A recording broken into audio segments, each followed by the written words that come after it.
Hey, I'm Nashi. I'm Rezlar. And I'm Frosty. Welcome back to the Value Pack. Hold on, I have to gear check Nash right now. Alright, that is some bull jabber. Dude, he CC'd me how to dance. What's happening? Rezlar! People look at you like you're crazy, and they refuse to admit that it's pay to win, and just scream that it's pay to convenience! It's pay to convenience! Big money, big money, big money, big money! Oh shit, we got it! We fucking got it! And welcome everybody to another episode of the Value Pack, a very special episode of the Value Pack.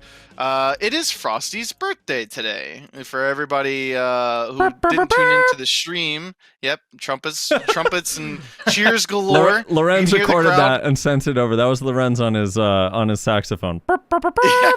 You can hear the crowd going wild right now. The crowd being the three of us, I suppose. So we're going to be taking a birthday shot. This was requested by Frosty. Yep. Nyashi doesn't know what a shot is. Birthday shot, yep. Nyashi, he has a double shot. Yeah, Nyashi grabbed Cholula. When we said birthday shots, I think it's Nyashi more so that you guys don't know what a shot is. You guys are taking too small of one. And he's chasing with Cholula. Yeah, Nyashi. For the record, I am not actually doing that. Yes, Cholula he is. Don't let Nyashi lie. No, before you could check the tape. What Nyashi said is that he wears a wristwatch on his left hand. He puts Cholula on the band of the wristwatch and sucks it off after his shot. Why the band? Why specifically? Because you're fucking weird. You're in Florida, man. Yeah. So, I mean, I get what. Let's go over one more time what we're all drinking for the people that aren't on the live stream. Frosty's here. And she's taking a shot of Tennessee Fire. And I'm taking a shot of Jack. Just straight up Jack. Nyashi? I'm doing Crown Royale. And I'm doing Kraken Rum. I'm a big Kraken guy, Rum? Yeah. Oh, shit, dude. We about to get a whole different Rezlar today. Listen, the only time I've taken shots of this shit was on my birthday stream, which is the drunkest I have ever been. So... yeah, we'll see how it goes. You got demonetized, didn't you, that day? I don't make money off of Twitch. He applied for partner that night. All right. So, all right. Frosty, do you want to do the countdown, or no? Should I do the countdown? One of you guys do it. I got my shot glass. Nah, actually, you do the countdown. I'll do it. Oof. Oh, Miss Frosty's gonna do it. Yeah, Miss Frosty do it. Miss Frosty do it. Yeah. Nice and loud. Ready? 'Cause you're far. All right. 3, 2, 1. Happy birthday! Ah! Woo! Man. It's fucking gross. Yeah. All right. Now the question is, oh my god, Holy shit! That burns. It Pretty burns. good. The question is, did Nyashi shoot the alcohol or the Cholula? Probably the Cholula. That's gonna be a question for the comments. Right there. Yeah. All right.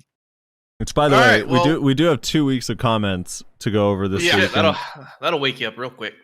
And there's one comment that I don't want to talk about right now. I don't want to address. I don't want to respond to. But there's one comment I'm going to highlight. It's going to be a teaser. Here we go. A teaser for the comment section. Someone says, Frosty, crabs are arachnids. That's the teaser. That's the teaser. Here we go. I hope they didn't delete it, because that comment I'm so excited to talk about. There was a surprising amount of comments that were like mad at Armin for not like shitting on the company he works for, I guess.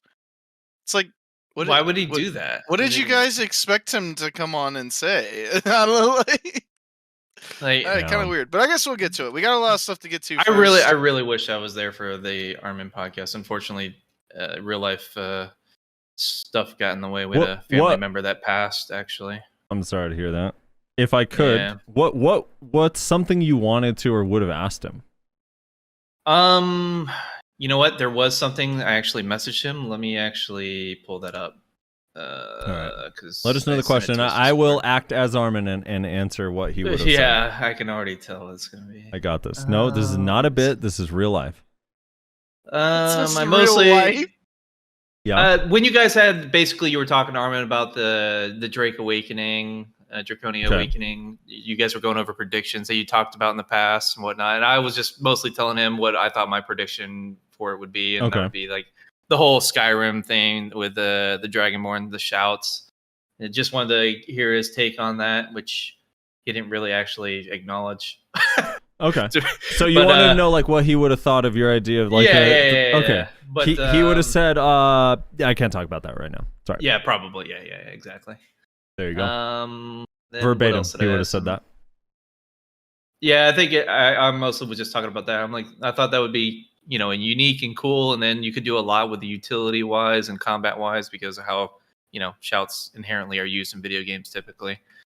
I respectfully reject your idea. Yeah, I figured you would.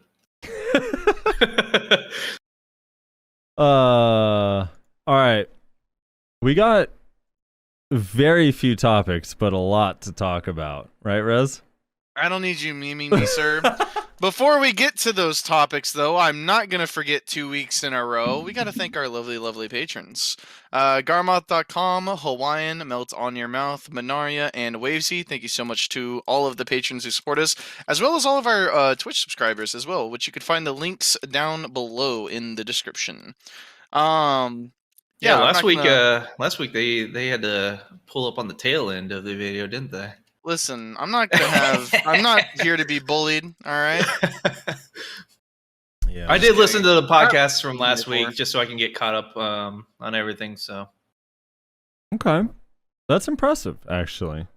Yeah, I felt a little bit more dedication was required, I'm genuinely surprised that you can keep attention on one thing for that long. It helped that I was grinding mindlessly at Orcs, I'll say that. Yeah, dude, Nyashi putting in... I like that Nyashi on this show, that his homework is listening to our previous episode. That's as far as he's going to go with his homework. Yeah. He's like, no, guys, I really fucking went out on a limb here, and I listened to what we talked about last week. Yep. Yeah. Overachiever. That's what I do. It's really, it's really looking for a raise, man. God damn. I used to listen to every episode of our podcast, and now I'm just like, God, I can't listen to myself speak for that long. It's just there's something about it. I haven't. Maybe that's why Reslo. I feel that. We don't hear as often, or we don't hear how often we say like and I don't know, because we don't go back and listen. Yeah. Yeah, probably, yeah. Although I am, believe it or not, ever since we read that comment, I decided I'm going to try to make an effort to not say things like that anymore. Now, I cannot guarantee this effort is going to result in change. However, an effort is being made. That's appreciated. And I too, have thought about to myself, I was brushing my teeth, and I was like, you know what? I'm going to try not to say I don't know at the end of sentences when I actually don't know anymore. Yeah, I gotta take it one step at a time. I'm starting with like, and then I'm going to tackle I don't know after that. I think for me, I think I'm the biggest problem with the I don't know. I think I say that a lot more than anybody else here. I say I don't know a lot, but I think my I don't know is worse than my like. I think. I don't know. Yeah. I don't know. All right, that was on purpose. Okay.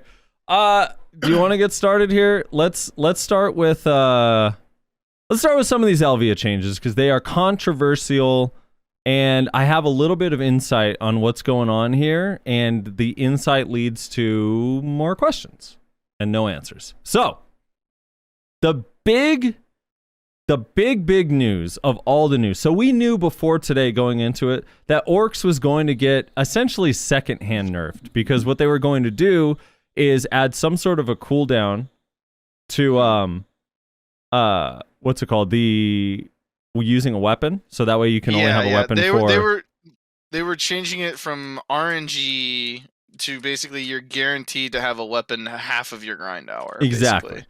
So instead of getting a weapon, and most of the time, maybe not most of the time, but you can easily get over 30 minutes of weapons at Orcs with proper buffs and proper class and AP and whatever.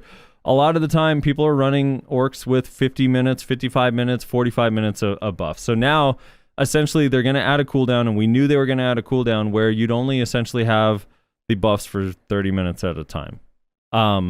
And coupled with that, they were going to make it so you can't get your weapon stolen, which both of these things were added to this. Both of those were expected. What was not really expected is the rest of the changes that came to orcs. So I'm going to get to the attack power in a moment.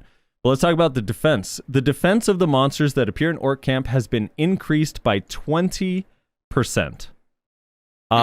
Ancient Spirit Narcs, which is the lower tier, the lightning one that works the least, it's the shittiest weapon in orc camp, has been removed entirely from the game.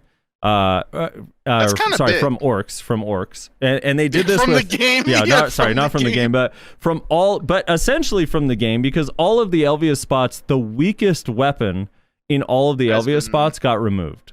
Yeah, which I actually really like that. Honestly. Me too. There was nothing more depressing than getting a weapon. You're like, oh fuck yeah, this is where my money really takes off, and then it's the worst one for the zone you're grinding, and you're like, never mind. And separately, they increased the drop rate of the Voltara Ancient Spirit by 6 times, which I think is just to make up for the lack of narcs that's going to be dropping. So I believe the Voltara one is just the flame weapon, right? And the Akiara or whatever is the water one. Yeah. Okay. So far we have 20% increased defense to the mobs, no more of the weak weapon, increase in the fire weapon, and then a decrease in Blackstone weapon and armor drop rate by 50%, a decrease in Voltara flame by 30%, and the loot available for defeating Org has been changed as follows, and it's the BMC crystal iron armor has been reduced by 30%. So they actually nerfed quite a few more things than just the weapon change. And on top of that, they added a new AP range for efficiency from 280 to 320. Which, again, I'm just going to throw that out there. We'll get more into detail on that in a little bit, because there's a lot to talk about with the caps.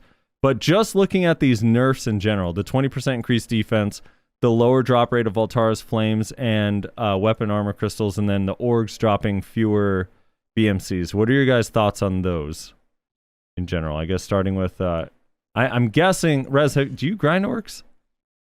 Man, I haven't for a while. It got to the point where I was doing more DFSing than grinding.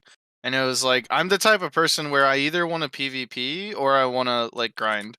90% of the time I want to PvE. So when I want to grind, I don't want to be interrupted. And so I just stopped going there like quite a while ago, in all honesty, just because it's too much. That's why I like underwater so much. Nobody DFSs it underwater. It's so nice. Yeah, there's a lot of available rotation, or a lot of channels are available, and it's also underwater is kind of a pain to get to. Yeah, exactly. Yeah. So as someone who kind of retired temporarily from grinding orcs, what are your thoughts on the nerfs to orcs? You know what? I'm just glad that I can make my money and get super geared, and now they're nerfing it so that other people can't follow in my footsteps, you know? I'm just, that's really good that we can keep, gearlets from really abusing the systems that I got to abuse. So, really happy about that change. And Nayashi, your thoughts on the orc nerfs? Sorry, I just got back. My dog got sick again. I mean, the nerfs, as severe as they are in some cases to some people, it's justified. And it's too good of a grind zone right now. And frankly, it's going to help spread the population out across all the different grind zones in order to make it a more pleasant experience for everybody that's trying to grind and make the most money they can. Just is what it is. I know a lot of people are upset about it. Like we mentioned before the podcast started, like how people had the arguments that, oh yeah, now everyone that's already super geared got to abuse it, but now everyone that's trying to gear up is kind of getting screwed.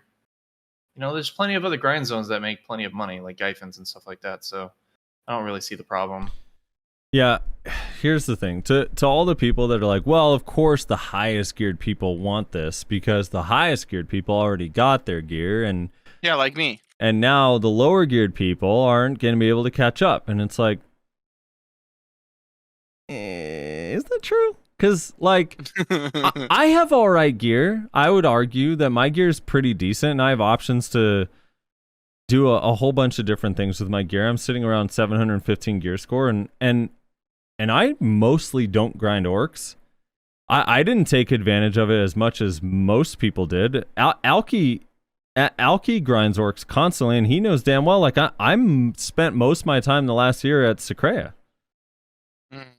So, was I also not able to get any gear? Or, like, I don't know. There's so many other options, and the thing is you can't. All right, so they're buffing all the other spots. We don't know how much money the other spots are going to be. And I don't want to read through line by line what all the buffs are, but essentially they're buffing every other spot and making basically all the spots a little bit tankier, while also increasing the drop rate of weapons everywhere else by a lot. Orcs is the only one that didn't really get a major drop increase on weapons. They just removed the lower end drop.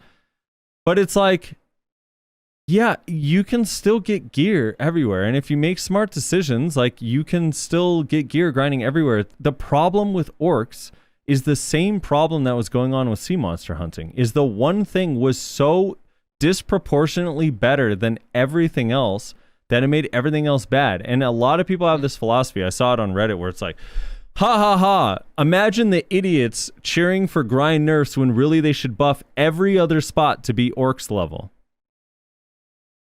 Yeah, but you have to account for economy. You have to account for the time it takes to gear up. You have to account for all these other things. And if they bring orcs down to, I don't know, 600 mil an hour or 640 mil an hour, whatever it might be, down from 900 to 1 bill, or even, let's say it's worse, let's say it's 500 mil, but now some of these other spots that got buffed are 600 mil, then that's still pretty good money. And, like, it's not going to take you that much longer to grind. Not to mention the value of some stuff at other spots are going to go up or down, or the economy is going to change significantly.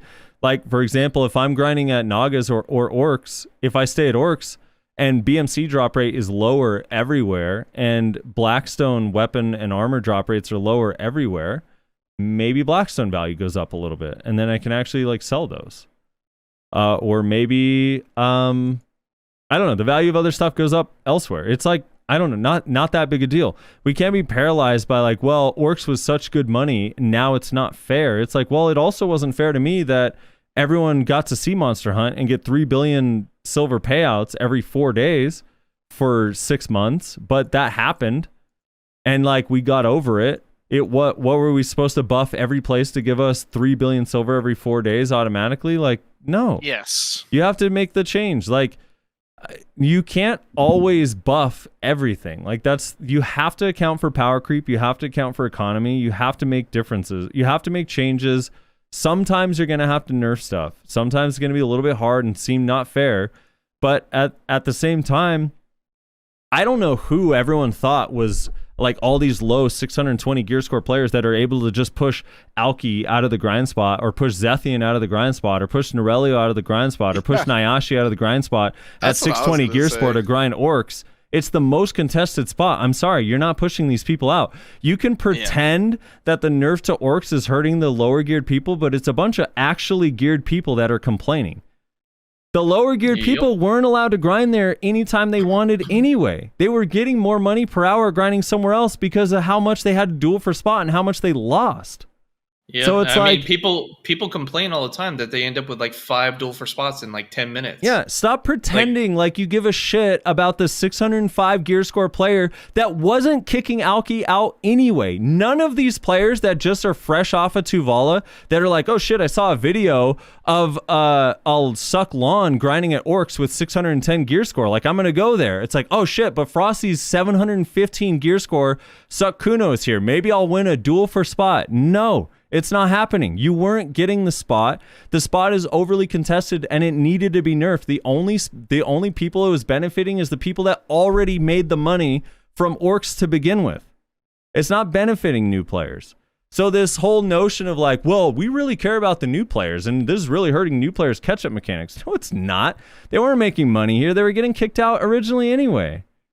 Stop pretending like you were like all these noobs were over here grinding, making sick money. They were stuck on the back rotations, making the same money as us at Secrea.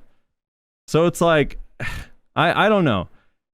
It's just, it drives me nuts that like and it's always the super geared people. Is the nerf too much? Maybe, but they stated their goal very, very clearly at the top. They stated their goal is that they want all of the spots to feel equally viable, regardless of your gear. So they have different gear ranges. They want you to be able to feel like you could go to different spots and make good money at all these spots.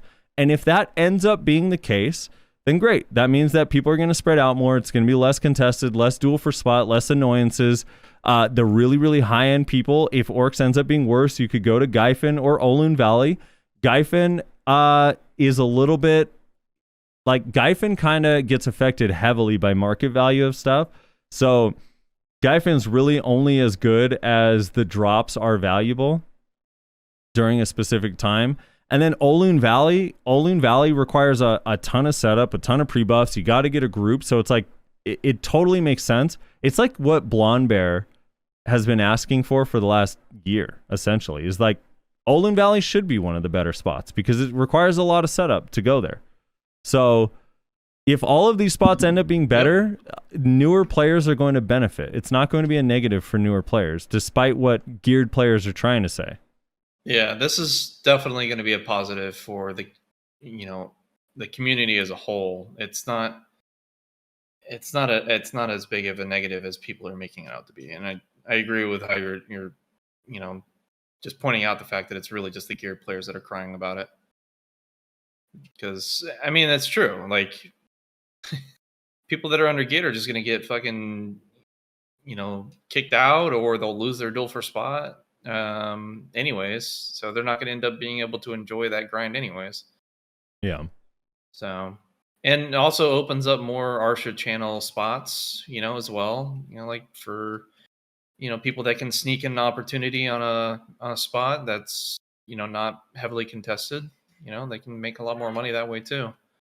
So I think it's overall positive for the game and, the economy, because that just means more people are going to be able to get more silver than what they typically would, which brings more silver into the game and the economy, rather than everything be focused all around one or two grind zones.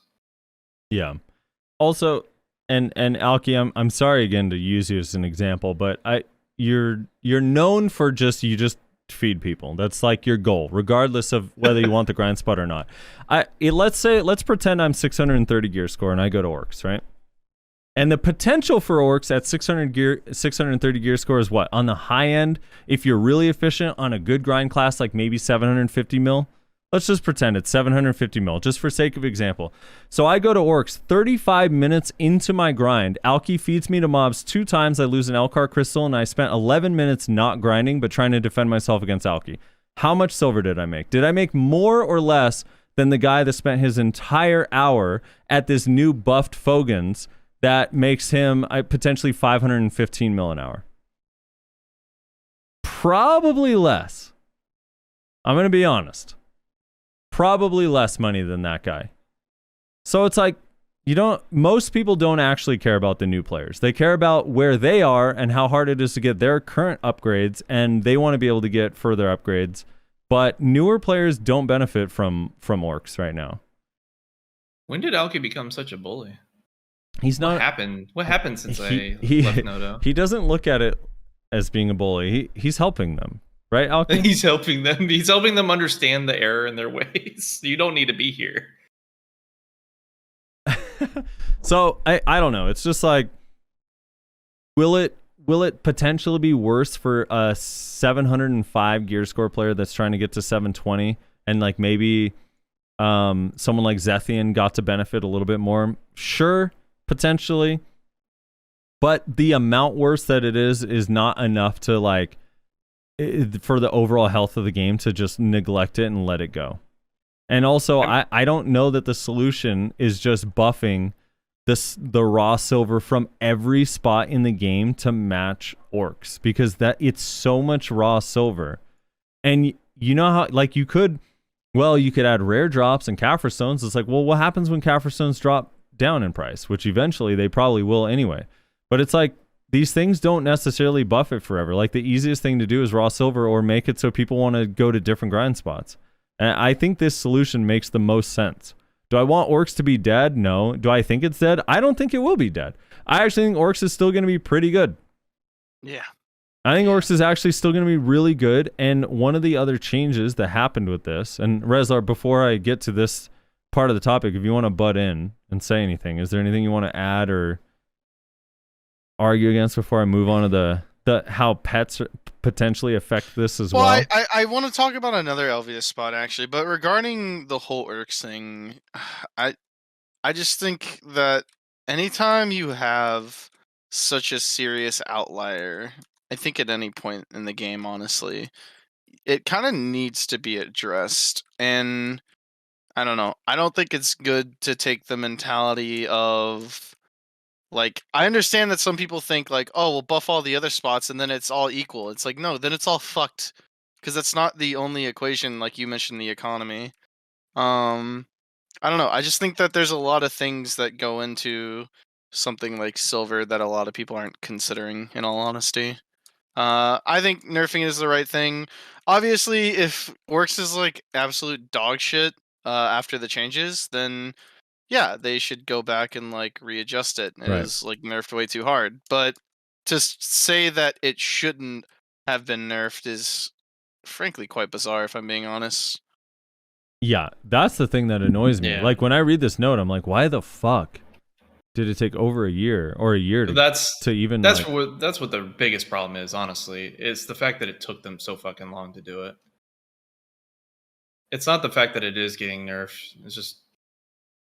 It just took forever to do it. So people are complaining, saying they're not being able to benefit from it now. But Yeah. right? it's just honestly, like, let's be real. Players like Zethian or whatever that have been grinding there and quote unquote benefiting from it, let's be real, they're gonna outgrind the fuck out of you anyways. No matter where you are, no matter where you are, you're not gonna be able to keep up with them anyways. I don't care who you think you are, you're not going to be able to keep up with them as grinders. Zethian also outgeared all of us when we were grinding Kratuga. He outgeared all of us when we were grinding History. He outgeared all of us when we were grinding Sakrea. It's literally, he's always going to. It doesn't matter. Yeah, it's so I don't even like, talking to commenters or anyone else that's listening, don't even use those people as examples to base off of, because you never would have kept up with them regardless. Yeah. Okay, so the other factor that affects all of these spots, not just orcs, is the pets. Now, Rez, hold on. Go ahead. I wanted to talk about one more Elvia spot regarding the weapon changes, because I wanted to ask this question because I was thinking about it myself the other day, and then Dreadspark made a comment that reminded me about it. Castle Ruins. Yeah. Isn't Castle Ruins kind of in a weird way going to be affected a lot less than any of the other spots? Yeah, because of the tagging. With the weapon thing? Because how you have to tag mobs and it kind of fucks people? Or why do you... No, what's I your was talking theory about on with the weapon changes, the weapon cooldown changes. Because technically speaking, at least in my castle groups, I don't know if maybe other people do it differently, but in my castle groups, usually you're rotating weapons between your members anyway. You never want like all three people to have a weapon. Usually you only want like two, and then you kind of like rotate off and on or whatever. So players are kind of like naturally doing that in the first place, it seems like. So I don't know how much the cooldown change is going to really affect things, because unlike some place like Orcs where, yeah, you want like 100% uptime on your weapons, I don't know if that's necessarily the case for Castle Ruins. Yeah. Well, that's what I was saying. Like, one of the problems with like, if it was like everyone having a weapon was a huge benefit, that'd be awesome. But it's kind of not that way, because if you have a weapon and your team doesn't tag the mobs, they don't get any loot. Yeah, true. Yeah. That's another big part of it, right? So, why you don't want three weapons. I think really all that's gonna happen at Castle Ruins is that everyone's gonna just rotate their weapons still per usual and base it a little bit more on the cooldowns, except weapons are gonna be more accessible. So you're going to have 100% uptime on weapons in your party. You just got to like manage who has them. I think anyway, because they changed a few things. So here, let me go through the ancient or the Castle Ruins changes. So Narc no longer appears. The lightning weapon no longer appears there. The loot available for killing normal monsters has changed as follows. The flame weapon now has a 30. It has the chance of it dropping has been increased by 30 times. The probability of dropping the water weapon has been increased by 3 times. Voltara's flame drop rate has been reduced by 50%. The chance of obtaining Shard of Furious Night has been reduced by 22%. Heart of Arid Force reduced by 70%. Chance of obtaining Black Magic Crystal Gold River reduced by 30%. And Alrundi's Secret Order has been reduced by 80%. The loot available from defeating monsters appearing in Alrundi's Order has changed as follows. The weapon is now a 30 times increase again. Let's see. It has been obtained so you cannot obtain Alrundi's secret instructions from monsters that appeared during the instructions, and the loot available from defeating Alrundi has been changed as follows. Shard of Furious Night has been increased by 35 times. Heart of Arid Force 23 times. Voltara Flame 35 times. It has been changed so you can acquire 2 to 5 pieces of Voltara's Flame from the previous. I don't know what it was before. Was it 1 or 2? How many Voltara's Flames did you get from killing Alrundi? I think it was 1. I don't remember. Okay, 1. So now you can get 2 to 5. The chance of obtaining Void Seed has been increased by 1.06 times, so not like a lot, like 6%. And then it has been changed so you can now obtain 2 to 3 Void Seeds, up from 1 previously. And then the chance of obtaining a BMC from the Gold River has been increased by 5 times. Tears the Cold Black Sun 3.5 times. And then the defense of the mobs has been increased by 0.16%, or 16% essentially. So which one was that again? this is Castle Ruin. So essentially, like, the loot got nerfed from all the mobs, and then the boss got buffed like massively.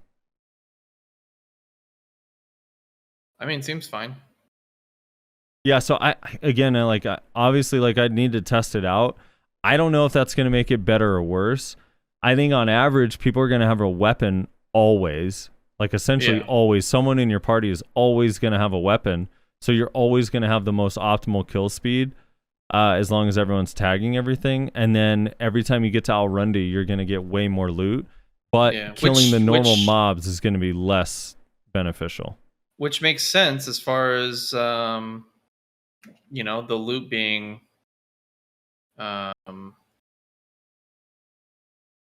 reduce a little bit because people are going to have weapons more often, so therefore you're going to get overall more trash between the group. So it makes sense. Yeah. So I don't know. You basically get an overall increase, technically, like a net positive, because the boss is going to drop more special loot. So yeah. The other thing people kind of forget, kind of with all these spots before we get into pets, but something that affects everything is, as of this month, or last month, like the middle of last month, we all have artifacts as well. And everyone has a lot more AP to deal damage to all these mobs, so our kill speed's going to go up. The power creep went up a little bit. So some of these nerfs actually make a little bit of sense relative to that. On top of the fact that some of us are more tanky. Like, you can get a Labreska helmet and a Fallen God helmet, or in a Fallen God chest, without ever getting like a pen, glove, or boot. And grind spots that, especially with artifact spots, you never would have been able to grind before with like low gear. So you're going to be getting to some of these spots or moving on to higher end spots a little bit earlier. But the big thing is that affects everything is these pet changes. So yeah, this is going to be huge. Yeah. So let me, Rez, can you go to, if you're free, here's the Black Desert Foundry link. If you scroll down just from the top, it's the very first thing, and you pop up the before video first. So before you play it, put it at 0 and pause it. Before you play it, the premise here is what they did to set this up is turn off all their pets, go around, kill essentially an entire rotation of mobs, and then come back to this starting point that they pre-set up, and then they turn on their pets, and they show the difference of how their pets loot while they're moving around the battlefield. So this first one, I'm going to start this here in 3, 2, 1. You see the lawn walks forward, gets the first batch of loot, and then gets the second batch of loot. And then we wait, nothing. There's loot on the ground, it's passing loot. Now it gets its third batch of loot, fourth batch of loot, 5th batch of loot, and then the video ends. Now, if you go to the video on the right, exact same premise, started over at 0. They do the same thing. This is now post pet changes. So what they changed in the pets is pets are now going to prioritize picking up loot versus following where your character is moving around to. So in this version, same thing. They cleared out all the mobs in the exact same rotation. They go through, do a movement rotation as they're going through this. So I'm going to start this in 3, 2, 1. And instead of that big long gap between loot, they pick up loot. They pick up loot. They pick up loot. They pick up loot. They pick up loot. They pick up loot. They pick up loot. Like the amount of times they're looting is way more often than in the first video. Well, I mean, I think it's explained in the thing. It's just when they do like movement skills, basically, it's not picking up, right? Is that the idea? Yeah, but I mean, essentially, well, what it's doing is the pet is like, oh, we gotta move to where he's moving, and then it runs back to pick up anything in range. From that new starting if it's location. in range from that new starting location, correct? Yeah. So they're changing this, and I think that this is actually a very significant change to places like Orcs, where like loot is everywhere at Orcs on the ground. And if you're just moving around, which a lot of people do, especially if you're playing like Suck Lawn or any fast class, it happens to me on Kuno. When I'm on Suck Kuno with a weapon, like I'm moving so fast, like loot is being left behind constantly. Yeah. Like constantly, there's just loot always being left behind. So just that alone is going to increase the amount of money that you make in all of these spots, which I would argue would be pretty great for a newer player that doesn't have as much gear when they get a weapon, which they're going to have access to way more often. See where I'm getting at? Like, it's like, Yeah. I don't know. It's like, yeah, Orcs got nerfed. I don't know by what percentage. If I had to math this out, I'd probably say it got nerfed by like down from the average person that would get 900 mil might only get, just looking at the face value of these bullet points, 500 mil or 550. But also pets are going to loot way more often, which is going to net you more consistency with weapons and stuff like that. Plus the value of Blackstones potentially goes up. And it's going to be less contested. You're going to have less issues. So your like average income over the course of like 100 or 200 hours is actually going to be like pretty good. Yeah. Like this is all great for newer players that are coming into the game. And even veterans. Potentially. I guess I'm just like, I'm not as doom and gloom as everyone. Like the day this came out, it was like nonstop. Like Orcs is dead. LOL. Lamau. They don't know what they're doing. They killed the Orcs. And I don't know if it is dead. I really don't know. It might be. It might be. I don't know. I just know. I don't know how you can say it's dead without actually feeling how it feels. Yeah. Right? Yeah. Especially like anyone who grinds there a lot. The difference between getting an Ancient Spirit Narc and a fire or water weapon is huge. Like the fact that you're never gonna get that weaker weapon. Yeah, that's massive, actually. Yeah. I mean that would ultimately affect a little bit of your grind. But the pet changes also. There's places they don't affect. They don't affect Jade Forest. You can literally have your pets on the slowest speed. They don't really affect Gyfin that much. Maybe a little bit, but you're typically in the same area. And once you start a new pole, like outside of the trash loot mobs that like take a while to walk to, I don't think you need like super optimal pets to do Gyfin. No, definitely but not. They definitely affect Secrea. They definitely can affect Star's End. They definitely affect Thornwood. They definitely affect all of these Elvia spots that are getting changes. They majorly affect the pot grinds. They majorly affect like map grind at Sulfur, map grind at Pilaku. Like the pet changes are pretty huge for a lot of these spots. And if potentially, I don't know that BMCs will go up because I think there's still too many things that generate BMCs in the game. I doubt they'll go up. There's a potential also that weapon and armor stones go up in price because they got reduced at basically every one of these Elvia spots. But again, I don't know, because more people will grind Turos, which still has a huge amount of Blackstones that it drops. More people grind Olun Valley, which has a huge amount of Blackstones. So there's no guarantee that those go up in price, but it potentially could happen, and that could also help those spots a lot. But then that all leads into the actual doubt that I have and the fear that I have, because all of these spots have a whole new text that we have not had before in very high-end spots. So we have AP caps in Medaya. I'm going to use Medaya as an example because it's the most obvious and easiest to tell. So if you hover over Wandering Rogue Den over Medaya, it says, quote, optimal AP colon 80 to 100. Now, essentially, if you get any AP over 100, and I haven't tested or read any tests about monster AP or demi-human damage or human damage or any of those things, how they affect this spot. So separately, those might affect the spot a little bit more, but just your raw sheet gear AP. If you go over 100, every AP you have over 100 literally is not helping you at all. Like, you're just getting no benefit. And the reason for this, their original reasoning for this was, so when lower end players are there, they're not being overrun by high gear players that grind it more efficiently and can just run them over and take the spot, et cetera, et cetera. Okay? And that's fair. And this happens in Wandering Rogue Den, Abandoned Iron Mine, Sawsons, and you can see the difference if you look at Sawsons right next to Schultz. Schultz is technically a lower end spot, but it does not have the cap. And Sawsons shows like an optimal AP colon 100 to 180 AP. Schultz is recommended AP colon 220. So what they did in Elvia is add a cap of some sort that we're not 100% sure exactly how it works yet. I'll use Orcs as the first example, but Orcs says, quote, Orc camps, the appropriate attack power has been set for the Orc camp. Orc camps can be hunted smoothly if you are an adventurer with 280 AP to 320 AP, sorry. So 280 to 320 AP. So that's the essential range. And here's what they said the efficient range. And here's what they said in their little blue paragraph.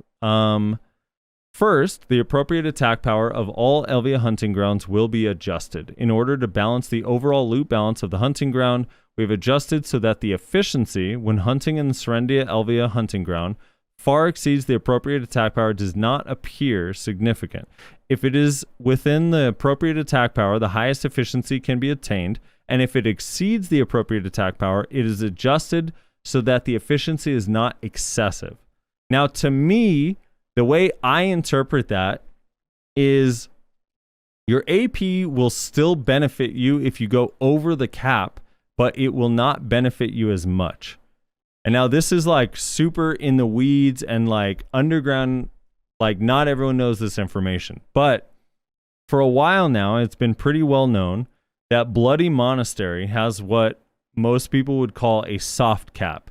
And what that means is after a certain AP, so if you go into your sheet AP, if you press I on your character and you go to view my stats and you look at your actual total AP, after a certain AP, every AP after that only gets 70% of its efficiency. So if 1 AP is equal to 100% damage, you only would receive 70% of that. So it's essentially like gaining 0.7 AP for every 1 AP you gain after a certain threshold.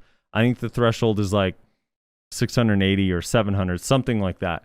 So every AP you do a little bit more damage, but not as much more damage as you do prior to the cap. So my theory is that these are soft caps, and after you hit the 280 range or the 320 range in the case of Orcs, your AP is going to become less efficient, but not hard capped like it is at Wandering Rogues, where it literally is 0% efficiency. Every AP over does nothing.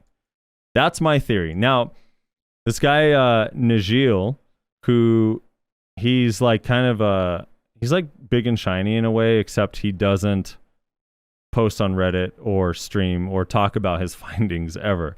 So I asked him if he was planning on testing, and he said he would over the weekend. And he went and did a test over the weekend, and these were his results, which ended up unfortunately giving us literally no information. He said, Oh, that's good. There are no soft caps at any of the spots at all. So it's probably not added to Global Lab. Whatever system they plan to implement is not on Global Labs right now. And the soft cap that normally is on Bloody Monastery is not actually there right now at all on Global Labs. So the soft cap that we normally would have at Bloody Monastery is not there. So something's changing. I don't know. He said he tested with 802 total AP at Bloody, 718 AP at Broggy Den. He still had 100% efficiency for each AP point. Other spots like Secrea, Stars and Ash Forest were still soft AP capped. So Stars and Ash Forest and Secrea still had the soft AP cap. For reference, at Ash Forest, the soft AP cap starts at 530 total AP, so it's unlikely I did not hit the cap. All of the soft AP caps are gone in Elvia spots currently. So, I mean, I don't want to get into the weeds on how he determined that he was getting all the efficiency for each AP, but I mean, that's kind of typical. Sometimes they announce changes before they're actually implemented. I mean, yeah, it's not unusual. Chimera earrings for PvE. Dude, So I don't know. this is the biggest question, and I asked multiple CMs and GMs if any of you know exactly how these caps work.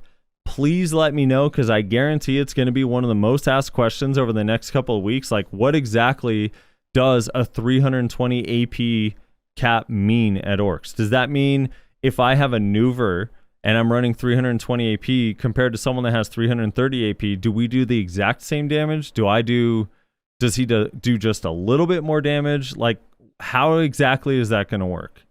Yeah, well, what does that actually translate into? So Orcs and Bloody are 280 to 320. The places where it's like really, it's low and easy to hit. Broggy Den, it's 240 to 270.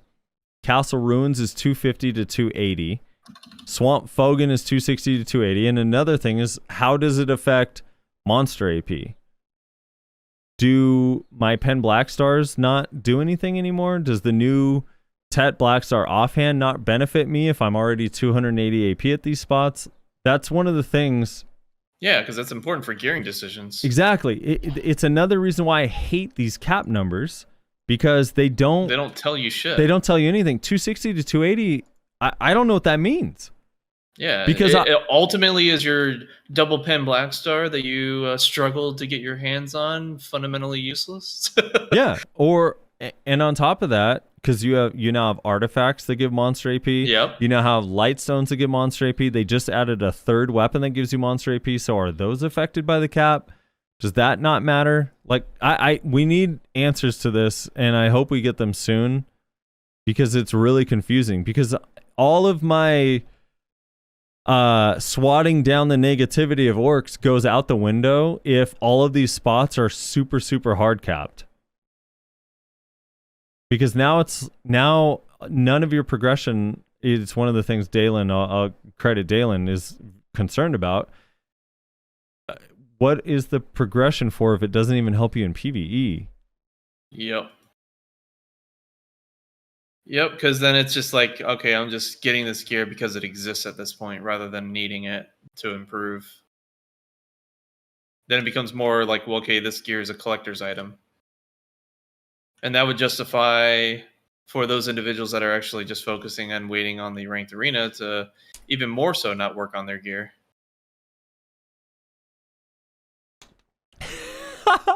Someone said that feeling when we asked for equalized arena and now we're getting equalized grinding. Yeah, that makes sense. Yeah. Translation issues. It happens. Oh my god. Rez, what are your thoughts on these caps? I mean, I'm a gearlet, so no, caps are probably. Yeah, but you're not too much of a gearlet to like. All right, so when this you're comes be out, within caps here. No, hold on. What is your current AP when you have like a Kudamon? When you have a Kudamon, what's your AP, Rez? 289, I believe. You're 289. That means you're over the cap at Castle Ruins, Baragi Den, Altar Imp Habitat, Swamp Fogan, and Swamp Nagas. I mean, every spot. Yeah, every spot point. except for Orc and Bloody, you're over the cap, which means all of these caps would affect you. So, but by how much? Does none of that AP over 289 matter? Does Pen Blackstar or Tet Blackstar matter? Should you go for the Blackstar offhand? I don't know. If someone comes in my chat right now is like, hey, do you recommend getting a Pen Blackstar? I was thinking about buying one. I saved up a bunch of money. I'm like, I don't know, because they're adding caps to the game, and I don't know if that Pen Blackstar is actually going to benefit you anymore. And I can't get an answer out of Pearl Abyss. Yeah. And no one has one. Caps for grind spots are just not good. I didn't even really like it whenever it was on Medea spots. It didn't make a lot of sense to me, in all honesty. I mean, it makes sense for Medea spots because of the reasoning earlier that was given. However, it doesn't make sense for in-game zones. Zones that players tend to spend the majority of the time grinding to get actual money to progress. That doesn't make sense. I agree with the low-level zones that they should have caps to make sure that, some weirdo fucking higher gear score players and like griefing lower gear players. Yeah. But yeah, it shouldn't. It should not be for in-game zones. The thing is if it is a soft cap and after a certain AP, 70% of every 1 AP is added to the damage that you deal to these mobs, I can live with that. But these cap numbers can't be 240 and 270. They need to match what's in our stat screen, because 240 to 270 doesn't tell me anything. I need to know if monster AP is affected. I need to know if species damage is affected. I need to know if demi-human or human damage is affected. I need to know all of that stuff. There's no reason to hide that information. So tell me exactly what AP I start becoming less efficient as I gain AP, because for me, let's just say, for sake of example, Orc's soft cap, if it were a soft cap, is at 700 AP. I personally still feel motivation to gain more than that, so I can kill a little bit faster, because I'm going to guaranteed be 30 minutes at that spot without a weapon every hour. But if I gain 0% efficiency, then I have no motivation to get any Pen Blackstar, any like the new Pen Blackstar offhand. None of that matters. I don't know why I would ever use those, ever, if I'm over the caps at these high-end grind spots. You wouldn't. There would be literally zero purpose in pushing forward.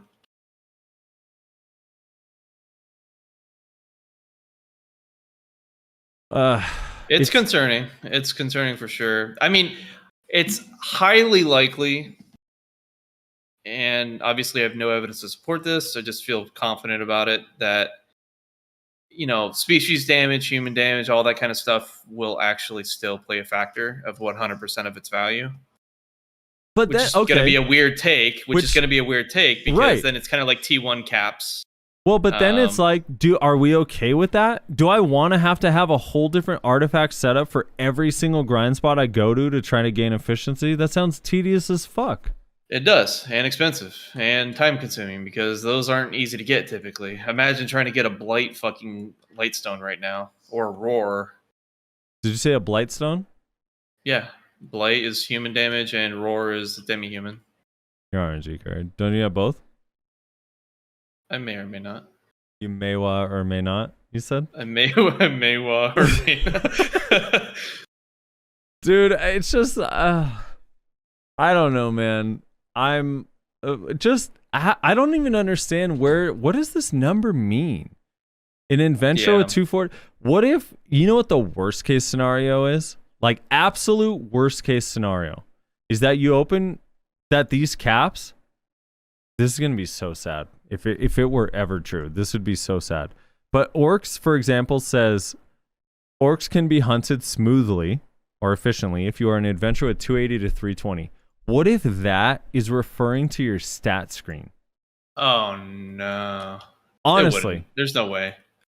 But I have no idea. Yeah, I know. We don't have any idea. But at the same time, like, they've never really worded things when it comes to, like, AP zones and whatnot. Like, if you look at the map and you open up your map now and you look at all the zones, they're going to say the recommended AP is 280 for Bloody Monastery and 280 for Orcs right now. Like, it's got to be based on that number, which is based on the number that we had previously without all the extra stats that we're seeing now. like I think it's highly unlikely it's like a flat out 280. That would be so silly. That would just make the grind spots useless. It would be really silly. Well, it'll make your gear useless actually, but yeah, I think it's based on that. They just they never updated the map because it's probably confusing as fuck to new players, because the new players probably don't know to look at their view my stats screen to actually get a look and see what the AP value should be. Like I'm looking at 591 and 612 right now. I'm sure you're looking at closer to 700, right? So Behold says Frosty is catastrophizing so much or so hard right now. How? I literally did I not say did I not preface the whole segment with an hour of positivity and being on like the PA's side? There's nothing wrong with being concerned about the vagueness that was given to us. Because if you don't show concern about it, sometimes they might take that as, oh, everyone's okay with us. He's trunked it. I had two. All right, first of all, it's my birthday. You're not supposed to tell someone on their birthday that they're drunk. Second of all, I've had 2 wines and 2 shots, all right, over the course of 5 hours. I think there's I a realized difference. Frosty was such a lightweight. I think there's a difference between I don't drink that much. I think there's a difference between like core mechanic changes that are like very up in the air about whether they're going to be good or bad, and something like this, which is just like, I don't know, caps just kind of suck and they don't make sense for grind spots, in all honesty. They make sense in caps T1 nodes, cap siege, maybe even like some capped RBFs or whatever, but and ranked arena, but that's it. They don't make sense anywhere else in this game. When it comes to open world and gear progression based areas, there should be no caps. Yeah. When it comes to like lowering grind zones, sure, makes sense. You don't want lower end players getting griefed by some fucking weirdo. But yeah, progression based game. That's literally the sole purpose of this game is gear progression. What was that clip that recently it was a Zethian that said it, and people have been like basically using it as a meme recently, where Zethian said something along the lines of this is a gear progression game, and if you're not grinding and keeping up, that's kind of your fault, kind of thing, or whatever. That was the gist of what he said, but I don't know what that. Yeah, that feels like you're just on a different topic now. It's related to the same topic. Well, I mean, at the end of the day, if I know that these are hard caps, and if I add up all of my AP, all of my all species damage, and all of my monster AP, and I'm well over the cap, I'm selling my black stars. Yeah. Because why do I have them? Yeah, there's no point. Now, mind you, I would still recommend against that because those are literally the in-game pieces, but well, they're not. But they're not anymore. Yeah, but you know how it is. They'll fucking change something, and then you'll regret your decision.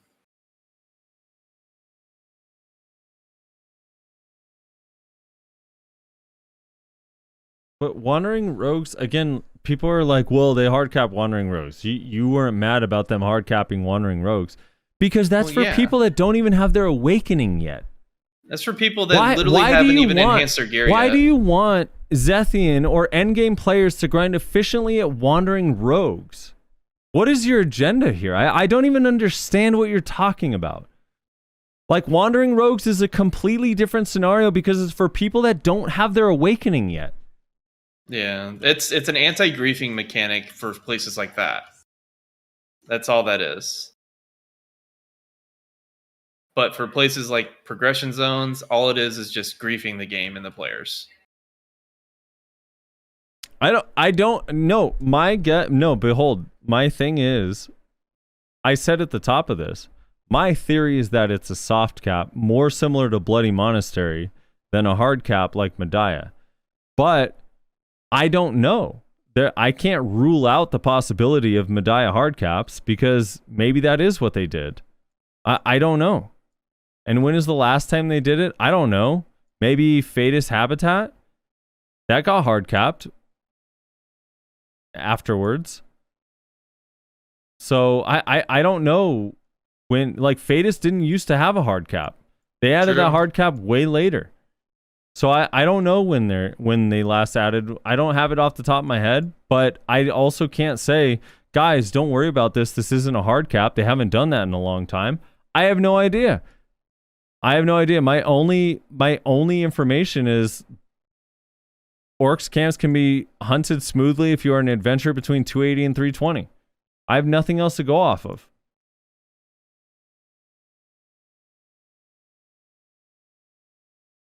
So there's that. I think it's just a wait and see thing at this point. I mean, ultimately, that's all we can really do. Judd Spark clarified, by the way. He said, this is talking about what Zethian said. He said, you don't take a Toyota Camry to a NASCAR race, then wonder why everyone is faster than you. Yeah, I remember that. Right. That's exactly what he said. Right. Yeah, that makes sense. I mean, Camry's yeah. pretty fucking popping, dude. Well, here's the thing, yeah. In actually, that I don't know if that analogy even is that good, Rezlar, because Nyashi put aftermarket exhaust and headers on his Camry, so he actually could go to a NASCAR race and potentially win that bad boy. Hell you know yeah! What I mean?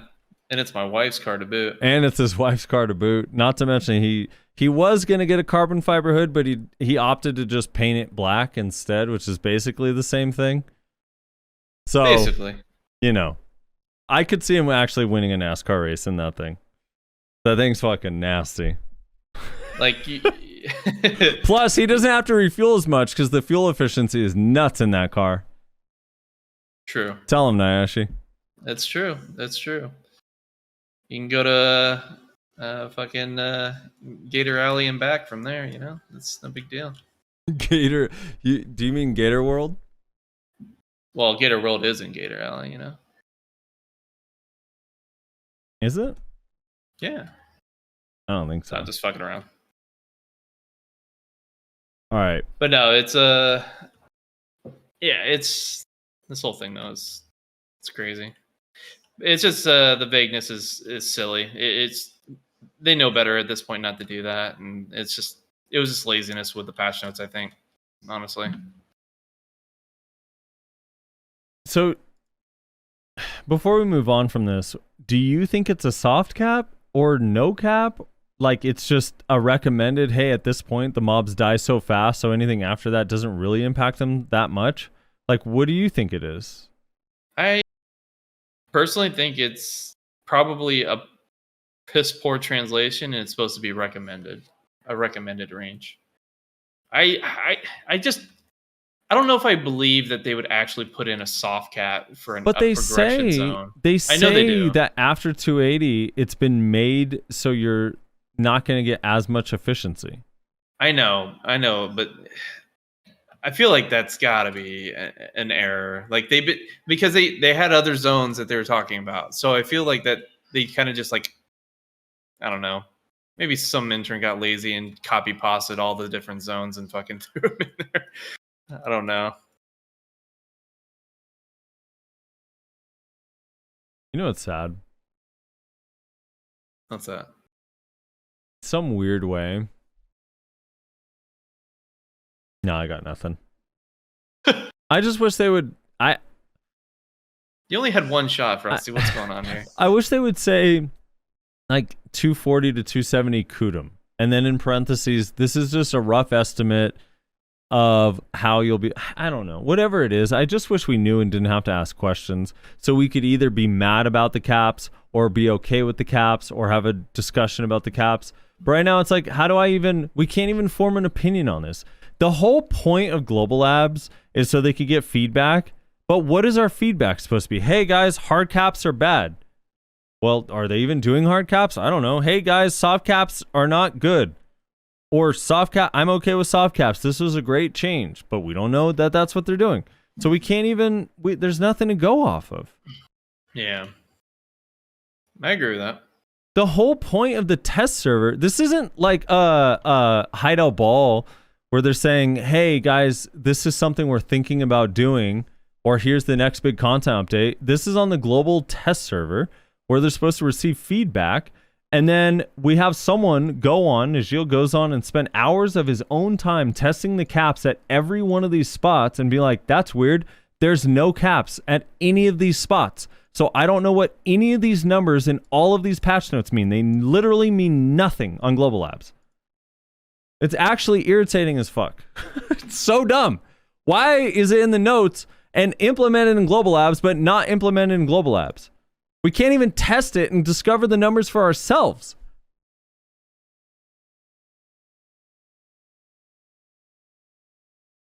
Someone said, keep feeding Frosty booze. This is awesome. This is the most heated up you've been in a little while, actually. It's not the booze, guys. It's 5 p.m. Usually we do this at noon. True. He's grumpy. He needs his bedtime. I'm grumpy and tired and exhausted. He's an old man now. And I mean, he just turned another year. Like it's huge. And I've gained 0 embers today, it feels like. That'll make anyone grumpy. I'm not gonna deny that. Anyway, on that note, if Rez or I actually could host for a second, I have to refill my drink and use the restroom. Well, Nashi, go ahead. Oh shit! Here we go. Well, I mean, I guess we'll move on to the next topic. I mean, Frosty's basically shot this horse multiple times at this point. Mm-hmm. So what's the next topic? Next topic is going to be the Infinite Pot quest. Yeah. So what is it? I am super excited about this one because I am such a lazy fuck that I don't want to fucking grind for these damn infinite pots. So basically, the change was they decided to add in a weekly quest that would give you, upon completion, 5 pieces of the particular piece of your choice that you chose quest-wise. It would prompt you to go kill X amount of monsters. I think it was like 3,000 and 4,000 for one of them, but most of them were 3,000 if I'm not mistaken. So not that bad. Maybe like 45 minutes to an hour grind, depending on which zone you're at. And you would end up by turning that in with 5 extra pieces of that particular zone towards your infinite pot piece. So that's pretty nice. So while you're grinding for that quest to get done, you could potentially obviously get a few more pieces. You know, I suspect the average player will probably see, after doing the quests, anywhere from 6 to, if they have multiple loot scrolls and, you know, drop items going, or drop buff up on their bar, they're probably gonna possibly see like even double that, like 10, you know, for that hour. So I mean, that's pretty nice. I'm excited for it because I fucking don't want to grind at Rana Roast anymore. But I'm obviously gonna have to do a little bit more. I have 30 fucking pieces. Still gotta do like 70 more worth of quests at minimum.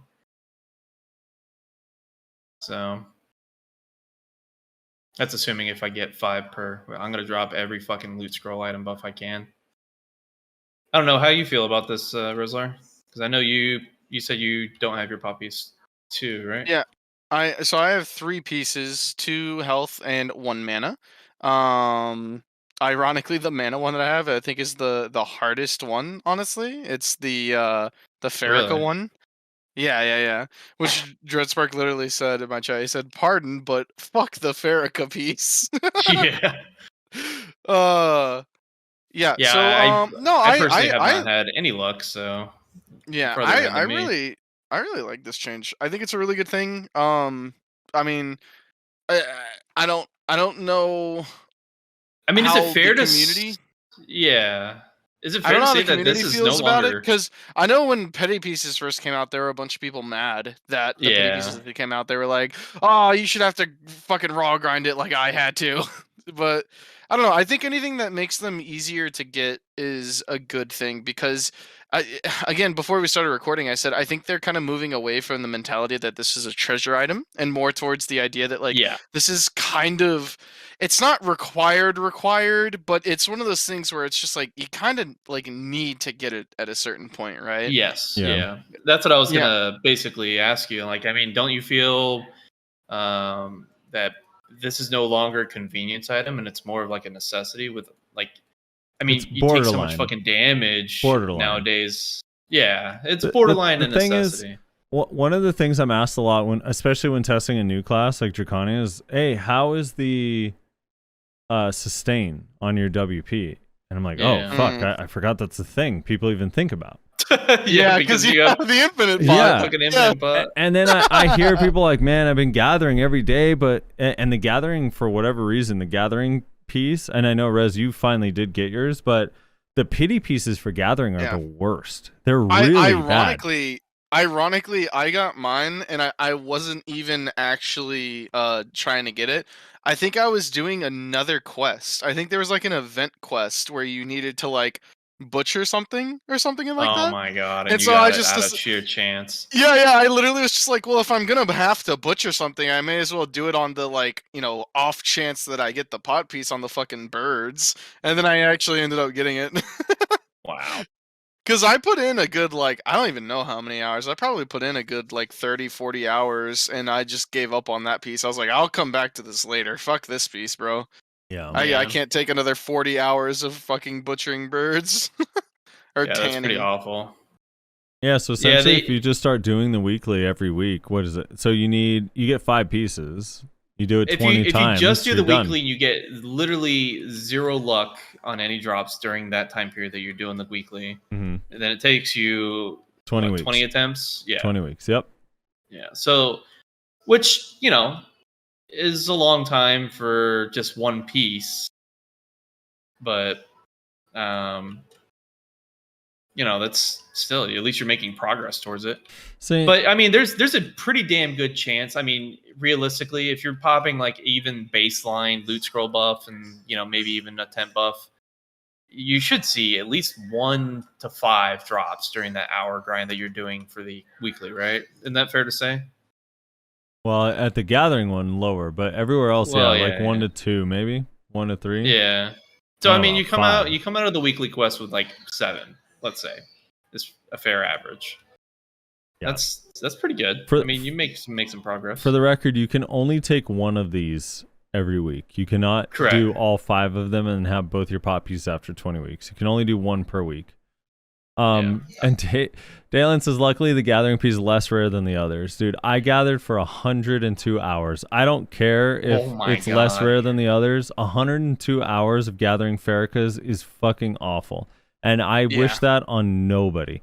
And every time someone starts the mana piece, I'm like, well, I would honestly, I know, because people are like, well, I want to finish the Narc piece first because they say it's the rarest. I'm like, if you can, no. If you can, at least gather out your energy on whatever character you're gonna go do the Narc thing every day, so you're at least chipping away at attempts. Yeah. Because the gathering piece can be a nightmare if you don't get it. So, and it's the worst. It feels so bad. Because it's one of the worst gathering spots. If you were getting Kaffir stones and good dust over time, it might feel great, but it's just you're getting bird beaks, man. Fucking bird beaks. So Frosty, You're as getting someone who, McDonald's chicken nuggets, dude. Yeah, I know, right? As someone who actually already has both of them, how do you feel about this? You think it's fine? You think it's fair? I love it. I think to make this a little bit easier, but you still have to do a little bit of work, I think is fine. Yeah. Yeah, because it's not like you're really truly getting it for free. You're still spending quite a bit of time. It's just like the pen accessory quest line. Like it takes still quite a bit of time in order to get it. The difference is you can actually continue to grind for the pieces necessary, so you spend less weeks of weeklies in order to get it. So it's just a nice boost, a little boost to players that are trying to get it. Yeah. I'm way more lenient on the whole, oh, I had to work so hard for that, you should too. For whatever reason, maybe it's because I just feel guilty about it, but if something is that hard for me, I'm like, dude, I hope they make this easier because people are going to quit. I will say, like, people will quit and there's no reason to because this piece isn't that great. It's a fucking mana recovery. It's like, what the fuck? It shouldn't be this hard to get. Yeah. Now, I will say, I don't necessarily think they should do this for like the compass or the map or anything like that. I think those are actual treasure luxury items, and I think that's a huge accomplishment and achievement for those that actually do complete those. So I don't know how you guys feel about that personally, but I kind of don't see the need for there to be like a pity system for those. I tend to agree. I'm not as... I don't look at... I don't know. I could understand why someone like... I'm using Blonde Bear as an example because he's a treasure hunter, like through and through. It's just who he is. And I can understand why someone like him appreciates and feels proud of the fact that, no, this item is hard. It's clear that it's hard. Everyone knows it's hard. And I went through that difficulty to get it. Now, I get that. But I think that the HP and the mana pot are different and they feel way more necessary than a compass where... someone with a compass, their gameplay isn't that much different. Okay, yeah, my guild has to spend 7 minutes to get to where I'm at. Fine. If they have Doom horses and whatnot, yeah. Yeah. What were you gonna say, Rez? What do you got? Hold on, I'm executing a flawless combo right now. I was gonna say, isn't that why they did the whole ancient pot thing though? So that the people who care about the whole like, I went through the trouble of getting it the hard way, right? Like, didn't they do that for those people so that it says like ancient fucking whatever it's called? Yeah, but can't you, if you get the straight drop, don't you still get that ancient title anyway? So it ended up not really mattering. Yeah, but if you got the straight drop, then you did the same grind as all the people who did it before the pity system. No, fuck those people. What do you mean? I'm just kidding. Oh no, people are saying not anymore. You can't. It's different. So I guess not. Oh, I thought they had something where you basically... I don't know. That's another thing that's so weird to me is... I guess. I actually miss the way the old ones looked. I thought these ones looked cool, but I'm not a fan of gold. They have gold. Not into it. That's all I have to say. I have nothing important to add to that. Nothing else to add. Nothing important to add to that. Nothing else. The old ones look better. So yeah, sure. If you did it early, you have an uglier pot. Grats. I'm okay with that. And a title that no one's gonna wear because it's like, I don't even. What is the title? Does anyone know offhand? Anyone know the name of the title that you get? The sucker that grinded out for these. It's not even a Herald of Dawn. Who is wearing that? What a dumb title. It's so bad. It's just, I don't know. I guess you could show someone that you have the title, but no one's wearing that title proudly. Come on. No. Herald of Dawn. Astralis says me with a sad face. All right. Okay, so you got to the pot. Yeah. Tamer Changes. After that, did you? I don't know. Do you want me to bring up that whole topic? Let us get through these things. The Tamer thing first, real quick. Yeah. So obvious. Yeah. And then all right. Definitely. So here's the thing. Tamers, I'm with you. I get it. You guys. I feel like there's a butt coming. No, you guys are not in a good state. I love how he's opening this. Here's the thing. I get it. I totally get it. You're not in a good state, and I understand that. The bugs are glaring. They are like so bad. The bugs with Tamer's pets are horrendously bad, and I have said multiple times, and people can corroborate this, in my stream when people come up, hey, I'm just starting the game out, was thinking about Tamer, what are your thoughts? And I always say, Tamer has a lot of bugs with the class. It's not finished right now. I do not support that class by playing it. I highly recommend against playing Tamer. Currently, mostly because of bugs. Not because of balance, more so because of bugs. Now, when it comes to balance, I get it. It's not great in large scale. It's only pretty good in 1v1, and it's like average at best in PvE. Like Suck Tamer's pretty good.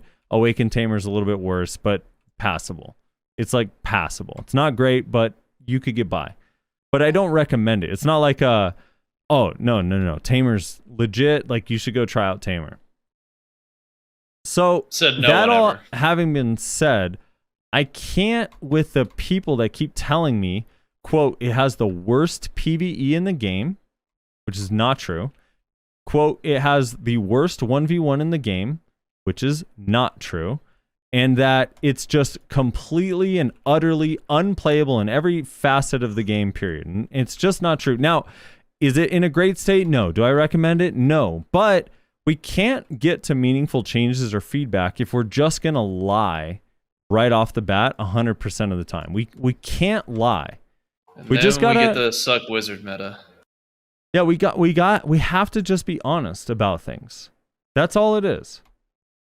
That's all it is. We just have to be honest about things. So when we look at these changes, which I looked at, and I know I main Tamer? I don't main Tamer. I don't main Tamer.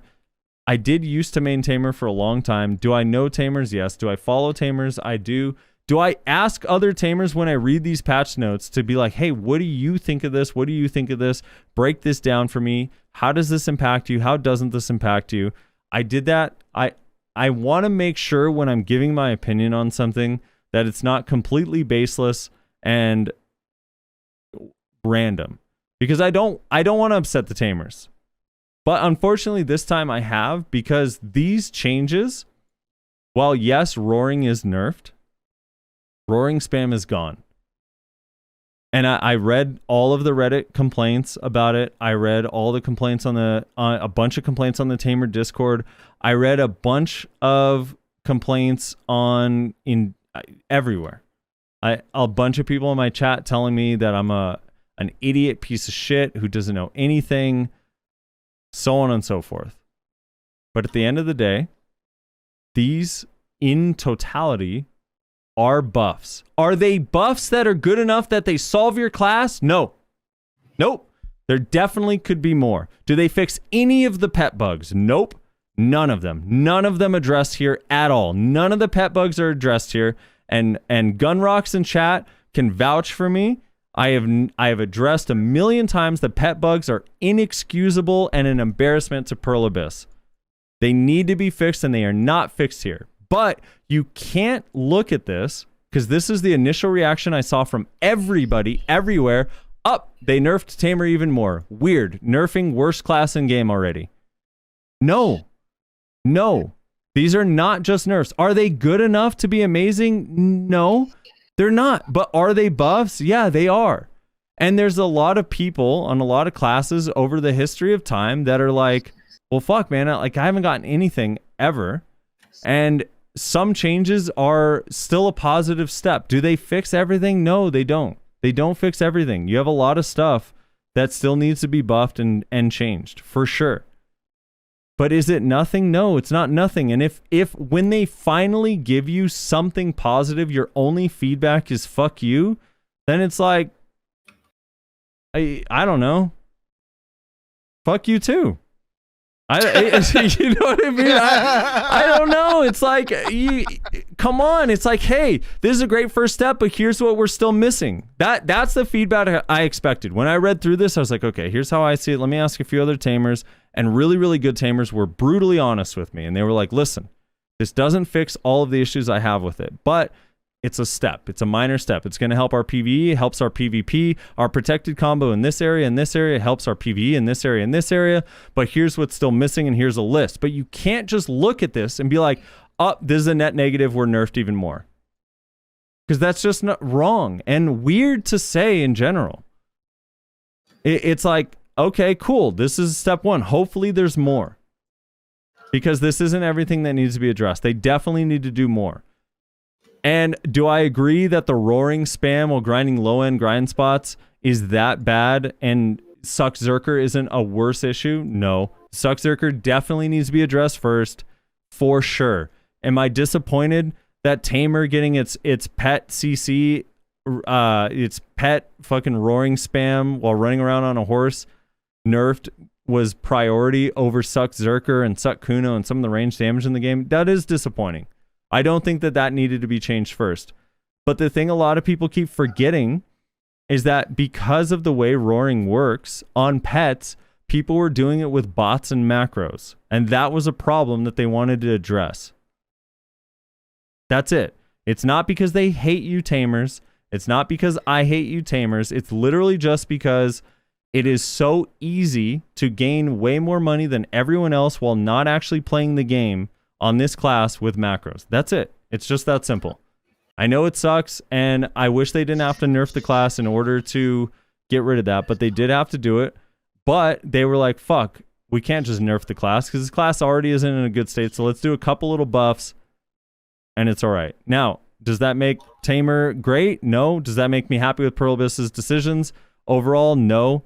Tamer definitely needs more. All of the pet bug changes need to be fixed. Their AoEs are way too small specifically for PvE on Awakening. It's absurd how small some of the AoEs are, making them basically useless at a place like Orcs.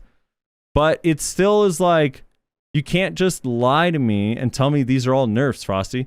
This is the equivalent to buffing kunai throw. No, it's not.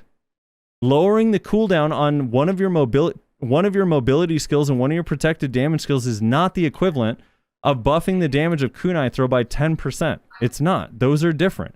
They're not even comparable. Removing the stamina cost of Bolt and Jolt is not the same as buffing kunai. What is that music in the background? Was that Nayashe?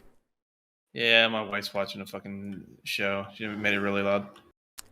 It's just not the same. So don't lie to me. That's all I'm asking you, Tamers. We can be mad at Pearl Abyss together, but don't lie to me.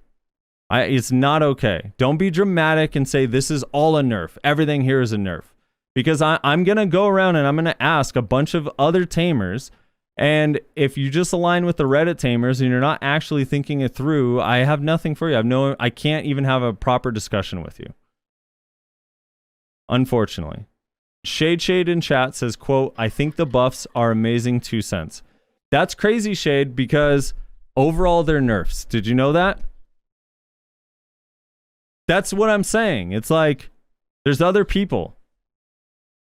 There's other people out there. I'm going to ask a bunch of people. I'm not just like looking at the bullet points. Ha! Great. So Tamer's fixed, and then going around telling everyone, hey, Tamer's fixed, guys. I don't know why Tamers are crying. I'm not saying that. I'm just saying that these are buffs. They're not nerfs. Yes, they nerfed Roaring Spam. The irony of it all is every good Tamer I have ever talked to, ever in the history of since the day Succession Tamer came out, is like, man, I hope they nerf Roaring so that way they have the opportunity to see the balance that it's at after Roaring's nerfed and actually make the class feel like a great class. Because Roaring Spam is so cheesy and awful and not a fun playstyle to play against and not a fun playstyle to actually play.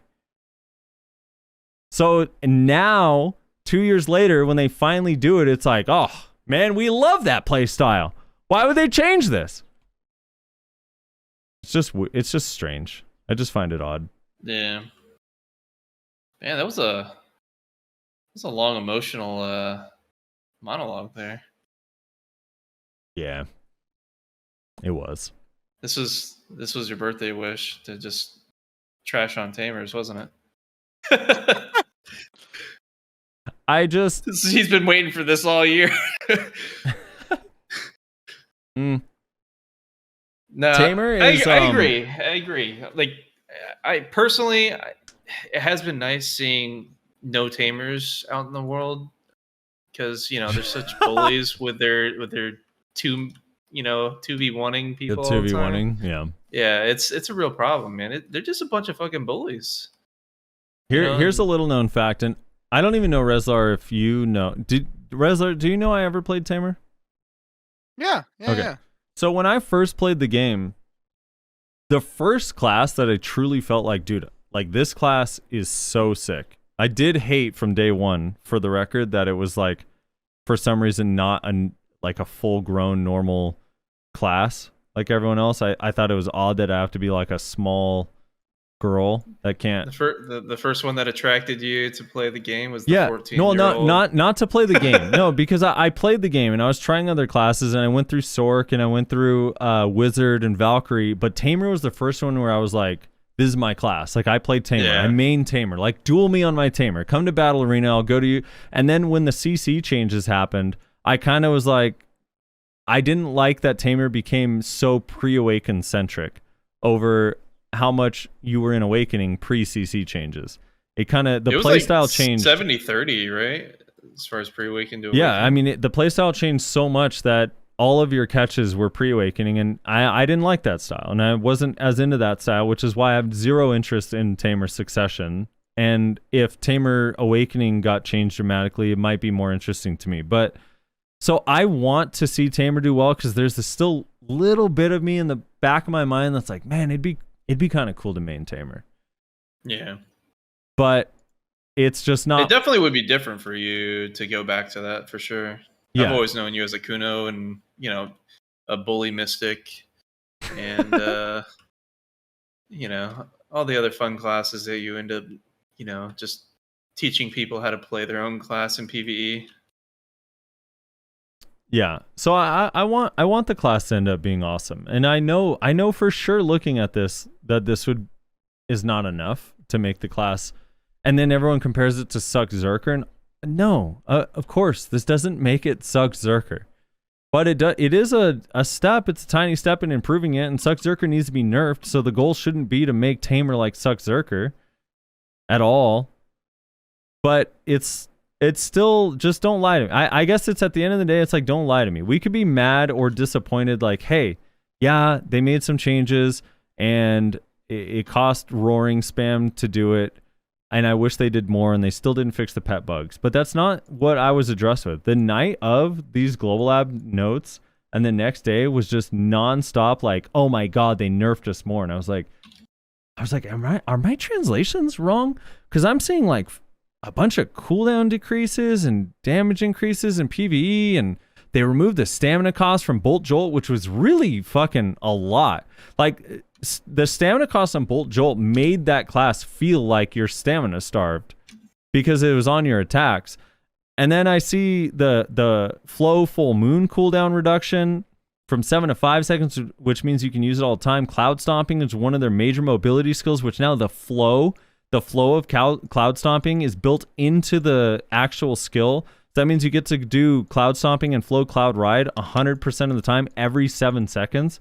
I'm like, how is this all nerfs? I'm so confused.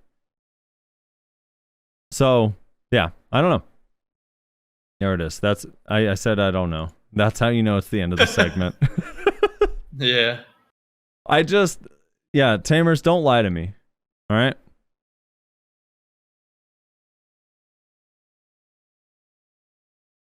You goddamn liars. I had a really good long talk with like 4 or 5 different Tamers that were honest. It was just the majority of them were being dishonest. And but the 4 or 5 that were honest, and they broke down everything. They were like, look, here's what I like about this, here's what I don't like. Gunrock's put up a nice video showing kind of the different changes and how some of them are cool and some of them are awesome. Just because you think the changes are good doesn't mean that the class is in a perfect state and that it can't get even better.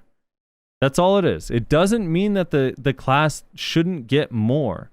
You can admit that your class got positive changes while still feeling like, man, I wish it got more. For example, Awaken Kuno got positive changes with the reworks when it comes to PvE. Does it need more? It needs way fucking more. It is still dog shit in PvE. But that doesn't mean that the changes it got weren't positive. It just needs more. It just wasn't enough to bring it to the level of every other class. And that's the same thing here. Like, there's some really cool stuff in here. Get it? There was some exploits going on with Roaring, and they had to address it eventually. Now they did. As compensation, they lowered the cooldown of Roaring in both Awakening and Pre-Awakening. Or, sorry, in Succession and Pre-Awakening. And then they lowered the cooldown on some other abilities. They also made Void Lightning a pull skill, so since you no longer could spam Roaring as a pull, you have something else in there to weave in between. But it needs more. But these are still some cool changes, some nice stuff. Some positive stuff in there. That's all I'm saying. So, and yeah, Seed saying Armin asked for more feedback right after the patch, so they're going to do more, and I hope they do, and I hope that they fix all the the annoying bugs with the pets are inexcusably bad, and actually kind of embarrassing that they're not addressed in this patch. The first time Tamer gets meaningful changes, and none of the bugs got fixed. None of the pet bugs got fixed. It's very, very odd to me. But some of the changes are pretty cool and pretty awesome. So there you go, Tamers. There you have it. You can hate me all you want. I'm sorry. All right. Now, actually, what did you want to... You wanted to talk about desync a little bit. Yeah, so basically I was having a conversation with Zerodin Hunter, and we got on the top of a desync and whatnot because he had an experience yesterday that was pretty interesting. Okay. I put 2 clips that he provided from yesterday in the Discord. So we'll go over the first one here. And this is because yesterday, for some reason, the servers were extremely bad. During Easter, yeah. Yeah. The guys there normally that move the packets around manually by hand weren't there. Yeah, basically. So, yeah, in this particular case, there's a couple different like weird scenarios. This first one is where he just ends up desyncing really hard, and it's clear as day that he's just desyncing. But the second one is where it gets more interesting. But okay. Yeah, so in this first clip, he just fights some people. He's trying to playing with a sepia other player. A sepia filter, it looks like, or something. I don't know what's happening there. Yeah, and then he gets the standard desync, but halfway through the clip, he goes to do slashing the dead, and he like literally gets frozen midair during a super armor, mind you. And then it just gets weird, and he has to bail out of that situation. But it was just interesting desync. And the second clip, the guy dies on his screen, does a death animation, and then all of a sudden appears with low life.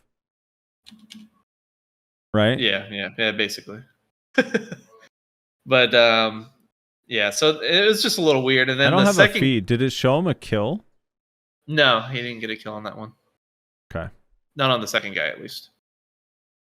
But the second clip is when it gets weirder.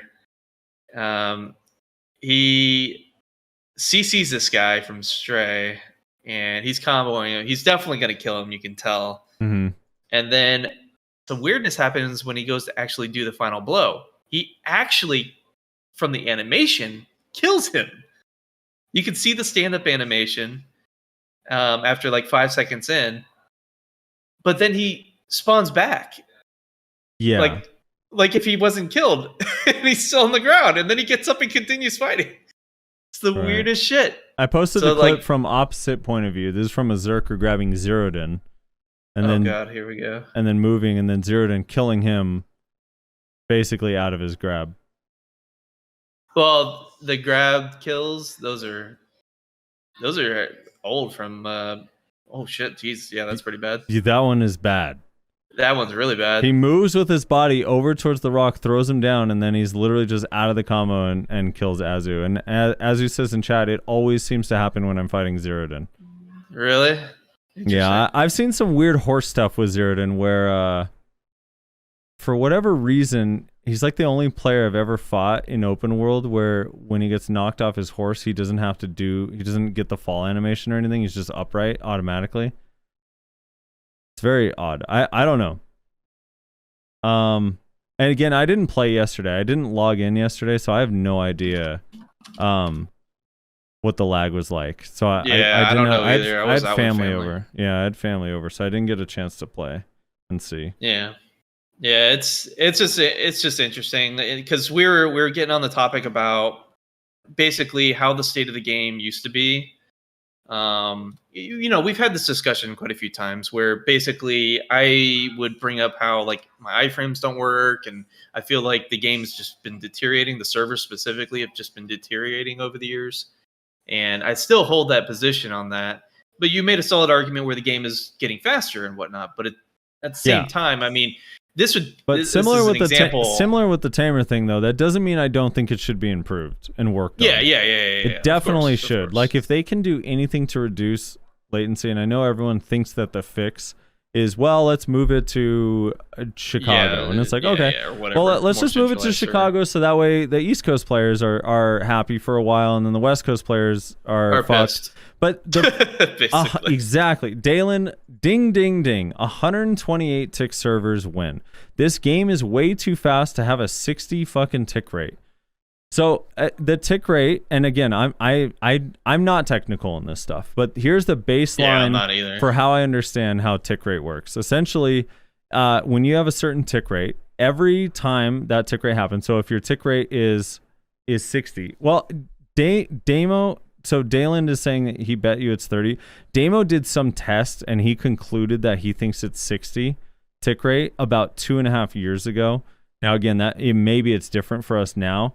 But apparently it's either 30 or 60, but either way, neither of those are enough because a lot of people play the game on way more than 60 FPS and with like varying degrees of ping.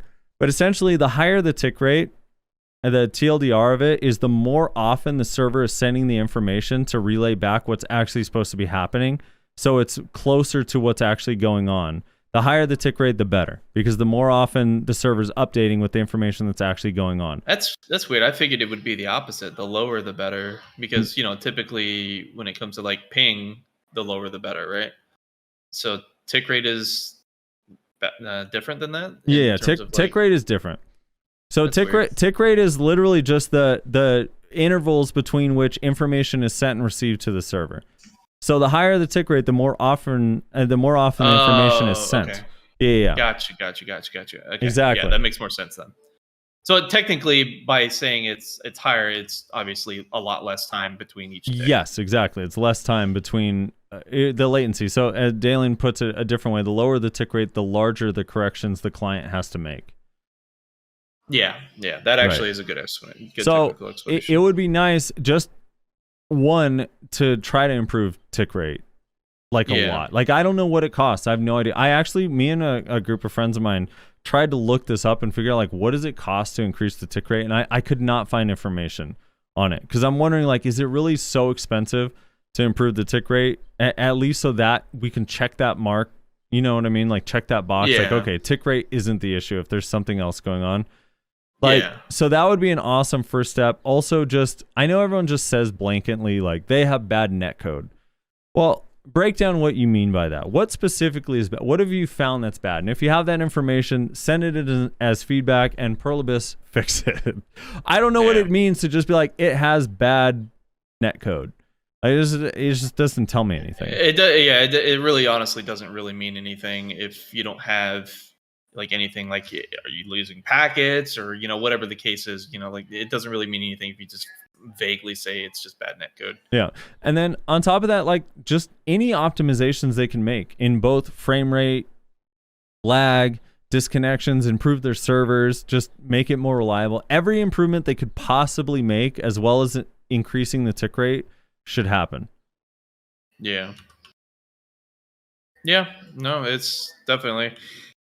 I just wanted to kind of like show those, and because the servers were especially bad yesterday, and it was the topic divulged into the previous topics that we've had on the podcast, and between just me and you personally as well, and so I thought it'd be interesting to show. Like hold on, it kind of supports like the whole the servers are just degrading argument more so than like the speed of the game per se. So Hakiri says BDO's game engine is legit the worst game engine I've ever seen in my life. Have you played? What other MMOs have you played? Yeah, like because that's like such a false I statement. get the desync thing, but like okay, Lost Ark. I would argue, and maybe I'm wrong. Maybe I don't know enough about software development, but the top-down view version of Lost Ark should be smoother, in my opinion, than BDO because it's using less resources. The graphics aren't as intense. There's not as much detail going on. You're not showing as much world. There's not as much. There's like a lot more limited. There's not background. The view distance is like not even a factor because you just don't have view distance. None of that should matter. Yeah. But the thing is all like, your resources should be focused around just your screen.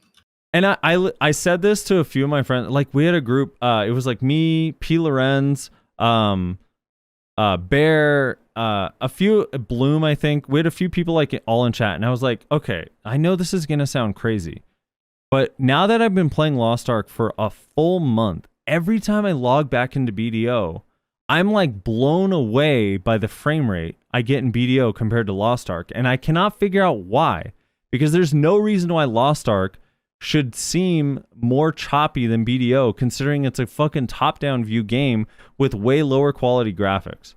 And have you ever played Elion?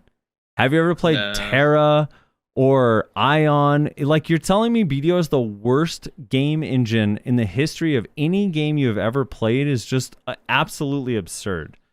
For like how good the graphics are and how good the frame rate actually is, like I get it. In Siege, like your frames drop massively, and there's definitely parts of the game that need to be improved.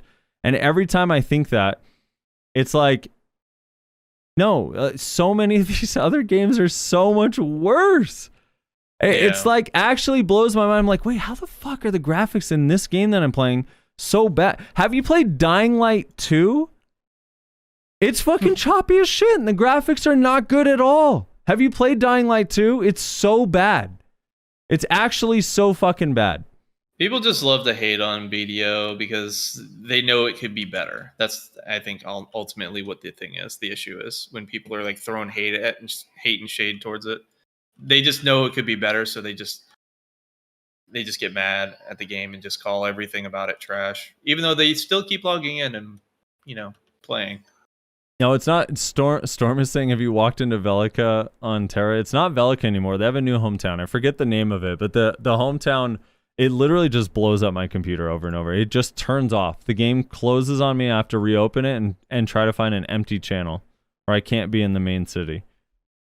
Now, to be fair, I still get the bullshit where you go into Battle Arena and then you go to exit and it just drops you from the game completely.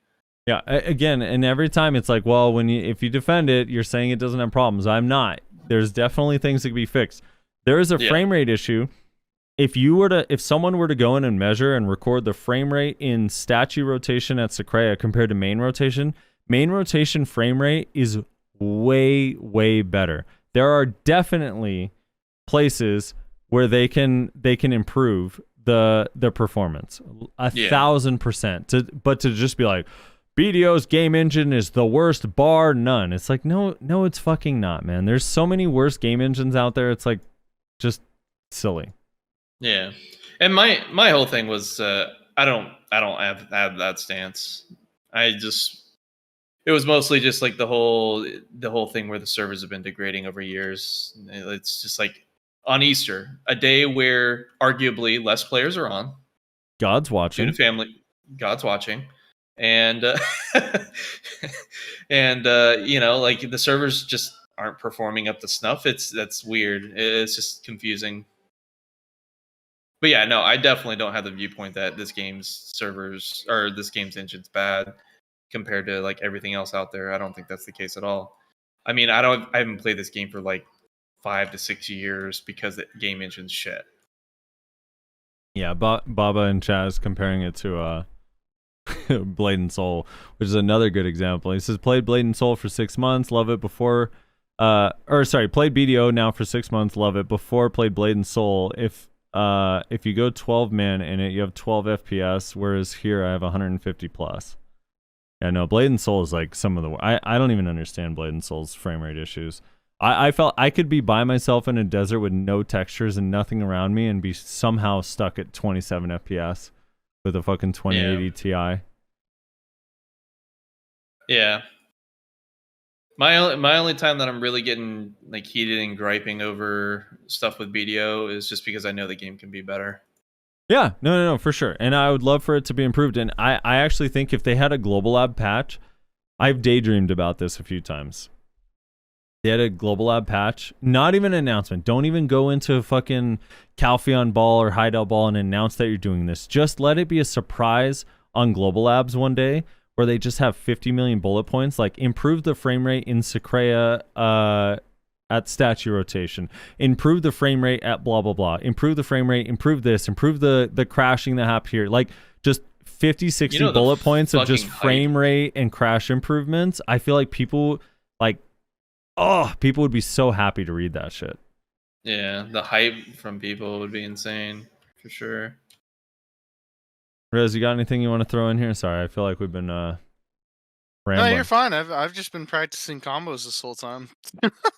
Rez, you recently upgraded your PC and you play a bunch of different Yeah. games. Like what's your feelings on the performance of BDO and like either by Ooh, what'd you yourself get? or with groups or whatever? It's pretty fucking bad. But I think that the thing is I don't fucking program. I don't know how this shit works. I have a feeling it has to deal with the speed of the game, which you guys have touched on, obviously, just how fast everything is. Because it's like there's been lots of action combat games that, while they may have some desync, I feel like it's not as bad as this game. I just think it's the fucking speed. So if that means speeding up the servers, like you mentioned, like I'm not sure how to fix it. I don't know if it's like netcode, but I think it's pretty fucking bad, honestly. What about It separate could from also be desync? an Just engine problem though, because remember they have a custom engine. Like it could be an engine problem. I have no fucking clue. well, separate from desync, what do you think about like frame rate?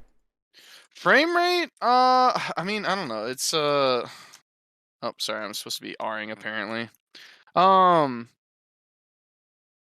oh, they're dueling. Okay, I don't know, man. It's the thing is it's one of those games where it looks really, really fucking nice, but unless you have a really high-end PC, you can't really play it on super nice mode, which it's increasingly getting like less that way as technology keeps advancing and the graphics remain the same, right?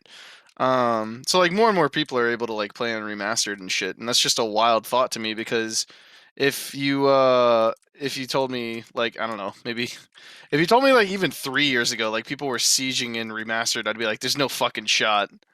Um, but I don't know. Yeah, The right. performance guide stuff is kind of frustrating.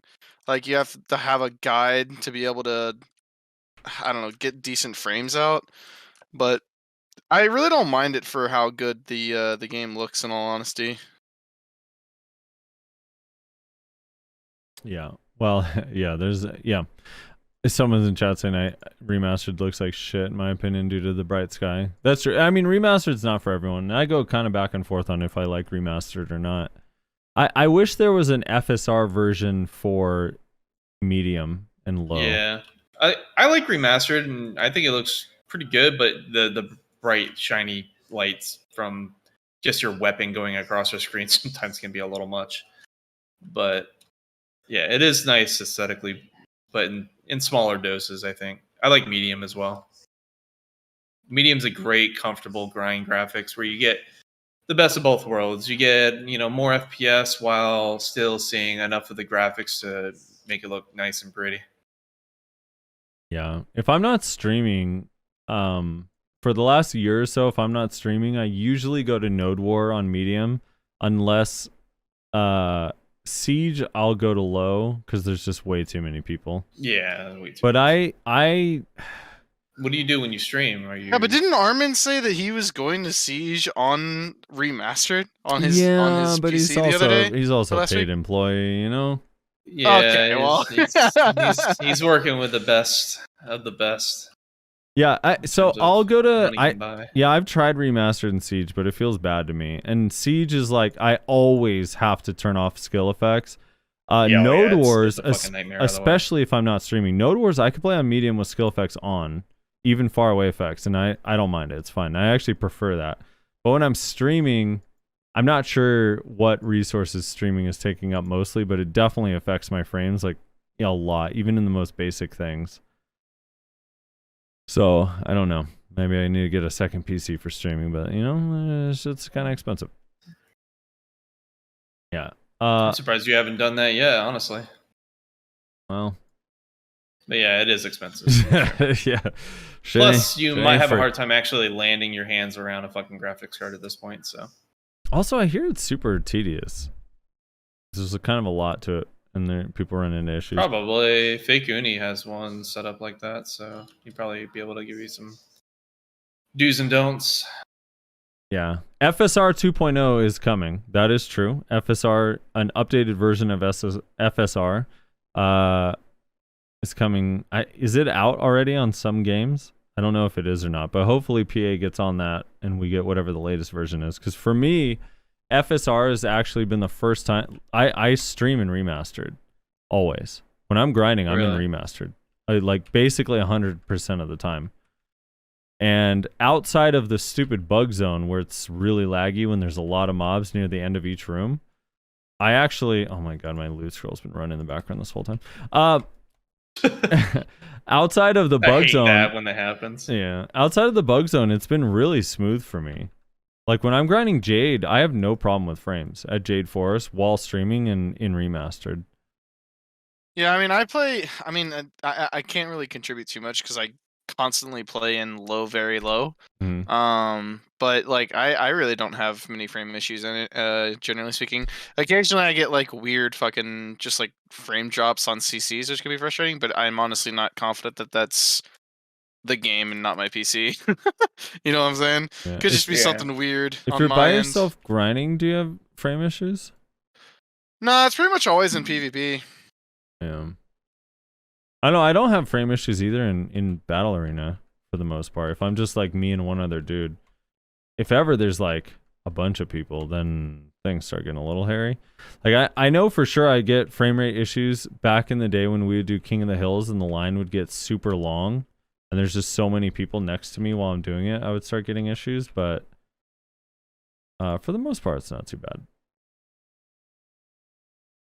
Anyway, there is one other thing I completely forgot to write in the little rundown. Dracania got its bombs. And I'm just going to say it right now, and maybe I'll have to eat my words down the road, but I think they got, of the 6 options, I think they got one good Rabomb and the rest are trash. You there think so? I really, really think so. I think the only good Rabomb is the one that buffs their team and their movement speed and their heal, their self-heal. The other ones, I went on Global Labs and tested them. They are all... So first of all, these first 2 are just 1v1 combo skills, the level 56 ones. One is like this uppercut, completely unusable. The time between the end of that uppercut and when you can use another skill is so absurdly long that it has to be bugged. There's no way that it doesn't make any sense. So the only usable one is Mark Thanon's Fangs, which is the second level 56 one, which is, it does a float and then a slash, and it flows fairly well into other abilities. This ability isn't special, it's not unique, it doesn't have anything cool or different than any other. It's not Serpent Ascension, it's not Wheel of Wrath, it's just a relatively decent speed re-CC that I think will flow well in combos. I don't know if it makes the class better. The class already has 2 of these in its pre-awaken kit with absolutes, with SF and SLMB. Actually, SLMB is a prime skill, but I don't. It's okay. It's okay. It might be used in combos, especially if some things are on cooldown. Potentially, we'll see. I don't think neither of these are useful in PvE. The next set of skills, the level 57 one, Piercing Wings, is probably one of the worst bombs I've ever seen in my entire life. So this is it. You press Shift Z. It is a forward guard. So when you read it on face value, it actually sounds fucking awesome. So it's a 15-second cooldown, 1028 times 1 up to 8 hits, accuracy 7%, forward guard while charging, stun on successful hit, no collision while moving, PvP damage reduction on it, and you travel through a target relatively quickly. The problem is you cannot get rid of that charge animation. The charge animation is there 100% of the time, and it is so slow. It doesn't flow into or out of any abilities well at all. Nothing flows well with it. I don't think anyone will ever use this ability once it comes to live server. This ability feels to me just completely dead on arrival if it comes as it is here. It doesn't connect with anything well. There's no way to cancel the charge. None of it feels good. It's just a completely trash ability. If you get stunned by this, you're going to end up on Pistanity. It'll be an embarrassment. Dragon Assault. This one is a little bit different. It's a 15-second cooldown. It's fully super armor. It dashes you forward. It's very slow, and it doesn't flow out of well, but it does apply a DP debuff. So for group PvP, if you want to get in and just do like a super armor AoE low damage skill that has a DP debuff. It's pretty alright for that, or chaining together super armors. So it's not great, it's not bad, it's okay. It has this weird issue where for some reason, even though it technically has collision, it moves you past the target after you do the uppercut. So you're like, it just moves you like behind targets. It's super weird. I don't know why, but it moves, even if they're directly in front of you, you start the uppercut in front of them, and then you end way behind them, and then you have to reposition, and Dracania is just not good at repositioning. So this skill I don't particularly like, though I think it'll be the one chosen. I'm noticing that when I'm on the season. It seems a little wonky with its immediate movements that it needs to do. Yeah. Now, here, the level 58 skills, now the tooltip is wrong here. The cooldown is wrong. On this level 58 skill, the cooldown for both of them is 18 seconds, not 23 and 30. I don't know if that's intended or a mistake or what, but when you go into Global Labs and actually try both of these level 58 Rabombs out, they're both actually 18 seconds cooldown. The first one, I think, is incredible and super powerful and great for group PvP. It gives them, it's an 18-second cooldown, can't use it during cooldown, restores 10% of your own max HP. It gives 15% move speed buff to yourself and allies for 15 seconds, and a 24% critical hit rate buff for 15 seconds for yourself and allies. Now, the crit rate buff itself is not particularly good for the Dracania, because all of her skills that you would use in group PvP all have 100% crit already. But it is very powerful Yeah, you got cape. for people around you. What, Rez? Oh, sorry. I meant to mute for that. Oh. I was talking in the chat. My bad. But the crit rate is great for people around you. Just as an example, if I'm on a Suck Kuno and I'm next to a Dracania and they use this 24% crit rate is going to buff the damage of Shadow Explosion. It's going to buff the damage of Tenon Cutter. It's going to buff the damage of Shadow Stomp. So it's incredibly powerful for your team, because not a lot of classes have 100% crit rate on a lot of powerful skills for their, whatever, for some of their skills. So, and the move speed buff is nice, and plus it heals 10% of your HP. It's not protected in any way. You can't cancel the animation. There's no like gimmicks to get in or out of it. It just, you have to raw hard cast it from your hotbar, and it has its duration. But cool skill nonetheless. One of the more powerful ones. The second one, also an 18-second cooldown, does 901 times 6, 50% crit, 8% accuracy rate, damage reduced by 30%. Has super armor, and it is an AoE cast, attack, and move speed slow debuff by 20% for 10 seconds. On paper, this one is the one I liked when I first read all these skills, but in practice, I really, really don't like this skill because it is incredibly slow. You have to do the whole animation, and the slow debuff is essentially Fatal Blows AoE, but around your whole character. So you have to be like making contact with the character, basically, to apply the slow debuff. You'll see it affect targets way further than the AoE, but they don't get the slow. So I almost think that this skill for PvE in particular is intended to be a pull skill, because it has a pretty big AoE, but the slow debuff is only applied directly around your character, like a pretty small AoE, if that makes sense. So the skill is like, is it usable? Probably. Is it great? I don't think so. It's not Devastation or Gravedigger or Ensnaring Sand on Hash or what's it called? What's the Kuno skill? The actual class that I main, I can't figure out its skilling. Dance Macabre. It's not like that. The AoE is too small and it's really slow. So it has its uses. I think it'll be mostly used in 1v1 as like a part of an SA rotation. I don't know if it'll be used in group PvP. I think the other skill's a lot better. And for the record, and again, I could end up eating my words. None of these abilities help its PvE in any way whatsoever. Not a single one of them. So those are the my breakdown of the Draconia's Rabombs. Thoughts? I mean, it's hard for me to have an opinion on them. I haven't really played the class too much. They look interesting though. I think I don't know. I haven't played the class, so let me state this first. I haven't really played the class that much, so my opinion does not hold nearly as much weight as yours does. But I think that the Rabombs are probably going to be more useful than you think. I just think I don't know. The first like CCs, the 56 Rabomb, I think is pretty decent. I think it's more decent than you're giving it credit for. The protected movement is like really nice. Huh? Why? It's like Because it's almost like Heaven's Cleave from Warrior, except slower. It's literally that same ability, except slower and probably does less damage overall. But I just think that she's missing kind of like I just think she's kind of missing a CC like that. Just like a relatively Well, it's not a catch quick. though. It's a re-CC. It's too slow to be a catch. It's really, really slow. And you can't cancel out of it. So it's only going to be used as a re-CC. Actually, it's worse than Heaven's Cleave because Heaven's Cleave moves you forward. This one doesn't. Yeah. I think more protected movement is insane because I don't know. I personally feel like that class already has a lot of protected movement. I know it can't spam its protected movement, but the protected movement it has takes it really fucking far.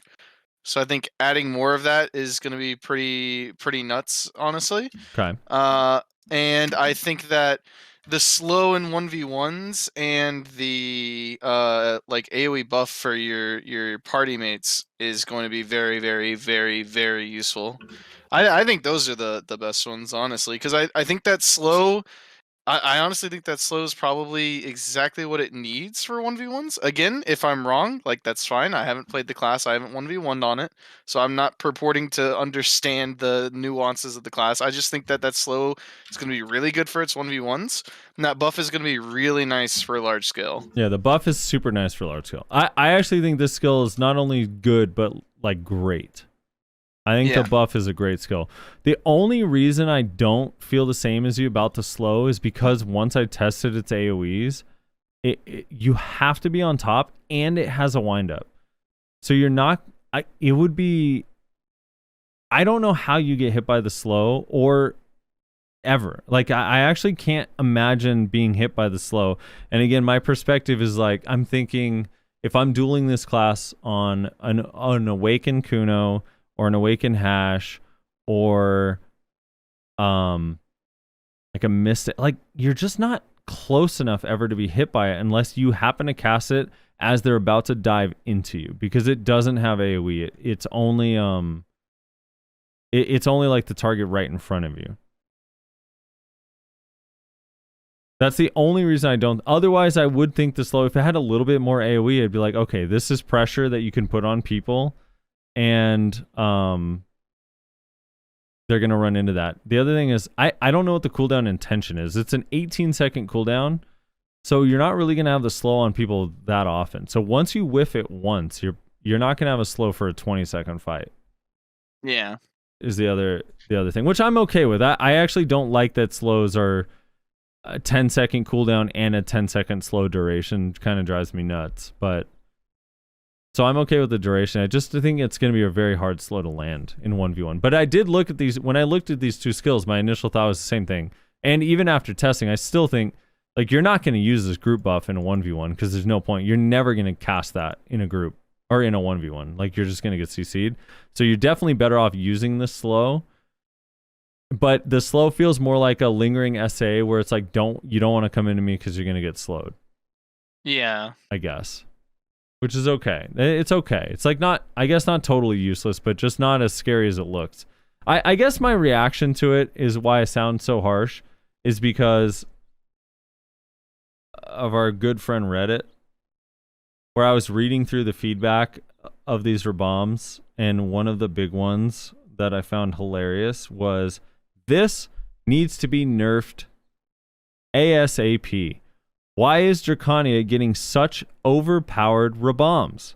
Protected area effect, all slow with good damage and low PvP reduction. Protected mobility Rabomb choices with attached big damage. Hello, developers. And I'm like, I don't know how on earth you got, unless like if you even touched these bombs on global apps and felt how they feel, I don't know how that's your reaction to these bombs. There are so much better. I would gladly, in a second, take all 3 of Kuno's bombs over any of these bombs. Literally none of these I would trade for a Kuno one. Yeah, I don't think the bombs are like OP. I think they're pretty solid. It sucks that they don't really do anything to like improve your PvE, because I know that's what you really wanted. It drives Like me that nuts, really, dude. I know that really fucking blows. But I don't know. I felt like when I looked at it, my first impression was like, "Whoa, these are insane!" And then like I actually started thinking about it, and I kind of tempered that opinion down to like, I think they're pretty good. I think they're pretty good. I definitely don't think only one of them is useful. I think only But one of them again, is like I don't play the class, so my opinion's not worth shit. Like, well, the one that I think disappointed me the most is this piercing wings one. It gives a forward guard on charge and then a stun on hits, where I was like, dude, they got a fast catch. This was like, I was like, this is what it's missing to help its 1v1. This is going to feel like a totally well-rounded class. And then I was like, all right, let me figure out how to cancel this charge animation. And there's just no way. There's nothing you can do before this skill. Maybe someone has come up with that. I tried E, which is what mostly cancels most of the skills in her... E cancels most of the skills in her kit. I tried F. I tried forward R&B first. I tried SF. I tried side dashing. I tried doing her AD R&B iframe into it. And every time you get hard stuck in this charging animation, and you have to spam left click. You're like spamming left click to do the dash. If you don't, and the spam left click, like it always charges for at least like 1.7 or 2 seconds. So it's like, it felt weird. It felt like I was getting stuck. Like my game was freezing. It was tilting me. But the skill does look cool. So I don't know. It's maybe they have to be careful on the bombs a little bit because of what happened with Corsair. Because Corsair went from being like, this is pretty good in large scale to holy fuck, it's untouchable. Now it's going to get out of every bad situation 100% of the time. So I do like this group buff. I'm a fan. I know everyone hates PA and thinks that PA and all that stuff is bad, but I like these more subtle buffs. It actually reminds me a little bit of Lost Ark, like synergy type skills, where it's like a minor buff that helps your team, but isn't so dramatic that you're like, we need 20 Draconias in our guild right now. You know what I mean? I kind of like it. If the Draconia is around your group and pops this buff, it's going to help your group, whether they know it or not. Most of the time, they probably will have no idea that they got buffed by a Draconia. Yeah. Yeah, I don't know how That's I feel probably about true. group. I really don't know how I feel about group buffs, honestly. I'd have to like really think about. I know we had a conversation like a few months ago about like, do we like group buffs or not? And I forget what I said at that point in time. I think kind of generally speaking, I'm fine with them as long as they're not so game changing as like making everyone unkillable like PA did. Right. It would be hard to implement, and this is super far-fetched idea, but I wouldn't be totally opposed to the idea of every class has some unique group buff that's relatively useful but not too crazy. Yeah, and I think that might have been like something that we were talking about for whatever reason. I don't remember what context we were having that conversation, but I think we were having a conversation like that. Yeah. In Lost Ark for PvE, they call them synergies, where it's basically if you hit, I mean, there's a bunch of different ones, but one of them is if I hit a mob with a certain skill, that mob now has a debuff, so your whole party does 6% more damage. Something like that. It would be cool. Like this one is a crit rate buff and move speed. I think Warrior has one, although it's weird because I don't know if it stacks. I've heard that it doesn't stack with certain skills, so it becomes a little bit less useful, but they have one where they give their party DP. The idea of that is cool. I like the shy one where everyone gets HP is really powerful. although apparently not powerful enough to require shies in your guild. Even though it is pretty powerful. I like little things like that. I think those are kind of cool. Like if you're with a Suck Kuno and they pop a buff and the 10 people around you get like plus 10% back attack damage, that'd be kind of cool. Or if you're with a Zerker, all the people around you get minus 10% stamina usage on their skills like Lava Piercer, you know? I'm just kidding. It just fits the theme of Suck Zerker.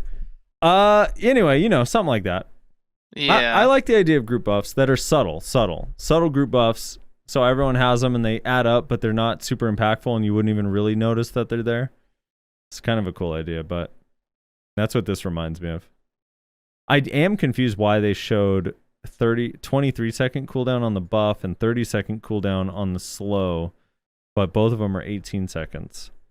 I don't know what's going to end up happening when they actually come out.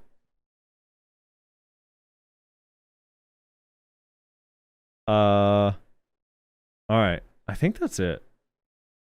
Let's have something else you guys want to talk about. I think we should probably we got get two comment sections to go through, so we should probably try and get that done. Yeah. Are you cool with reading them? My voice is gone. Yeah, I can. Let me tell my guildies that I gotta sit out for a bit. Uh-oh. Are you in Node War or something? No, we're just doing some 3v3s NBA. It's fine. They can find somebody else. It's toxic. Are you their main shot caller? Pull up. Huh? No. What? How would I be their main shot caller if I'm in here? What? Well, normally you're not in here. That's why. I mean, like normally are you their shot caller? Oh no. Oh, We pretty rarely do this, and when we do, it's very like casual. We don't really like take it hardcore or anything. Okay, so we're gonna start because we have two comment sections, so we got to start with 147. We're gonna start with the oldest, right? Yeah. All right, let me pull it up. just real quick. read through this real quick and make sure that I don't need to. I deleted a couple, earlier this week, I think it was. So I don't think there's anything. All right, you ready? Hold on. Let me pull it up.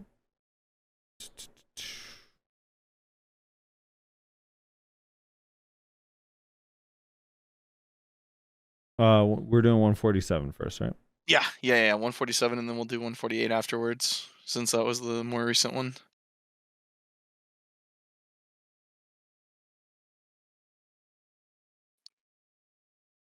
Okay. All right.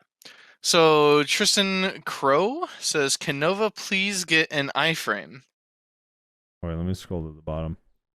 Succession does have an iframe, right? But Awakening doesn't, which is kind of funny. Yeah, Awakening only has it in Excel mode, but Successions needs a little love too. Yeah, for sure. It's a 10-second cooldown. Methios War says, "The problem I have with siege type things, if one person needs to be able to kill one person, the damage needs to be at a certain point. At this point, having 5 or even 10 more people hit one person, you get insta-gibbed. This problem gets worse with range and AoE skills. It's much harder to avoid. This kind of takes away the powerful feel you hopefully got after progressing your character for years. So there needs to be some rules in place, like split damage, perhaps mitigation on a person that gets hit by numerous abilities. You have to find a game that does this in a good way. The more people, the more lag, the less one person is going to matter in the picture. Like you guys said, problem solving, something PA doesn't do historically. They just stop working on things before it works." Yeah. I don't know. What are your guys' feelings on split damage? It's like I actually don't know why they don't utilize it a little bit more with some of these skills that are huge nukes with big AoEs. Big AoEs. Like yeah. I'm not just talking about range. don't know. I'm talking about even melee skills. Like I don't know. Like big AoE skills. Yeah. I don't know. It's I feel like it's something that they put in the game and then they've almost like forgotten about it, it feels like. Because I feel like it could just be better utilized than it is. And I don't know. I'd have to like really sit down and like think about it and like get into the weeds of like when is it appropriate or not. But I don't know. It just feels like it's something that they added into the game as a solution, but then didn't really like like make it a good solution for everything. They just kind of like were like, it's there, like whatever. Who Yeah, and cares? it's I always don't know. so It's extreme. bizarre. It's never Yeah, it's like, bizarre. oh, if you hit 10 people, you're gonna deal 85% of your damage to those 10 people. Instead, it's always like, all right, if you hit 3 people, you're cut by half. Yeah. Yeah, I don't know. It's another one of those things where we're always left like guessing as to how it's like affecting our gameplay, which is never good, honestly. Solus says, yo, whatever happened to the hash lore about the door that leads to hell or something? Open world PvP is just dead. Most games have like factions or points when you kill someone. I think honor system is what Solus means more. I feel like factions these days are kind of... I don't know if people love factions anymore. It always causes I feel problems. like I honest to God just feel like guild systems are just better factions. Yeah, I mean, really. I just think the guild system and guild wars for like open world stuff is just far superior than factions. I don't know. Factions could be fine, but I don't know. Yeah, there was this I don't Land even of the know. Dead thing I think he's referring to that Yeah, Hash is yeah, from, yeah. and that was supposed to happen in Valencia that never came out. Yep. No Yep. idea why it never came out. I don't know. It sounded Yeah, so I'm not cool sure. too. Cry says, I like how Rizzler hasn't complained on Zerker since it became busted as fuck. I think that's just a lie. I've definitely complained a lot. Wait, what? That's just Yeah, incorrect. you've definitely said that the class needs to be toned down. Yeah. I mean, yeah, I've literally came on here every single week and talked about how Succession Berserker is OP, and then simultaneously I've complained that Awakening Berserker is in a bad state, aside from like the first 2 weeks where I was still on that Titan blow high. Yeah, Titan Blow strong, full kit. Yeah. Anonymous Gamer says, Frosty, if you want to see what a character dual-wielding shields looks like, look up Cabrakin in the game Smite. Yeah, he has 2 shields. Rez Sun Wukong was an anthropomorphic, the king of the monkeys. I know who. I know who Sun Wukong watch is. that trailer last week? We did not. No, I don't believe so. Okay. It came out this week, didn't it? Yeah, that's why I was like, it's crazy that he's talking about it here. Did we talk about it last week? I don't even remember. Yeah. We mentioned it in some context. I don't remember exactly what it was, but we mentioned it in some context. Okay. All right. After this comment, we have actually a couple little small things we have to talk about before we get to the next comment. Go on. Sorry. Okay. So I can solve the issue of people not wanting to PvP. Take one of the Elvia servers and one of the season servers and set aside 3, maybe 4 servers at most where there's no PvP at all.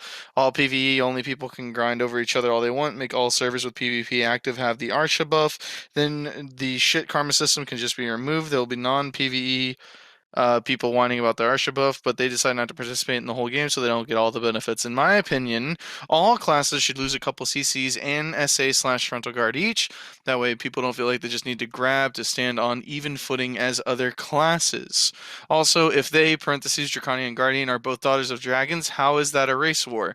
They would be technically the same race, half dragon. The better comparison would be the family rivalry of the Hatfields and McCoys, or the story of Romeo and Juliet minus the romance. In Awakening, the weapon could be a pendant from her father that she goes into beast form when she grows claws, has actual wings. Her ability is more ice, frost, and lightning since she is Guardian's rival. No grab, but she has a 1-second freeze into a bound. Fairly short range, about the length of Sork DKI frame distance in a very narrow cone. That way you can see multiple enemies, but you have to be good with it, not just another giant AoE freeze LOL. On a tangent, there are really big mobs in the world of BDO. Can I ride something other than a fucking horse? A griffin, big treant from trees, maybe big ass elite from blood wolves or thornwood mobs? Pass that along to the intern LOL. There's some stuff in here. There's some stuff. There's some good stuff in here. Definitely agree on the mount part. Why are there not more mounts, man? I just don't. I'll never understand it. I feel like mounts are such a big part of MMOs that they just do not utilize in this game, man. Yeah. Why can't I ride a bear? Damn it, Spare. Yeah, it'll ruin your immersion. That's why. I just don't get it. There's I thought it was interesting. They say they would technically be the same race, half dragon. The better comparison would be family rivalry, but of like the Hatfields and McCoys, which I don't know that reference. And then they say, or the story of Romeo and Juliet minus the romance, except there's romance involved. So the Hatfield and McCoy, if my memory serves correct, was this big if I remember correctly, someone please correct me if I'm wrong about this. I think it was like a moonshine smuggling family war where basically these two families were both like making moonshine in the prohibition days, and they basically were like constantly fucking murdering each other because they were like competition or whatever. I think that's what it was, if I remember correctly. I'm not well versed on that specific thing, but I think that's what it was. Maybe question mark? I don't know. Someone will probably tell me I'm wrong. I'm in Killian's. Well, wait, real quick. How could you not? How could you say there's no romance involved when they were both their dads are a dragon? There's a lot of romance involved. Okay, Jesus right? Christ. Okay, hold on. There was for some reason. Oh, the Monkey King thing. We have to talk about this. Yeah. Okay, let's talk about this. Two things. So the first thing is the Monkey King trailer. We saw it. I don't know if we should show it here. Maybe it doesn't really I don't matter. think we need to bother, honestly. We don't really have it's to. kind of old But news at this point.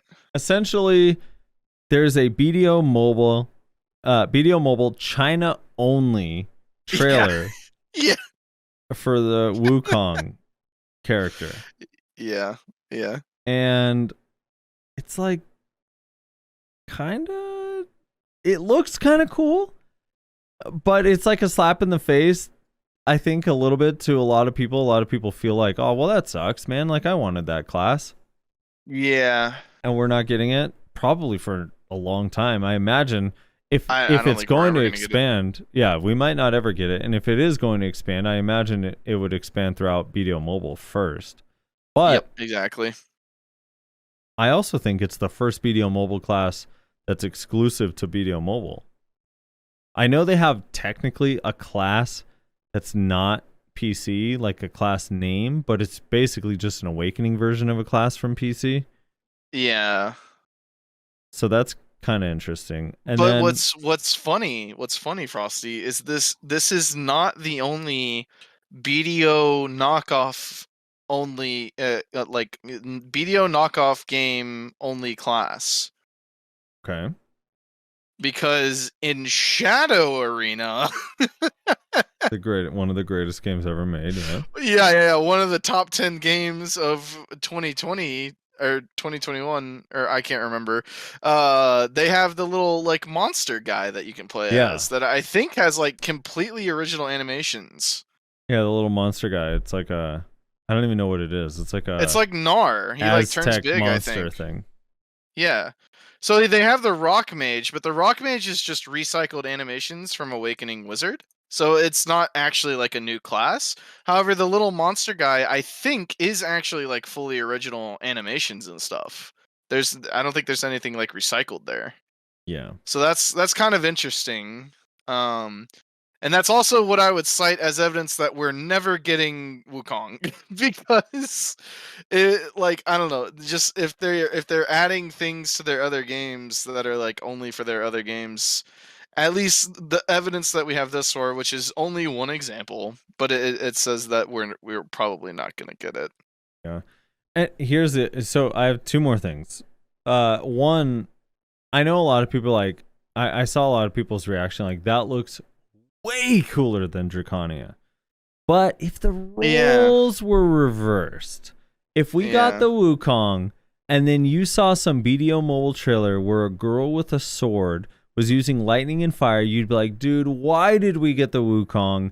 That Draconia looks so fucking sick. I agree in part. I do think there is something to say about like the lack of male classes in this game. Like compared to females, there's way more females than males. So I think there is kind of a desire for more male classes, but for the most part I agree with you. That's very likely what would have happened. I want to be with you on that because I'm okay with they should add more male classes, but no one plays them. No one's playing Hash, dude. Unless they become insanely What do you mean? meta. Everyone's playing Slugzerker. What do you mean? Yeah, unless they become insanely meta, no one plays them. It's like so weird. The amount of like, I don't blame them for making mostly female classes because way more people are into female classes than male. Like at the end of the day, it's just the truth.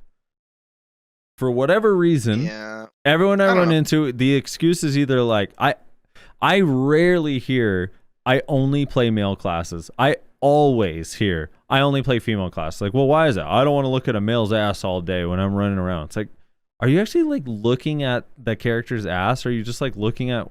That's why you're getting caught in all your CCs. You're not looking what the opponent's doing. You gotta stop looking at your character's fucking ass. Like, what is that? And then Yeah. the last thing I wanted to address, they're doing a maintenance tomorrow. They announced, they put on their notices. Niash, are you still here? Because this is really unique. And Yeah, weird. yeah. They're doing a maintenance tomorrow. Tomorrow, That is weird. early, at 1 p.m. PDT. Until I like didn't even realize that 4 they were or doing 5 maintenance tomorrow. Yeah, there is a maintenance tomorrow here. Let me pull up the page. They announced it today, like I think this morning.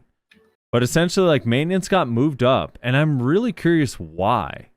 It's so Yeah. Is it weird a and holiday in random. KR on Wednesday or something? Because that's usually when they do weird things like that, right? True.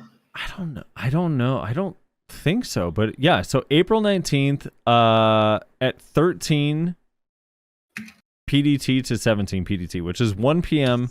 to Wait. what is Wait. it? 4 hours. So that Wait. means Reslar at 3 p.m. your time tomorrow, servers are going down. 3 p.m. Wait, Frosty. Yeah. Wait, did they move our maintenance specifically so that our maintenance wouldn't happen on 420? No. Oh, why not? Why? Because of pot? I have no idea. That's listen. It would have happened on 420. They moved it for some bizarre unknown reason. But pot's legal in like 40 states now. Listen, man. I don't know. I'm just what other connections can you draw? Why would that? Yeah, like everybody tries. So I was like, why would that matter at all? What else? What other connections? The only would you thing I can draw? think of, if maths are, I haven't seen SEA or Taiwan, but I'm gonna Google I it. think our server comes up at the same time as Taiwan normally does. So maybe they want everyone to be kind of around the same time for something special, some surprise. Am I coping here? Is this copium? Probably coping. Yeah, no, there's no holiday in April for Korea. It looks like it's March 1st is March 1st Movement Day, and then 5th of May is Children's Day. So there's nothing in April that would suggest like a holiday or anything. I don't know. It's just weird. It's weird that they'd announce it today and that it's tomorrow, because it does line up exactly with Taiwan's normal release for the patch notes. So I don't know. I don't know what it could be. Maybe it's nothing. Maybe it's some weird scheduling issue. It just seems so odd. It's so random because Yeah. I can't remember the last time our servers went down the middle of the day for a routine maintenance. I don't think it's ever happened outside of the server not in the middle of the transition. day. They've moved the days in the past for like holidays and stuff, but it's always been at like the same time on different days, not like a random afternoon time. It's fucking bizarre. Very, very weird. But probably how EU feels every single week. Yep. What time do the servers go down for EU? Like EU Central? I'm asking the chat. That's to the chat. That's not Nyashi and Reslar. We can move on with the comments. Hopefully I get a response on that. All right. 10 a.m. So the servers go down 10 a.m. and they're down to like 2 p.m. Yeah. All right, back to comments. Iman Killian says, "Man, as a Berserker main, can you not do that where you compare a new class that it doesn't do more healing than Zerker, as if Zerker needs to be better at healing than the new class?" It's not that Zerker needs to be better at healing than the new class. It's that for Then what 6 is it, years, Reslar? It's for 6 years, I have gotten nothing but shit for Zerker's healing. Every time I use a heal in a 1v1 to like heal back to full, all I get is people going, "Yo, dude, that's so fucking oh my god, E-class so stupid, busted, retarded, blah, blah, blah." And then now Dracania comes out. It heals at 1,000,000 times the speed. It has a PA with a heal on it, and everyone's like, "Yeah, this is perfectly fine."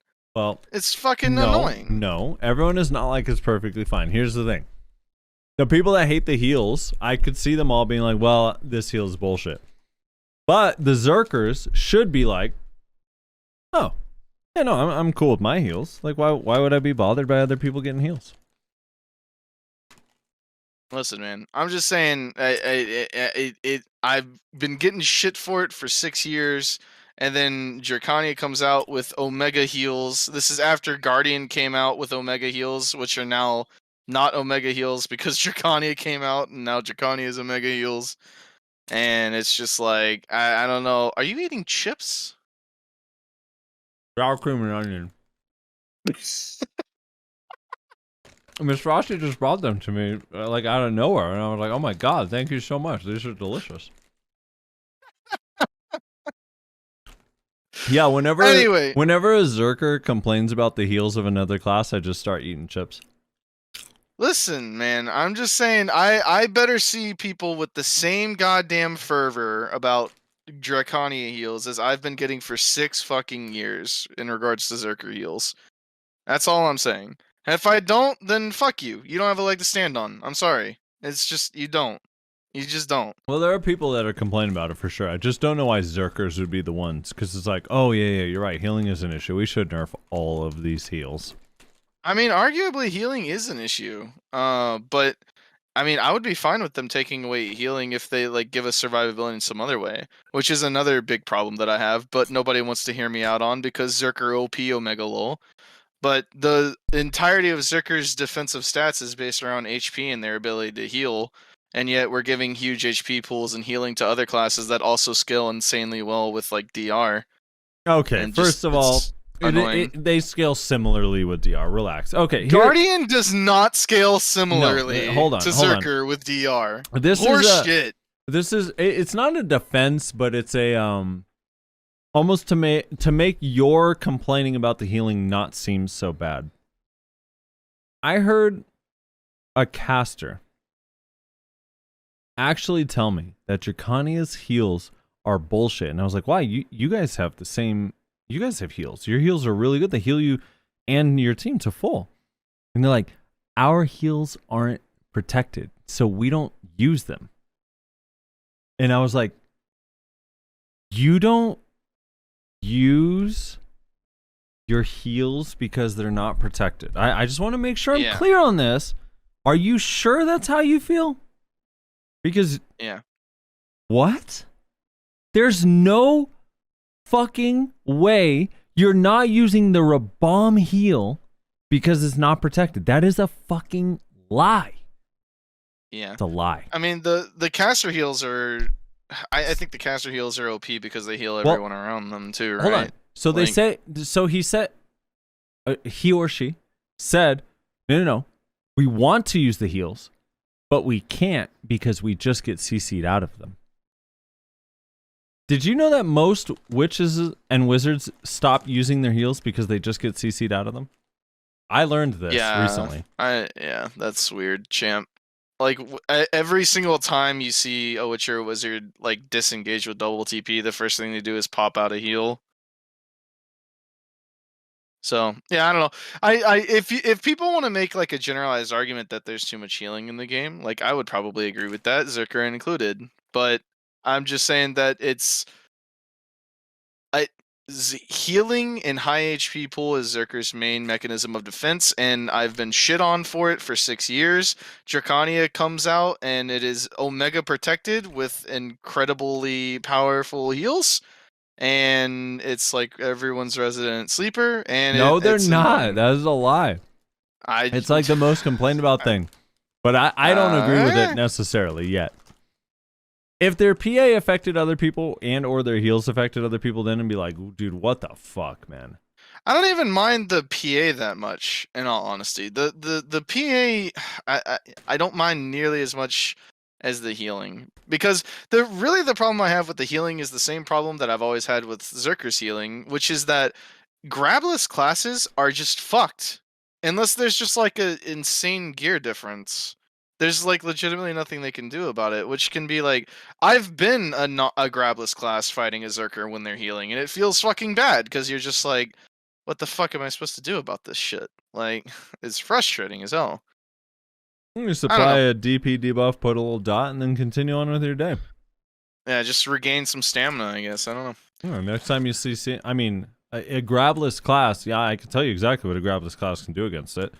It doesn't really matter because there's nothing the Dracania could do to CC that grabless class. The kit does not have a CC in it that can catch any reasonably decent class in this game. I mean, doesn't need to when it literally just one-shots everyone. So. One-shots no one. You're a liar. Bro.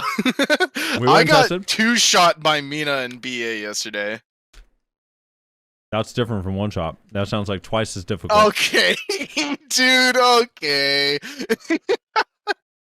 Well, here's the thing. Because I heard that. Yes, I am still eating my sour cream and onion chips. They're fucking good. Is it Ruffles? No, they're Lay's.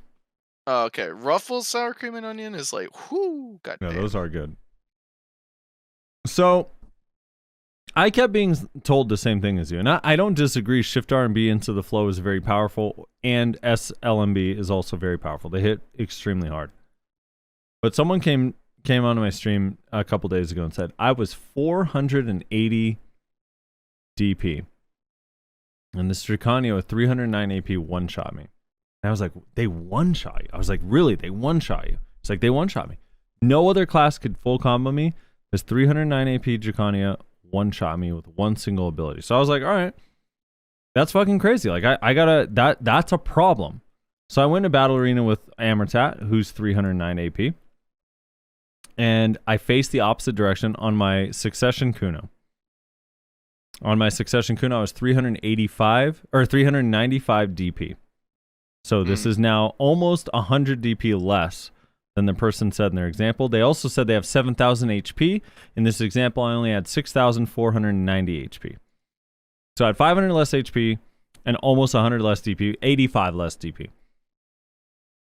He couldn't one-shot me. He hit me with Shift R&B and the flow. It only brought me to 50% health. He's 309 AP. He then hit me, this is in the back. So I was like, maybe try E-buffing. So he E-buffed. He popped his Giant's Draft. Still 50%. If special attack damage played a role, sometimes it was even less, only 40%. And I was like, and then he asked me, he was like, well, take off your armor. I want to test something. So I took off my Beg's gloves, which dropped me all the way down to 325 DP, 320 or 325. I can't remember off the top of my head. And he hit me with Shift R&B and the flow, and I still did not die in one hit. And we did it 4 times in a row, and he never was able to kill me at 309 AP with Shift R&B and the flow, straight to my back with a Giant's Draft up, even when I was 320 DP. So I don't know what's happening out there where people are getting one singular skill shot by the class, but I can't get it to happen. A lot of people are saying that Sukuno is just way too tanky. Yeah, that's what I was about to say. It sounds like Sukuno needs to be nerfed to me. I guess. That's what I heard. That's what I learned out of that story, to be perfectly honest. I guess. No, yeah, I don't know. They're okay. I don't know. It's a symptom of a bigger problem right now. Dracania is of just like super high damage perma protected like bullshit. That is just, I don't know. It's lame to me. I don't know. That's just me. Maybe other people disagree. Let's move on. We got Maciej. I'm not sure how to say that. Kwiatkowski. I butchered the shit out of that. My apologies. I just don't understand why they kill new classes. Corsair is pretty much dead class. You barely see Sage. Just what the fuck? They don't even make outfits for them. Just make them good in PvE. Frosty is a former Corsair. Is it pretty much a dead class? Well, it's like a lot of these classes. So sometimes we do get caught up in PvP balance complaints, right? But most people just want their class to be good in PvE. And I've said this 1,000 times. I don't know why on earth you would ever let a class just be completely terrible in PvE, especially a brand new class where you're like trying to sell it. It's so weird to me. So yeah, I mean, I can't disagree with them. Sage, they nerfed its PvE. Corsair, they never made it great. Suck Nova, they never made it great. So it's just sitting there. I don't know. And then Suck Nova, they gave it that horrendous fucking costume, which is just an absolute abomination. It's like the worst costume design I've ever seen in the history of costumes. So The Quinceañera one? no, I don't know. Here, let me send you a screenshot. It's this one here. Yeah, send it to me. I want to see which one you're talking about. It is. It like I can't believe this is a real costume. It has to be fake. It's literally like it's. I posted it in our Discord. What is that? No one wants that.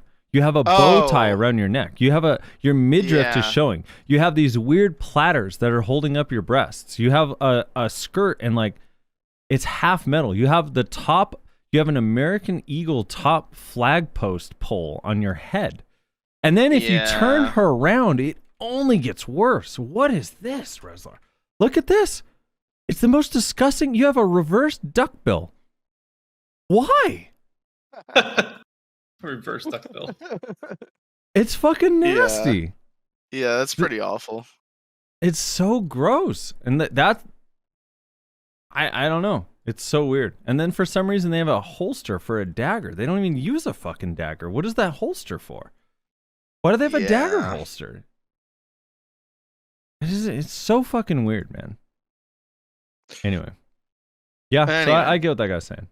Why make it bad in PvE? It's so weird. Steve Smith says our healing faster than Zerk is irrelevant. Zerk has more speed CCs. Yada yada, whatever. Cybernetic Augment Creator says timestamp for downs. What? I'm not even gonna bother. I just don't care. Wait, can we get Nyashi's reaction to that comment?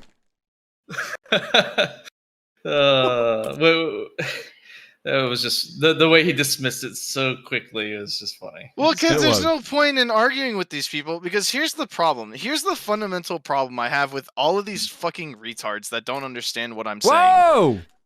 Everything I am saying is from the context of me playing Awaken Berserker. And every single time I say something about Awaken Berserker, everyone goes, but Chuck Zerker OP! I am not talking about fucking Succession, you goddamn dents! I'm talking about Awakening! And it's like so fucking old at this point. God damn it. Did you or did you not get to enjoy Q buff spam for the last 2.5 years?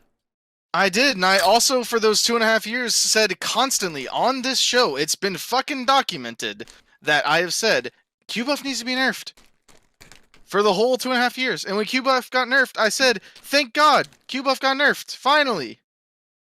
But then they just replaced Q-Buff with Titan Blow, so we're still fucked. Doesn't matter. That's right, you're a bad person. It's just so fucking aggravating. Well, everyone just ignores the part where I say, yeah, Succession is busted. It needs to be nerfed. I'm talking about Awakening. Yeah, but, I mean, Succession is just so OP. Like, fuck you, man. You know why, man? Just fuck you. No, you know why? No, I'm going to defend these people. Oh, Jesus No, let me Christ. finish. Let me finish my chips. Hold on. Yeah, I was going to say, you want to finish first? We spent, Rezar, you and I both, for 2.5 years, or a year and a half, even longer than that, complaining about casters. That's what these people are going through right now. Unfortunately, Rezlar, I know you hate it, but you are playing Suck Wizard. Today's Suck Wizard. And people hate it. So they are complaining about it constantly. They are constantly complaining about it because it is fucking awful. And that's what they're not differentiating. When they're complaining about Wizard, all of the Awakened Wizards were not coming up like, guys, stop talking about me. You're not talking about me. No, they were talking about Suck Wizard. No one's talking about you, Rezlar. You're taking it personally, but they're not talking about you. They're talking about the Suck Zerker. So stop being offended if it doesn't apply to you. Period. That's all. They're not talking about you. They're complaining about Suck Zerker because Suck Zerker is fucking bullshit right now. Except but they're for the just part saying where Zerker. Specifically reply to what I'm saying. But yeah, yes. Except your heals are still fucking super powerful, even on Awakening, and it's fucking bullshit that you think that they're not. Yeah. All right, that's all. I want to That's have all. it. We needed a clip for Pistanity. You're welcome. Yeah. Easy clip. True. Yeah, and again, Well like staged. if people want to make a generalized argument that like there's too much healing or like SA heals are a problem because grabless classes like have no counter to it, like I'm fine with that, but these people have no standard, and that's what's frustrating about it. There's absolutely no standard for which these people apply their arguments. They just completely, just based on nothing but emotion, go Zerker OP, Zerker OP, Zerker OP. Even if I say, yeah, Succession Zerker is OP, and I'm talking about Awakening, they go, yeah, Zerker OP, Zerker OP, Zerker OP. And it's like, okay, well, I'm not gonna talk with you then. I'm just not gonna engage with you. If you're just gonna go Zerker OP, Zerker OP, Zerker OP every time I try and have a discussion, which is why my new thing is I'm just not gonna play it. I'm not even gonna play Okay, Awakening. but this is not even relevant. Like, okay, so separate from the balance thing, it's like I also was taken aback when you complained about the heals. I was like surprised. I was like, that's so weird that the heals are his issue. Like, I could see like, hey, this damage seems kind of nuts, or hey, she's too protected. But I was kind of surprised about the heals because I'm like, dude, that's like kind of what Zerk does. And she doesn't have frontal guard during them, so she like you actually get to mitigate damage. And on one of your heals, you're also doing CC attempts while you're healing. Yeah. So I was surprised as well. Now I get that Suck Zerker is different than Awaken Zerker, and I'm not asking for Zerker's heals to be nerfed. I'm just a little bit surprised that a Zerker and now casters, I have to throw them in too, which are the two people. Which also is fascinating. The two classes I see complaining most about Draconia's heals are Zerkers and Casters. And I think that's interesting. There's something to it. What it is, I don't know, but there's something to it. Well, no, there's an argument to be made that they feel like this happens all the time, right? This has been my feeling about Striker for the longest time, basically up until Reworks came out, is that Striker is just a better Zerker for like 1v1s. And I think, again, this is all pre-work. I think that's especially true for Succession Berserker, or was, I should say, because again, this is pre-rework Succession Berserker.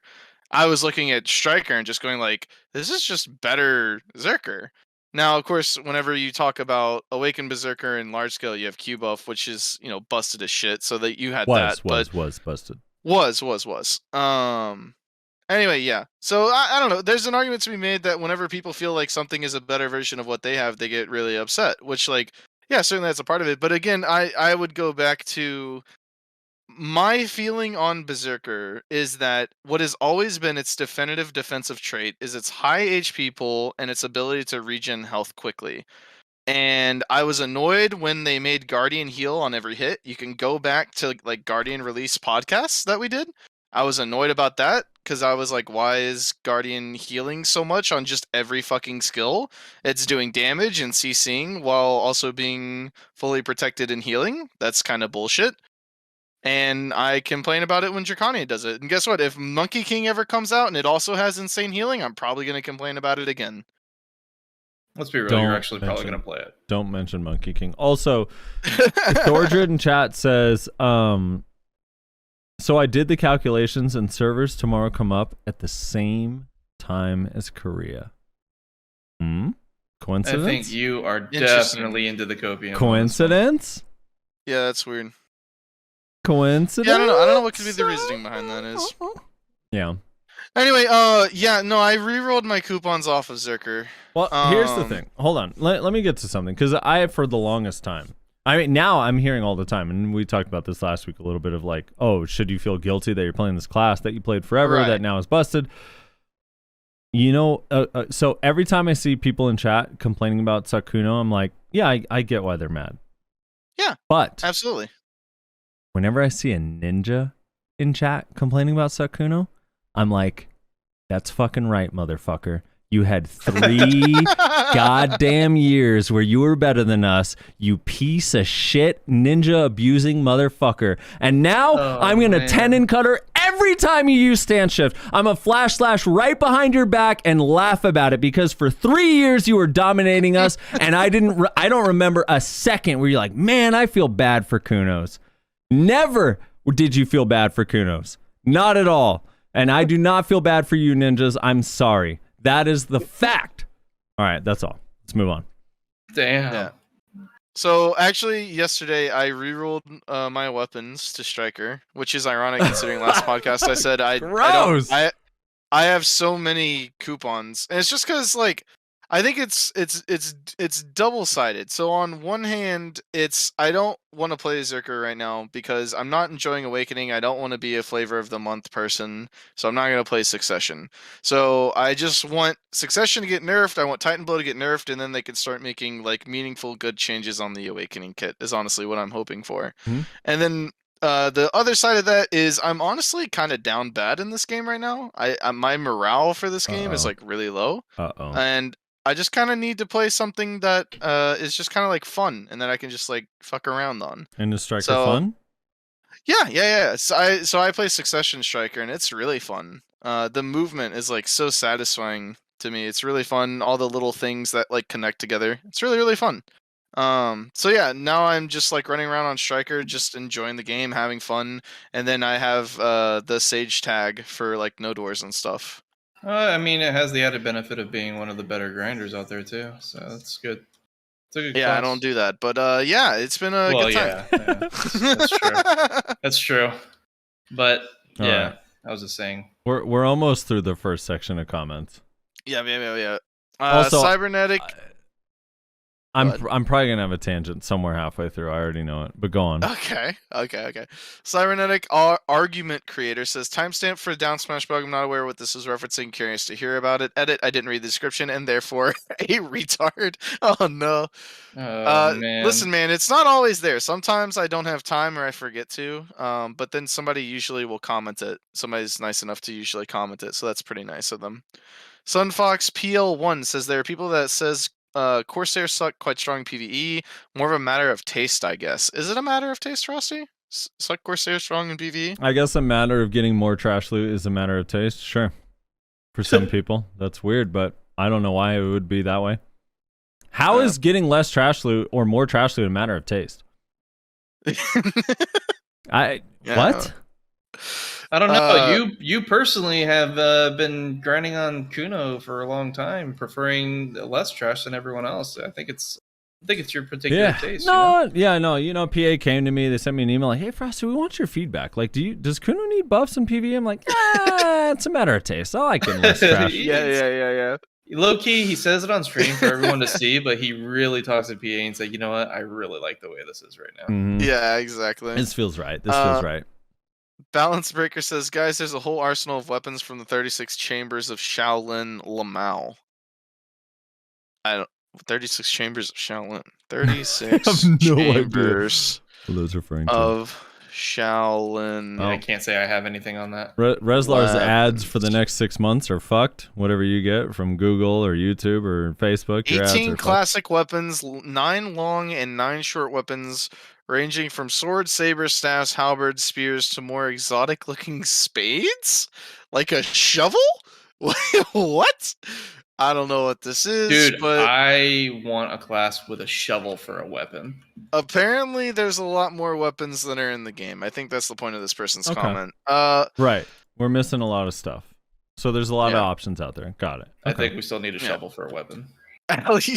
Ali Speed says, I like how Reslar talks positively about the movement nerfs to Drac, ignoring the fact that Zerker movement hasn't been nerfed yet. I'm not going to bother. He was ignoring that fact. I'm with you, Ali. No. I guess this way it's even easier for Zerks to grab this grab bait class. In the heals, as a guy that plays like Valk, I find it unfair nerfing Drac when mine aren't touched. Just nerf the healing versus human players, then leave it alone for PvE. Lawn heals as she pleases with her major DPS skills in the combo. It's fine for Drac to heal due to how slow she is IMO. Gonna be face tanking hits from mobs left and right during those long animations. On my Valk, I can just heal as I please with ×2 SA skills. And note, I have better resistances than Dracania, so it's unlikely to just grab me out of SA like you would on her. Why is this sorry-ass class getting nerfed in the wrong places? Movement really looked slow as hell even before the nerfs came in.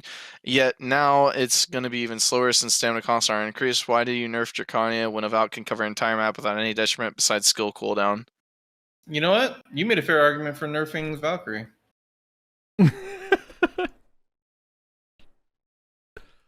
See? True. Shouldn't have done that. And Shy. And Shy. I think Shy moves too fast when mounted. I think the idea that like Drac movement is bad now is kind of laughable. No, Ali Speed Drac movement also is says, Drac movement is very good. It's not like the best in the game, but it's I very think it's good and it pretty feels smooth. good. It's pretty smooth. It feels nice, and especially in the context of Node War, it's great movement. It's not good movement. Yeah. It's great movement in Node War. Wait, have you actually used it? In I Node War did. yet? I took it to. We did a 3v3 last week where it was us. It was Apocalypse, Digital, and Vertex versus Black Rose, Cho Nation, and Corrupt. And at the first hour, I was like hardcore limit testing because it was my first Node War with it. And like I started getting the hang of it, and yeah, I legitimately felt like a lot of times I could get out of bad situations with her movement while also engaging from relatively far away. That's pretty good.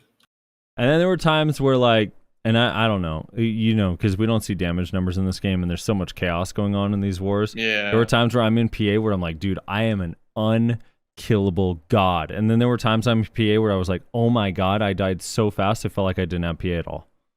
was this capped siege or uncapped siege? Uncapped. Okay, so Mina was doing cap siege on Dracania, and he has just been absolutely dominating. He's done it 2 weeks in a row now.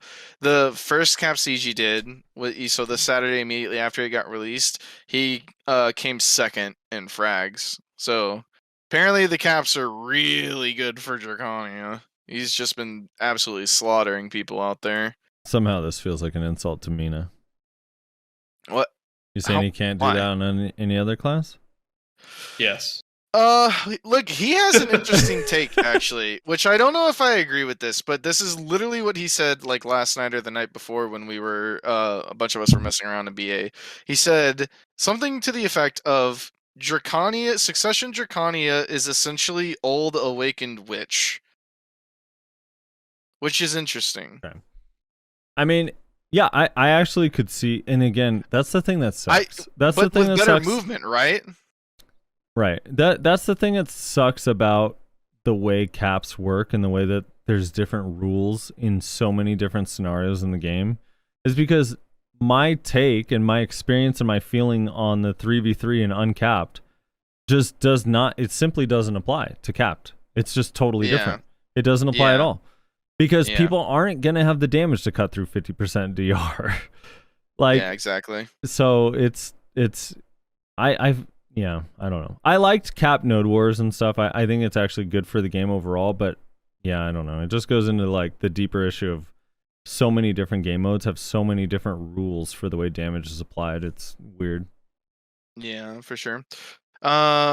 Ali Speed also says, was thinking, why isn't it customary for all classes to have a spammable taunt skill for PvE? Ever since Lawn got her Q skill to be spammable with taunt and increased range, PvE just doesn't feel right on other classes. I just wish all classes had a similar skill with just one button. Similar range across the board, spammable for PvE quality of life. Easiest buff they could give to all. Yep. And it would make it way easier to balance if that's a variable you don't have to account for. Yeah, and Bloodwolf makes a good point saying that even just like Sork's Mark of Shadow, just do it anytime, rotate, and it pulls. Like, that'd also be fun. Or, like, Chain Lightning or whatever, you know? Tamahom says at 143.02, if they're going to put objectives in Siege, make it like MOBAs do, breaking tower, some sort of before destroying the fort. Kind of like it anyway, fort equals throne. I mean, it's kind of like that whenever you have a bunch of nodes, or a bunch of guilds, rather, working with the castle guild. Because usually you kill the outside guilds first, right? You have, like, one guild go occupy the castle guild, essentially, while the other guilds try and kill all their allies. Isn't that how it usually works 9 times out of 10? Yeah. Frosty, help me out here. I don't siege. Yeah. Yeah? I mostly wasn't listening. Okay, that's fair. I Maximum went effort full. says... I went full Nayashe on that comment. Oh god. I think everyone missed a very important thing when PA explained about the Dracania Awakening. They said they want to make the Awakening feel right with the pre-Awakening kit, the same way Warrior Shield and Sword feel with the Greatsword. They acknowledged that this was not the case with the last few classes, and it's a bad thing. They said, That said, I expect your playstyle to not change and remain similar. P.S. You have to create a new tier list, guys. Wait, so right. what do you want my take on this? What? Okay, you're Okay, Nyashi actually. Nyashi just made my not listening seem so much better. Oh my god! Definitely. You said I only went half I want Nyashi. Nyashi's take on this, and then I thought that was like a precursor. That to is the actual not comment. what he said. No at one all. said that. My I God, said no I one went. I said said that. I went full Nyashi on. I said Rezlar. I'm sorry, I didn't listen to that. I went full Nyashi. And then you one up to me by saying, "Wait, you want my take on this?" yeah. Hey, Frosty, you can't do it better than me. You just can't. There's Stop no trying. way. He just made me. He turned me into a shitter immediately. Yeah, he did. He just showed you up in his own game. Not even in the same league. He's like, "Oh yeah, Frosty, you think you're not listening? Well, watch how not listening I can be."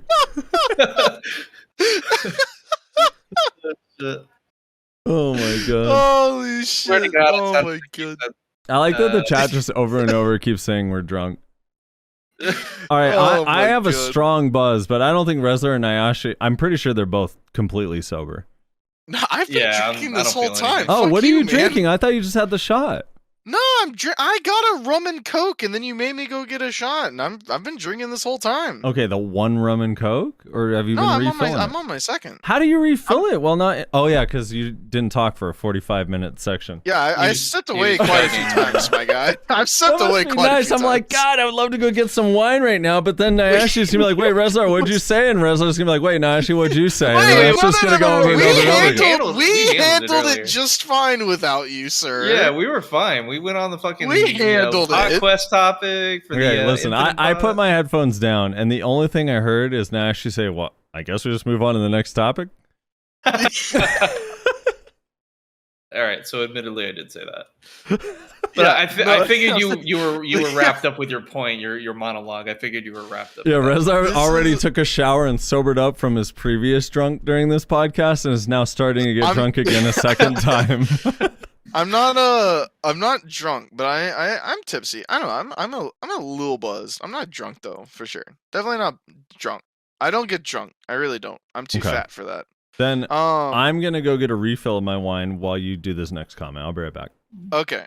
So now actually you have to pay attention for this. I'm one, here, alright? I'm here. I I'm need present. you here, front and center, 100% baby. I need present. you here. All right. Bloodwolf says its awakening will be 18 Dragon Palm, like on AOW. What is AOW? I have no idea what that is. AOW. I know AOL. Some awakening bracelets with ranged palm abilities like this stuff, and then he links a YouTube video. What is this? AOW. First 18 Dragon Palm. What is this? What am I looking at here? So it just like it's like what's the there's a Lost Ark class that shoots out a giant palm out of its hand. What is that? Soulfist? Soulfist. Yeah. Yeah, Soulfist. I guess I like think it's that probably kind of. Soulfist. Yeah, maybe it's kind of like that. It looks like So God's the- hand coming out of there. Yeah, exactly. That's kind of what it looked like, but like a lot more of that. Studsy says, just getting into the game. I know I'm late, but was wondering if Frosty has any suck Kuno guides, just on some simple movement catches, extensions, etc. Hard to find comprehensive guides. Everything I find on Kuno is a montage. Frosty doesn't have guides because he can't read. So when he went to go Damn. try out for the tournament, he just failed completely at the entrance exam. So he's exempt from being able to make any sort of guides in the future. Wait, yeah, Because of Just Spark just put in my chat. So like Sage. Wait, yeah, it is like Sage. Hold on, with yeah, I the guess it giant is. fist. Yeah, Yeah. literally Sage. We'll circle back to that whenever Frosty comes back. Lil Pork Chop says, I really hope we can stick to a sword with the Drac Awakening. I don't want a halberd. I'm so afraid it's going to be a Dragoon halberd class. Just let me keep my Doppelsaldner ways. What the fuck is a what the fuck? Doppelsaldner? Is that the name of the weapon? The Doppelsaldner? The fuck? Isn't that solder? Hey, I'm glad you're here. Hey, someone was asking for Kuno guides. They said everything I found on Kuno is a montage. And I said that basically you don't make guides because you can't read due to the entrance Wait. exam for that tournament recently. The montage is the guide. Watch it and learn. Wait, you put out a montage? Me? No. Oh, so whose I montage is I it? do have a jump of shame montage in the works. Oh, do you no. really? No, I want one though. It would be so cool. What is a It'd be fucking hilarious. Doppelsoldner? Is that the name of the Dracania weapon, Frosty? I feel like is Soldner how it's pronounced? I feel like isn't that solder? Probably not. Sod? Honestly, I have no idea. I thought it was a Slayer. Wasn't it Slayer? Her offhand is a Slayer, Yeah. but this is a couple weeks old, Oh, so I it's don't the know if we offhand. knew for sure. No, I no, can't- no, no. The offhand is like shard. something Sorry, weird. shard. Shard. Yeah, shard. Yeah, the weapon is Slayer. I think that's right. Isn't it called a Slayer? Well, I guess they're guessing on Awakening, right? Yeah, All I right, don't know. so Soldner is a noun. It's a mercenary or a soldier from one country who hires his services to another country. Interesting. So Doppel Okay. Soldner. I don't fucking know. I have no idea, man. I'm still lost. But okay, yeah. Corinne Nalka says her healing is fine because it's on a charge. She has to be lower than 50% HP and didn't heal if you drop below 50% while using the skill. I'm gonna be honest, I'm a bit disappointed that she doesn't have any quick CC catches. Kind of gives me sort of Corsair vibes, which is worrying. If they nerf her gimmick / strength, she could end up like Suck Corsair / Corsair in general, non-existent. On a side note, I hope they buff the newer classes because right now I'm feeling underpowered compared to the rest of the classes that got reworked. Example, would love to have the iframes back on Absolute Mermaid skills for Awakening and removing the grab in exchange for another CC. I mean, those are fair I mean, feelings. what classes do they think really feel underpowered? I think Well, they're talking like about Corsair newer. specifically. I think they're referring to like the newer unreworked classes like Hash and Corsair. A year ago, everyone was complaining about Corsair and Sage and Nova. Yeah. This year, the problem is, and it's not that they didn't need changes. I do think they did, but the problem is they reworked all the classes at the exact same time and then simultaneously nerfed the 3 strong classes, Sage, Nova, True. and Corsair. Yeah. So it was like, oh, well, fuck. Double fuck you. Yeah, like we didn't get time to test it out, like all these buffs with the way those classes worked, and now they're nerfed also, so it's just like, you know? Yeah. Similar reason why it was really bad. It was a bad idea to nerf Succession Sage's PvE. Because they nerfed it at a time when they buffed everyone else. People's PvE now is far and away better than what Suck Sage's was Yeah. pre-nerf. It doesn't even make any sense now that they've nerfed it. I still think nerfing Bolt I to guess no that makes longer sense. be iframe was too much. I still maintain that. It's unpopular opinion, but I'm gonna keep saying it. I could see why you might think that. I mean, You're a how's Nova's suck-circer. state right now, considering the reworks? Suck-circer. iDesync says, man, at this point, I'm just sad for Rezlar. I just want Rezlar to be happy again, man. I haven't been happy in a long time, my guy. Oh, Don't man. worry about it. It's Dude, not gonna happen. Listen, Rezlar is literally only happy when he's playing Paladins. All right, outside of that, he is Paladins? a very unhappy man. Yeah, I don't know. Yeah, I don't know. It's fine. Listen, there's ups and downs and everything in life. Video games are no different. It's fine. I think this is just a low point for, honestly, I think the game, but it's definitely a low point for my feelings on this game at the moment. So See, but that's why I'm taking steps to try and get some more enjoyment out of it, like play some Striker, right, and just like fuck around on that. I'm not good at it. I'm not playing it because it's OP. It's just like something that I can play and have fun, basically. I hear Red Shy is the way to go for fun. what about Duck? Red Shy, Jesus Christ. What about reverse Duckbill Nova? No, thank you. First, Mian says, hey guys, I want to ask something here because I think it will be too long. Will just be missed if I ask on stream. I play on SEA. There's a lot of dramas between 2 of the biggest guilds, all the other guilds allies branching down between these 2 main guilds. I don't want to be a part of this drama, but because I'm in said guild, I'm involved. 6 guilds currently have a permadeck with us, and because of that, a lot of people left temporarily to grind new region in peace. I, however, stayed. I asked for guild protection. My plan is to grief every single grinder from enemy guilds during their flame grind. I have prepared my gear and replaced all my crystals temporarily. I have about 800 Elion's tears. I even have bought a Morco's gears bag and put +0 God. gear inside, so I can quick switch to it, and any enemy who attacks will kill me instantly and lose a lot of karma. Now, my question is, am I in the wrong for wanting to grief them or not? Regardless of answer, I will continue what I am doing. Just asking for thoughts. Oh. Anyways, love the podcast as always. Keep up the good work. I think he just Can wanted I? to fucking. Can I?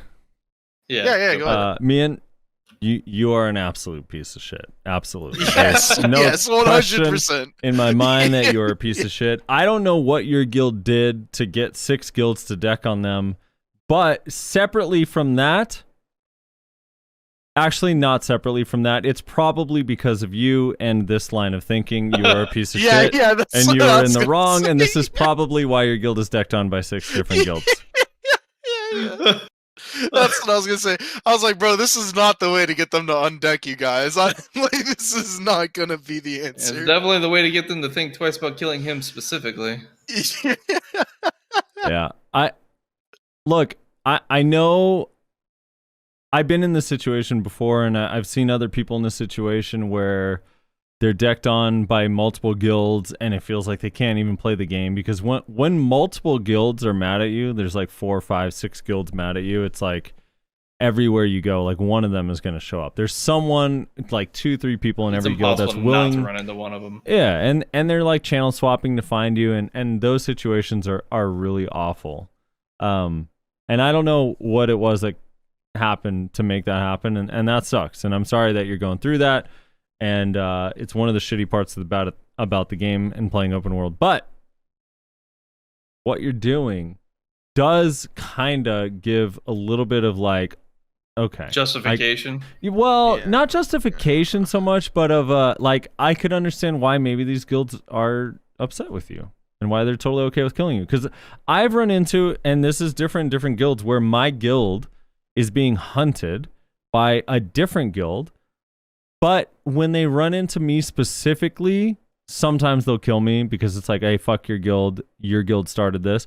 But sometimes they're like, oh, okay, like, I don't have a problem with you because you always mind your own business and just do your grind, whatever.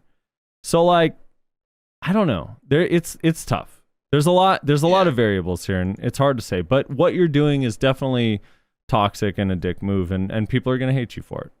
But if that's what you feel like gets you off in the game, then, you know, And it's your prerogative. I also would say, like, you gotta, like, if you want to grind in PC, you gotta try and, like, diffuse. Like, maybe try and work out, like, some deal where it's like, you know, I mean, you're not guild master, I guess, but because you can't get protection if you're officer or higher. So I don't know, like, maybe ask your leadership, like, hey, do you think we can work out something with these fellas while we grind out our respective flames? Is that possible? Like, did you even try diplomacy, or did you just go to straight karma bombing? I don't know. It's just weird. Gunrock says, Stardog Gunrock says, is it because PA hates tamers, the people who play tamers, or dogs and probably cats, that they just don't want to fix our pet skills? I know it's a conspiracy, but I need your keen intellect and vast game knowledge to help me figure out what the conspiracy is. I think that PA hates shies, and these days they can't tell the difference between a shy and a tamer. Is that a good? You can't tell the difference between shy and tamer. Is that a good No. conspiracy theory? I think that works. That's a good. I like that. That's a conspiracy theory. I could put my tinfoil hat on for. All right, halfway through the comments. Halfway through, baby. Let's go. Dude, you know what's crazy? I think we started that comment section. I'm not 100% sure, but I was looking at the time of the recording. I'm pretty sure we started that comment section an hour and 7 minutes ago. Probably. Do you want to try and rapid fire through these? No, let's just play it. Let's just play it by ear, dude. Let's do this. Okay. There's some shit we're gonna have to fight against. No, Nyashi, Nyashi. no! Nyashi, no. You tell your wife that tonight is my birthday. I would not cut you off on her birthday. You do not let her do this to us, Nyashi. Not this time. I would. No! I gotta take the dog to the. No, you vet. don't! Yes, I do. Why is she there? Man! Oh my god, it's my birthday! I'll make it up to you. Oh my god, I hate. Oh, all right, Nashi. Fuck. Sorry, Anytime Nashi says, "Hey guys, it's already," he's Yeah, it lost the really- it war. really is. He's Yeah, already yeah. lost the. He got that look where there's like a point of no return from her. Yeah, basically. Oh my god. I gotta take care of this, guys. All right. Good Sorry, luck. I gotta dip out All early. right, later, man. Take it easy, man. Later. See ya. Holy shit. His poor fish that he has to walk. Oh no. Alright, halfway through. Let's go. Oh fuck. It's good. It says I like turtles. I'm glad, man. I'm glad. That's sick. No, what he's Lebo saying, it's says, the meme from the video. You remember? yeah, I like turtles. I like turtles. So good, dude. Oh my god. It's one of the best. Lebo says, what the fuck, Rizlar? I've been waiting for this for the past couple of hours. You slacking, dude. Listen, alright, here's the deal, right? I'm pretty sure the reason he said this is because this got uploaded in the evening. If we record on Sunday, it's really hard for me to get it uploaded Monday morning. It almost is guaranteed gonna come out Monday evening if we record on Sunday. If we record on Saturday, then it can go up on Monday morning, no problem, easy peasy, no questions asked. Sunday is a rough timeline for me to try and pull off. So Which is still pretty good. The fact that, because we used to have a little issue where it'd be out like Tuesday or Wednesday. I think getting it out a few hours later because of a whole day delay is pretty good. Yeah, if you think about for it. sure. So be grateful, Levo. Yeah, so for reference, because we're recording this on Monday, and Monday evening as well. Hopefully you get this to me right away so I can start rendering it overnight. It's not going to be up until tomorrow evening. First thing tomorrow, you'll get it. Yeah, so Just Tuesday kidding, tonight. evening is when this should be up. Theoretically. Lil Pork Chop says, "Oh, the dragon blood thing for awakening is ideal. I want to learn more. I want to lean more into the sword stuff for sure. New stance would make the C swapping really cool too, rather than just pulling a halberd out of her ass."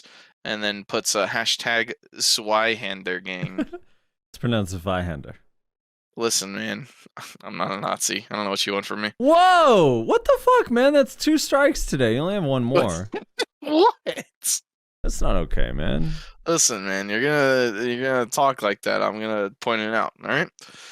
German? Just speaking German? My God. Yeah. Texans are dumb. Go on. They should know what they did. It's bad. Original HD says making classes not fully protected is fine, but then also remove iframes or max it out with 1 to 2 iframes. But let's be honest, this is never going to happen. Making classes not fully protected is fine, but then also remove. See, I hate iframes, and even I don't know if I fully agree with that statement. And I have a deep and burning hatred for iframes. You love Sorks. I hate them. If they got removed from the game, my enjoyment of Black Desert Online would rise at least by 732%. Minimum. Yeah. Probably higher, but I don't know if I would agree with that. I'd have to think about that. I don't know if I'd agree with that though. Jimmy Boy says, I hope Armin will be reviewing the comments under this video and see mine as well, because I have a serious question for myself and quite a lot of people from the BDO community. Where the hell is the class that you showed us at Calpheon Ball 2020 and said we get it in 2021? Is it stuck on the top of this mountain?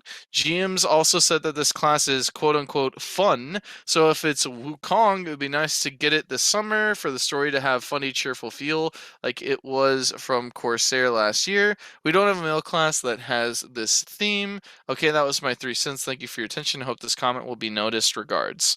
Yeah, was that the Monkey King or was that Hash or what was that teaser? The one of like the like I mean, just like black figure on top of the mountain. Yeah, it matches the idea of the Monkey King, I guess. Hold on, let me like kind of, I guess. I don't know.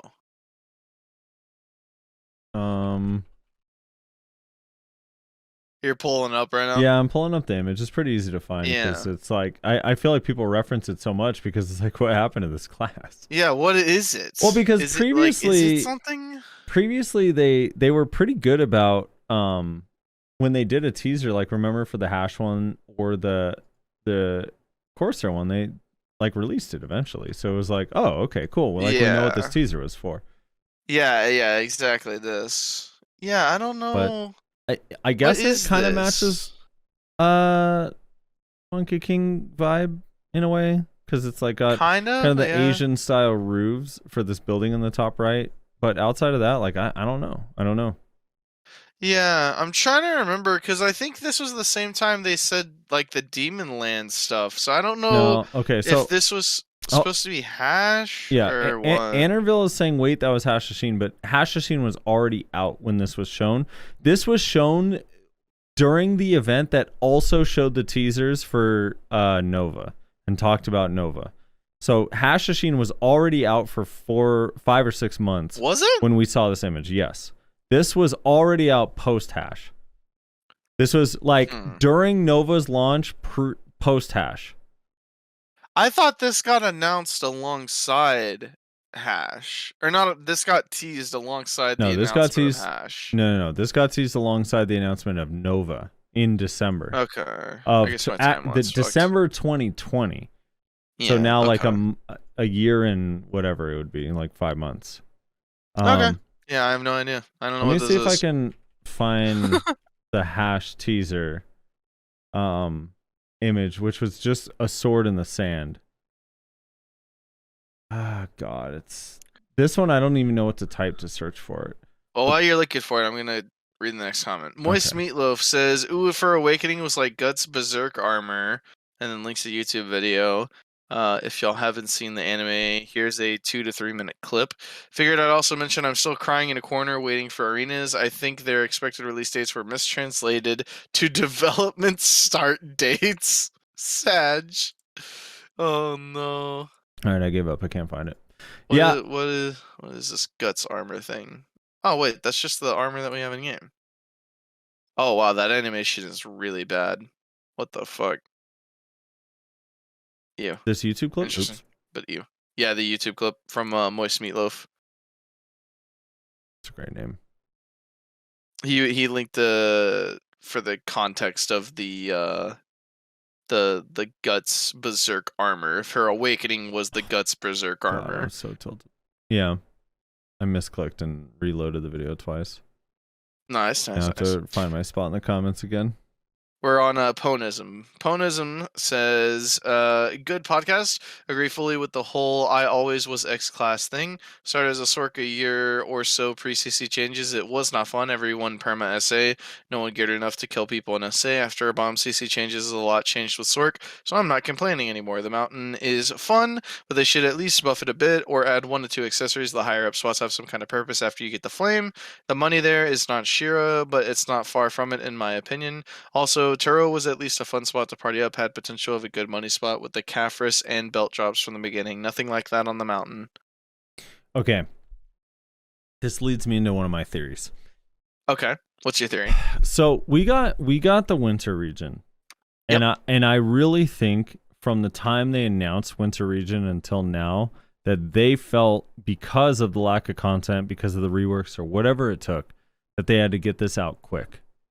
And my new theory, and this is if you were to take a positive spin on the release of the winter region, but I believe potentially that we only have Eternal Winter Part 1.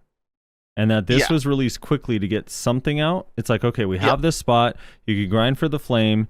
There's not much, because it is the first region that doesn't release any new items outside of Libresca. Like there's no new accessories.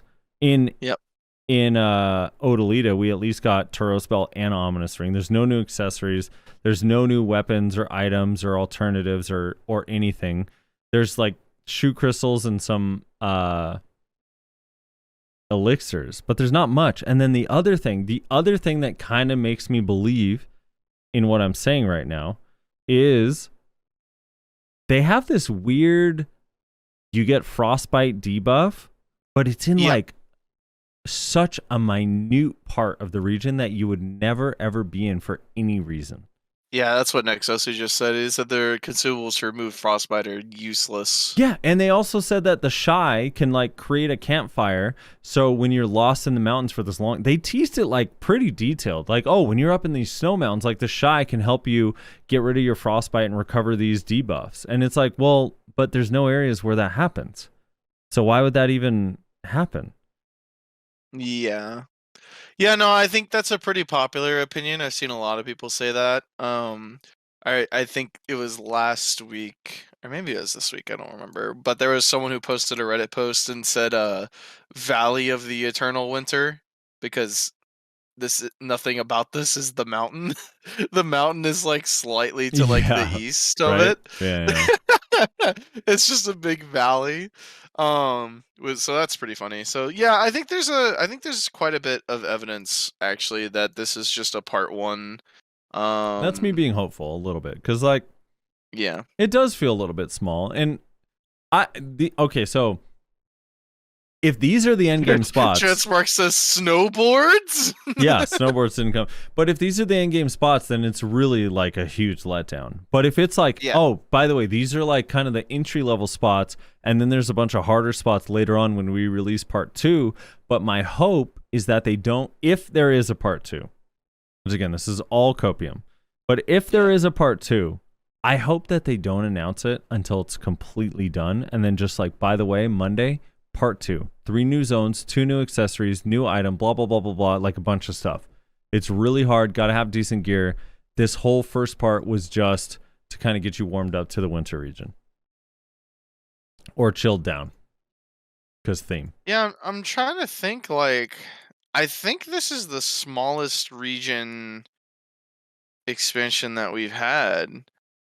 The only thing that I think might have been smaller, I'm pretty confident. I have some vague memory of Medaya being split into 2 parts. Don't remember if I'm misremembering that or not, but I have some vague memory of Medaya being split in 2, so that probably would have been smaller. But Valencia 1 and 2 were separate, but Valencia 1 is huge. Valencia 1 is huge. It's huge. Camo 1 and 2 were separate. Camo 1 was pretty big. Combined, like Camo 1 and 2 are fucking huge. So if you did combine, Dregan was big. Dregan was small. I don't know. Dregan is like a weird landmass wise. Dregan is very big. It's Content wise, it wasn't very big. Yeah, Dragon's very spread out. It's unfortunate that there wasn't a lot to do, but yeah, no, I think there's a lot of evidence. The reason I was pointing out the size of it is that I think that's another like piece of evidence to this is just part 1, is because if this was the entire region, this would be very, very small. The only region comparable to it in size would be Medaya, which was the first expansion region they ever did. So that would be kind of bizarre. I don't think. Did Medaya release in part 1 and 2?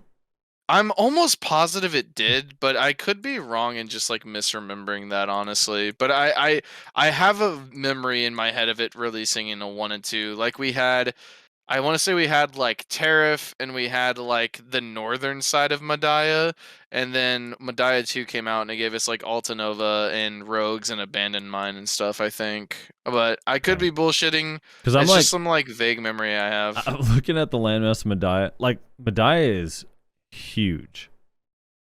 Like Medaya is actually huge, because if you look at like Hazra, Ancient Ruins, that whole area plus Soldier's Cemetery, all the way up to Elric Shrine, Helm's Post, like it's pretty fucking big. Yeah, I guess. Yeah, it's definitely. Yeah, I guess it is bigger than. It's probably bigger than Odalita, huh? Yeah, Odalita's kind of small. Odalita's kind of small, but Odalita definitely has a mountainy feel. Like traveling around Odalita, it doesn't feel small. Yeah. Neither does Kama. I mean, none of the regions really do. The winter region is the first one that kind of feels a little bit small, but it doesn't feel that small to me. It just feels like there's more here that we're not seeing in the south, which is in the actual hills, like people are saying. Like it almost, if this was the Eternal Mountain Valley, like I like that description where it's like these Valley 2 spots. Mountain of Eternal Winter. This what's it called? The Limbo, Arethia's Limbo, and then the Muroax, like those are on Yeah. the edges of the mountain, like going into it kind of, because they're both inside the mountain. They're not really on top. But there's nothing in the Yeah. actual mountain. So if there's more to this, that would be really, really cool. And I kind of hope so. And I don't know what the map used to look like, but was it this big? Do you see this gray area? And let me see. I don't know if you could see my stream, but let me send you a There's screenshot. a lot of gray area on the south, a little bit to the like southwest too, which is kind of weird. And then like I consider the mountain, like the main mountain, to be to the east of Erethia's Limbo, like right next to it. That to me is the mountain of Eternal Winter. I don't remember what the map looked like prior to Eternal Winter, but do you see that giant landmass that's outlined? Yes. Is that Yeah. different than before? Or is that the exact same? Because that looks No, crazy that's the same. huge. Is it? Yeah, that's the same. Oh, okay. I'm pretty confident that that's the same. There was always like this big. So if you look below Medaya, you have this castle here that's been there and the cause for many fan theories for a really long time. Yeah, that castle's just. And been then you sitting kind of there. have it like this Medaya, almost like Medaya Part 3 situated here, where this like river kind of runs into like this mountainous zone. And then you kind of have like this other valley over here, right? Or other river rather. So you have like this weird Medaya Part 3 thing south of Medaya, where it's basically like Medaya separated by the two rivers. Then you have a whole mountain range going from southwest, which I presume is the mountain of Eternal Winter, that curves down, hits the coast, and then curves all the way back around and up to south of Crescents. And like that's like a whole giant ass mountain range, basically. And I'm pretty confident that's like always been like that. Pretty confident. Not 100%, but I'm pretty confident. Also, weren't we? Wasn't this area north of the desert also supposed to be something we got at some point? I don't know, man. I don't know. Maybe. Looks cool. But who knows? Yeah, I thought that was supposed to be a thing. I don't know, man. Whatever. Anyway, where were we? We're lagging behind. Where am I? Here. Lebo says, hammer, make her awakening a hammer, a big, giant, massive, gigantic, holy hammer. A holy hammer, huh? Holy hammer, turning into a paladin. Yeah. XXX Harambe says, I just made a new PC account, and goddamn is BDO different. I didn't do the new questline, but ran through the regular questline to unlock the simplified season questline. If they revamp pets tier 1 to tier 3 to make them more efficient and fix the free-to-play to make that more accessible, I would say BDO isn't pay to win anymore. Currently, there's 6k plus 6k bonus, and two times 1k plus 1k bonuses, plus you get a shitload of coupons when you first start out, so almost everything you could want has an additional discount. Combined with the coupon codes from Calpheon Ball 2, now is one of the best times ever to start out in Black Desert, especially since those coupon rewards can be used on a seasoned character.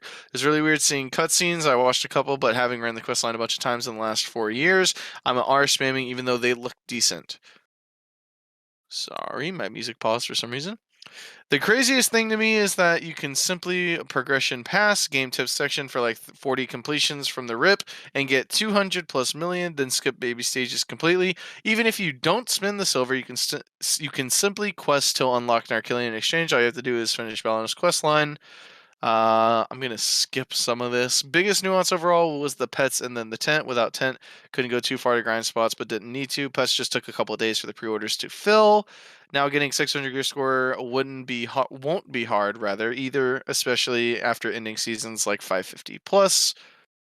Then free pen armors till all pen cap. You can be full pen tet accessories, less than 100 bill, which should take something like 6 months. I don't know how long it would take for the weekly Jatina quest, but you could start grinding Valency with an Archilian with as little as 24 hours played. All you do is spam Valencia until you're full pen. That sounds miserable. I kind of think there might be an influx of hackers / bots while this is available. Since the above stated things exist, the game is completely free, no strings attached. Make PC accounts to spam free enhancements after we get these ball rewards. You die on me, Frosty? No, I don't want to rain on the parade because I think it's cool that he feels the way he feels. And And I do think BDO is more accessible now than probably ever before. Like if you're starting out, you get a lot of free pets and you get a lot of free stuff, but there's still some glaring issues to me. And there's definitely still pay to win. Like for example, some of his examples of cool bonuses are things you buy. Yep. So it's a little bit confusing, but the big ones to me are the tent. I think the tent became so necessary that I really hate the price, and I hate that it's not purchasable in the marketplace for newer players. And I hate that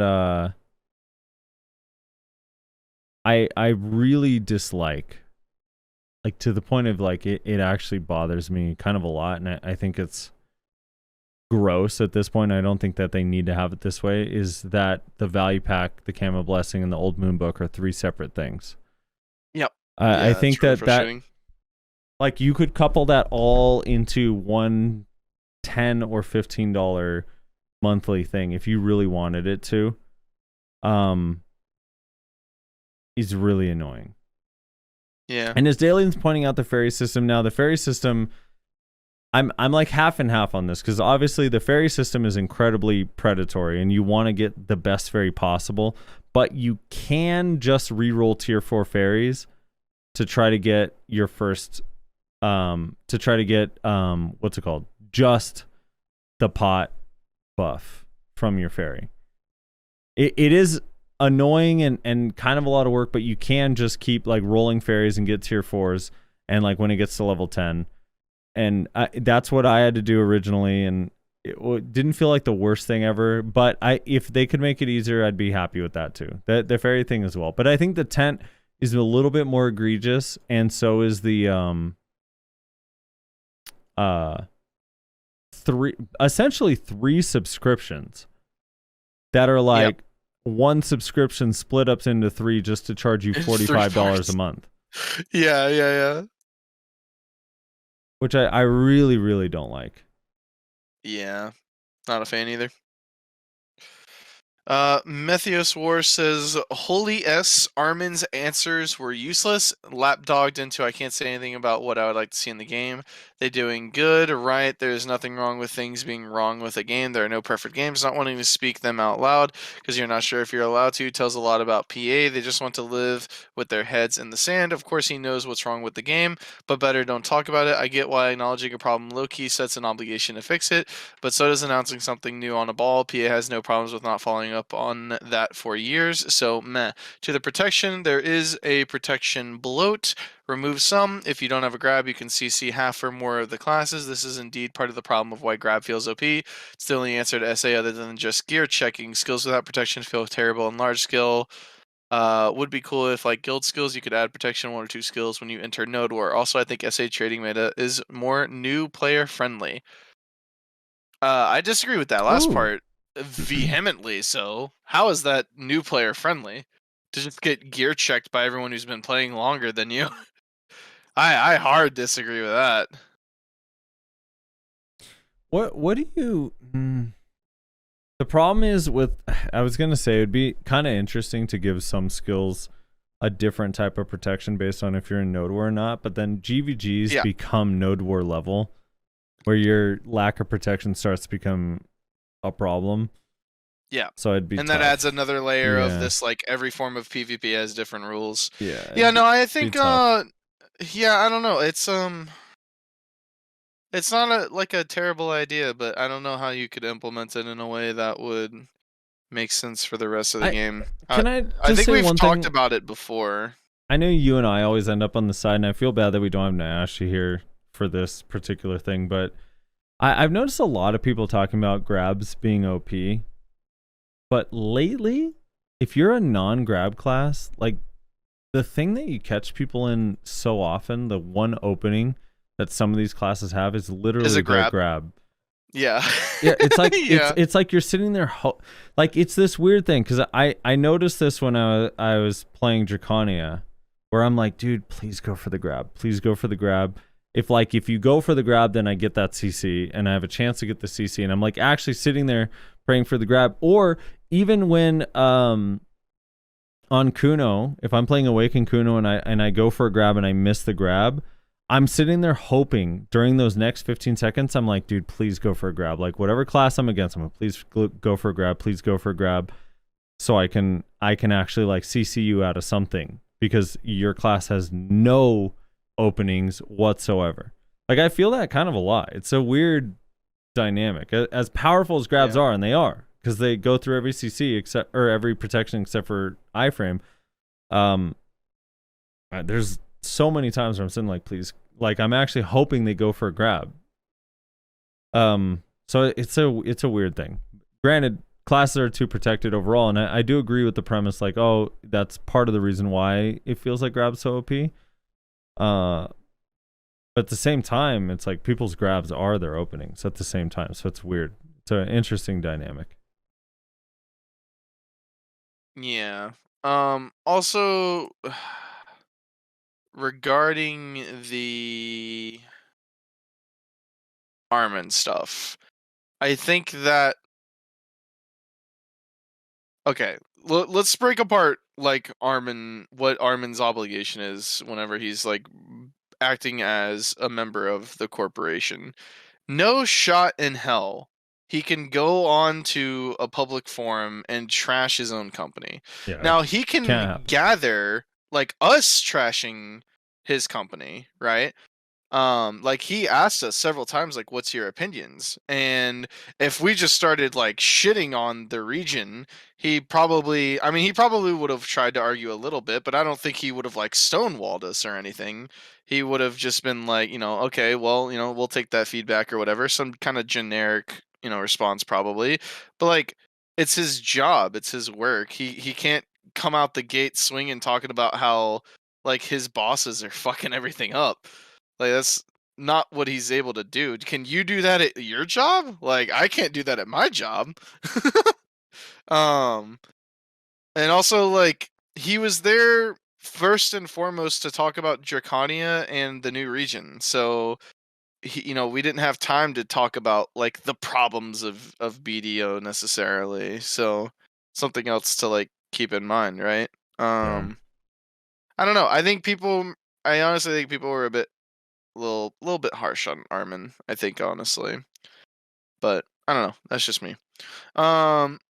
Elmsfjord says, one thing I'd like to see added to the game would be grind spots of skill and difficulty with party size, just like the boss in Merowak Labyrinth. I think this would bring a lot of benefits with it for every type of player / grinder. By the way, how would you guys approach a whole overhaul of the CC protection system? Kind of thought differentiating skills into specific categories with individual balancing rules. Skills need to be dedicated to a defined use case. Look at it like it was a game of rock, paper, scissors, but a lot more complicated. Some deal damage, CC, heal, protect, buff, debuff. The point is single skill shouldn't be so overloaded with everything at the same time. In the end, those different categories of skills should punish or counter one another naturally, but what do I know? Great podcast as always, TY guys. Yeah, I just think that you want your character. It's this eternal balancing act of like, I think it's probably easier to balance things if you just give them one or two traits, but then you don't want your character to feel weak, right? Yeah. I think like that's part of the fun of BDO that I think we talked about last week. I think Armin brought it up specifically. He talked about how like you like feeling like your character is really, really powerful. I think that was Armin who brought it up last week. Maybe I'm misremembering, but that's a big part of BDO is that your character feels like hella fucking strong. They have these like amazing abilities. That's actually a reason my cousin didn't want to play BDO. I couldn't get him into it. He's a big MMO fan. He's played a lot of WoW, and I tried to get him to play BDO, and it was actually he literally said this. He said I asked him what he thought about like the combat and stuff after he had like been playing it for a few hours and was like using skills and stuff. He said, yeah, I don't know if I'm a fan. And I said, really? Why is it the action combat? He said, no, it's not the action combat. And he literally said, I'm not kidding. He literally goes, it like every skill feels like it's an ultimate. And I'm like, yeah, isn't that good?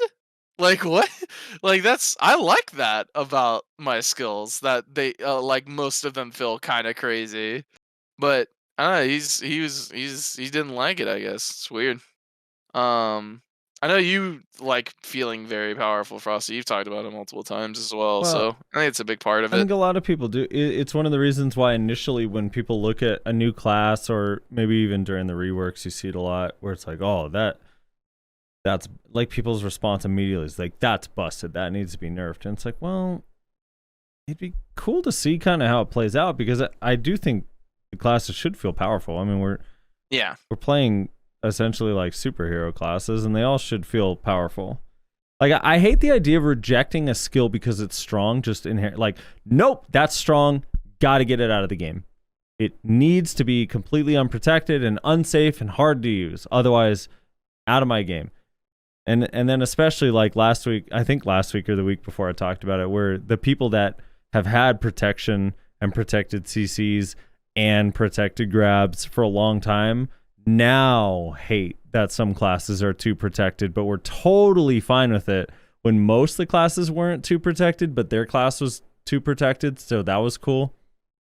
I don't know. And it's just like, I don't know, skills should be powerful and fun, otherwise what's the point? But I also think reworks added a lot more protection. They did. They definitely did. But they also added a lot more protection in a lot of classes that were lacking any protection. Yeah. But yeah, they did. And I said yes. Like last week, I said, like, I do think there's too much. And it would be cool to see them reel a little bit of the protection back while still keeping the classes feeling strong. I just don't know how you do it without pissing everybody off. It'd be really hard. That is a hard task. Buffing everyone pissed everyone off. Imagine like going through like, all right, guys, now we got to nerf everyone. Calm down. Gromang86 says, I like Bugland's mechanic, but the drop chance is crap. Also, RNG bug boxes need some changes. Opened over 170 boxes, got 2 of the new crystal essences. That's what's a crystal pretty essence? awful. I'm not sure. I don't know what that is. I actually don't know what a crystal essence is. Well, you've only done, what, 10 hours? You need to do more hours. At bugs? Yeah, at bugs. Yeah, I guess. Or crabs, as they're called. Imagine Empyrean spending Dreamer. 10 hours at a place and be like, yeah, you don't know what the place is like yet. Empyrean Streamer says, it's not just too much protection, it's also too much protected CC. Just look at how many protected CC something like Striker has, not even including his core skills. I just don't see a justification for classes having so many protected CCs, especially classes like that or ranged classes. The current design philosophy is all over the place. Some classes are tanky, permanent SA, have decent protected CC. Then you have stuff like Hash or Suck Sage, which have almost entirely unprotected CC. Tons of gaps in general, are squishy as hell. Don't throw Hash in there. I'm sorry. Just do not throw Hash in there. You can't even say, well, assassins do way more damage, because that just isn't true. Shields and gauntlets hit just as hard or harder in some cases. Don't have any trade-off to pay for their tankiness, base HP, or insane blocks. Personally, I think melee classes should have a maximum of 2 protected CCs and ranged only 1. Needs to be less overall protection so people are forced to take some risk and there are actually some openings to exploit. If you design classes with permanent SA and multiple protected CCs, then you just end up with the current trading meta, which turns an epic combat system into nothing more than a gear check. I also think the quote-unquote bruisers need some kind of trade-off. I just don't think it's fair that they deal just as much damage as almost every other class, but also get to scale extremely well defensively, while the rest of us have our guards blown up in 1 or 2 hits. So I like his the foundation of his idea, like where it's coming from. But every class being limited to 2 protected CCs, I want you to think of imagine a world where a succession ninja with 2 protected CCs is fighting against a guardian with 2 protected CCs, and tell me if you think that that's honestly fair. Or an awakened guardian with 2 protected CCs only versus a succession ninja or an awakened ninja or succession Kuno with 2 protected CCs. How is that fair? There's no way on earth. You can't just arbitrarily limit the protected CCs to 2 per class. Like, you have to take into consideration their speed, their mobility, their cooldowns, their stamina, etc., etc. There's so many variables. Should they reduce the amount of protected CCs and protection in the game? For sure. Definitely. Also, like another thing is like how would you classify things like Guardian Scootenstun, right? Or Scootenstiff? Because it's protection into a CC. It's not a protected CC. But No, like that one actually is a protected CC because iframe into a super armor is stiff. oh, is it super armor during the stiff animation? Yeah, it is. That class is so fucking OP. Why has that class not been nerfed? That's Jesus what Christ. I'm saying, right? Preach, Reslar, preach. That class. Fucking hell. Oh my god. How does Amertat ever lose a fight? It makes no sense. It makes no sense how Amertat would ever lose a fight against anyone. Oh, someone That class is so fucking busted. clip that so I could send it to Amertat. He will love that. Oh my god, that'll make Amertat's whole year. His whole year. Please, someone clip that for me, please. Amertat, I will literally clip his response. I will record and be like, I'm going to show Amertat that clip. I'm going to record and be like, Amertat, what do you think about this? And he's like, fucking Reslar! That sounds like a new mind. sub sound. His response sounds like a new sub sound to me, and I haven't even heard it yet. Oh, he's going to be so pissed. Crit Naoka says, warning rant, yeah, who the fuck suggested Harpoon Sword? Where's my fucking blunderbuss or swashbuckler awakening for Corsair? Please, I beg, make a gun class.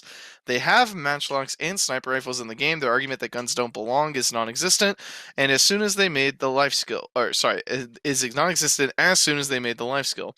You would need to make it so it's not Sword Desert Online, LOL, or at least a steampunk-themed class. I don't know why they feel the need to exclude cool class archetypes that work in every other MMO and have to make it quote-unquote unique. I can guarantee most people don't think a harpoon sword is cool. All right, before you go to the rest. Alrighty. While I could understand why he wants that class, that particular archetype with the guns or whatever. Fine. Totally fair. That's his style. He likes that.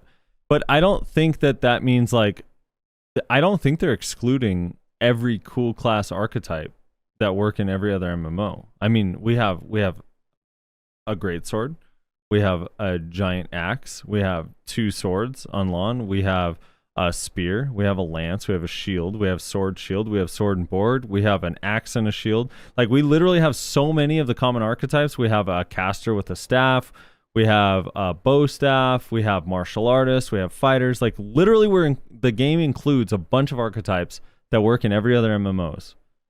So they're not excluding all of the cool archetypes that work in every other MMO. Like, that's just like not true.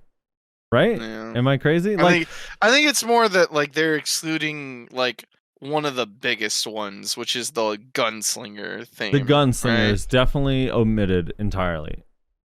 Which is like weird, especially for a Korean MMO, because like Eastern MMOs love their gunslinger classes. But isn't it kind of there with Awakened Zerker? A little bit. It's the Barret. That one, Chief. It's the Final Fantasy VII Barret. I don't know about that one. That's a bit of a stretch, but yeah, I don't know. It's weird. I don't know. It's strange. Also, there's this weird like anti-sword thing as well. I've been seeing a lot lately. There's a lot of people on this anti-sword movement. It's interesting. Yeah, like too many sword classes. Yeah. Too many sword classes. Yeah. It's I mean, like you said, Sword Desert Online. I honestly think part of the problem, or it's because you can do so much with a sword. Yeah, true. Like Lawn, I mean, look at like Lawn versus Warrior versus, I mean, essentially Corsair's Awakening weapon or Corsair's pre-awakening. Like, they're not even close. Yeah, but I also think it's a problem of like some weapons you have to ask yourself like how would you make the playstyle different than like what already exists. So like whenever I was thinking about Corsair Awakening, my first thought was going to be like, okay, like a trident, right? Because it's like water that's or whatever. What everyone thought. I remember trident would make a lot of sense. But then like, okay, so you have a trident, right? But wouldn't a trident class just unless it becomes like a magic class, wouldn't it kind of just be like used like a care spear? Like, well, unless it's I like imagine it would have very spells. similar animations. Yeah, unless right, and that's why I said spells unless it was a magic class, Right. it was a magic class where it casted magic. Yeah, no, it actually wouldn't make sense unless you're. Yeah, it would be a Meiwa. No, for sure. Yeah. I just think it would have very similar animations. But then people would argue that like the sword, like everyone with a sword has similar animations to everyone else with a sword. So I don't know. But does Ninja have similar animations to a Kuno and Yeah. Alon? Yes, it does. Okay. Wait, like Awaken Ninja, where it legitimately has a sword, is nothing Oh like no! any I of thought you Kuno's were talking animations. about the main hand. I'm like Frosty. It's the same main hand. No. I'm talking about. I'm sorry. I'm talking about Awaken Ninja, even compared to like pre-Awaken Ninja or pre-Awaken Kuno, compared to Awaken Lon. Like those are pretty fucking different. Yeah. While still For being sure. pretty traditional archetypes, a short sword, katanas. Yeah. What dual? I don't know. They called them. No, I Crimson think they've been Blades or doing a whatever. decent job. Even though it's been a lot of swords, I think they've been doing a decent job of keeping them different enough from like each other. Like there might be some similarities, some reused animations, whatever, but I think they've so far I don't really have a complaint of like there's too much of like this type of class. I don't think. I don't know. Just me. Uh Part 2 of this comment. Okay, so to my main comment, I do hope they change Drax PvE. Someone who is a Corsair main, I can tell you that their PvE feels shit compared to when I grind on my Valk Kuno Meiwa. If they don't buff Drax PvE at all, people are going to reroll off of it. And with how the kit is made, it's like Corsair, you take Awakening Drax damage, nerf some protections, class is going to be, excuse me, dog shit. I wish they would make some of these new classes have some faster catches like some of the older classes do. Example, Dragon Bite, Blind Thrust, Shadow Stomp, Stub Arrow, etc. I love the fact that 3 out of the 4 examples of their faster catches on old classes are blader abilities. Yeah, and a lot of bladers. that. A lot of bladers would argue that Dragon Bite, A Blind lot of Thrust, and bladers Stub punching the Arrow air are right trash. now.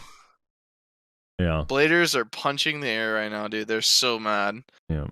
Like, why do they have to be protected with slow animations and CCs? Because as soon as you nerf the damage, the gimmick of the class, people will roll back to their original class, and please allow mouse movement on more frontal guard or movement skills. It's one of my biggest frustrations, at least with Corsair, that she is just physically incapable of mouse or camera turning in any of her frontal abilities, and while standing still as well, mainly talking about Awakening. I don't know, for me, mouse movement, that I don't know was the comment, not me, for the record.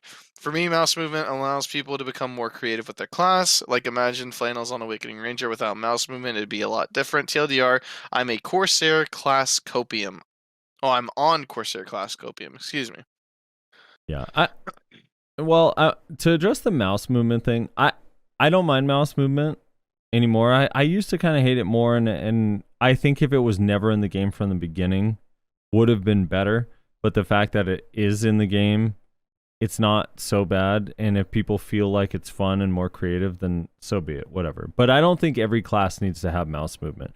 So, for example, I think Awaken Hash is one of the most well-designed classes in terms of the way their pre-Awaken and Awaken flows together, the way every skill has a little bit of importance, but it's not the end-all, be-all of the kit.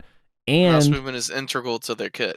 No, mouse movement on Awakening is like nothing in the kit. No. It's like one of the most important things. It means literally nothing. That's the thing. No, because whenever you grab people, you mouse move to shake them around to disorient them for when they get back up off the ground. That just happens by default. That happens by default. Fantastically. Yeah, it deorients you in IRL. It's fantastic. But that's the thing is like So like Illyri, he plays Witch in chat. He's saying, what about skills that are frontal that both can't be turned nor mouse movement? So, well, I don't know. It depends on if they feel like the skill is powerful enough that it shouldn't be allowed to move. But let's say, for example, a skill that is forward guard that you can move. So, Zerker, like one of Zerker's heals, right? Can't you mouse move one of the heals that's forward guard? So that way you're like trying to defend mouse yourself? move all of them. But Okay. yeah, one of them's frontal guard, and it's very important that you mouse move it so you don't get CC'd. Would it be the worst thing in the world if you could just move your camera? No, For that'd the be average perfectly player? fine. Like that My one- only concern that is one- they're gonna fuck it up and make it like gore roll, where it like only Right, where it's moves too every slow, like where it's too 0.2 slow. seconds or Yeah, some yeah. weird Right, shit. for sure. And that like those ones where it's like it literally makes so much sense to just camera move. Why am I forced to mouse move this skill that could be easily camera movable? Mm-hmm. It's like those 100%. those ones I don't fully understand, but the ones like Lava Piercer where you're like left, right, like it's totally different. Or I think a good one on Awaken Kuno is Dance Macabre, where you can totally aim it, start your camera, and when it goes, it's a pretty fast skill, but if you mouse move quick enough, you can move it somewhere in particular. Like if you see someone move and you click in time, like that's pretty cool. It's a cool, unique thing that adds a little bit, and it's not really game breaking. I like that stuff. It's cool. It's like style points. That helps Two Minds montages, you know? But Yeah. I don't know. It's just like I don't think every class needs to have mouse movement. Like I'm totally fine with Awaken Hash not having a bunch because I personally don't have fun mouse moving. So it's like, but I think that Awaken Hash actually does have a lot of skill expression and the way it mechanically works. You can be like hash to hash. People play so incredibly different. So I don't know. And also Awaken Hash. Oh, I said I don't know. Fuck, Rezar, why didn't you stop me? Well, Listen, man. Awaken Hash, I hear a lot of people say the last, God, I'd have to look at a class list. The last like great designed class with cancels, because people always refer to cancels as like Ninja Kuno. Some people say even Sork, all the way back to Sork. Yeah, but they got a lot of their cancels removed. A lot of them are mad about that. But I actually think, and Hash is relatively new. Hash has some amazing and unique cancels. Like you could sit there and teach someone Hash, like the basics of Hash, and they have no idea. Like list of shit that they don't know how to do because it takes a little bit of time and practice to like figure out all this like hidden stuff. Yeah, I would. Does built-in cancels count? Because I would counter that Awakening Sage is hugely about cancels, but it's all built in. No, no, they all are built in. That's I think a misconception. I think people think like turn-back slash is built in. That was designed that way. That's not a unique find, a glitch in the system. That's not pylon hopping in StarCraft 1. I don't know. There's been some berserker combos over the years that are definitely glitches in the system. For sure. But some of the main ones, a lot of the cancels really are not. Like they're designed. They're built in to be cancelable. They're slow when you hardcast them and they're fast when you don't. C-swap on every class.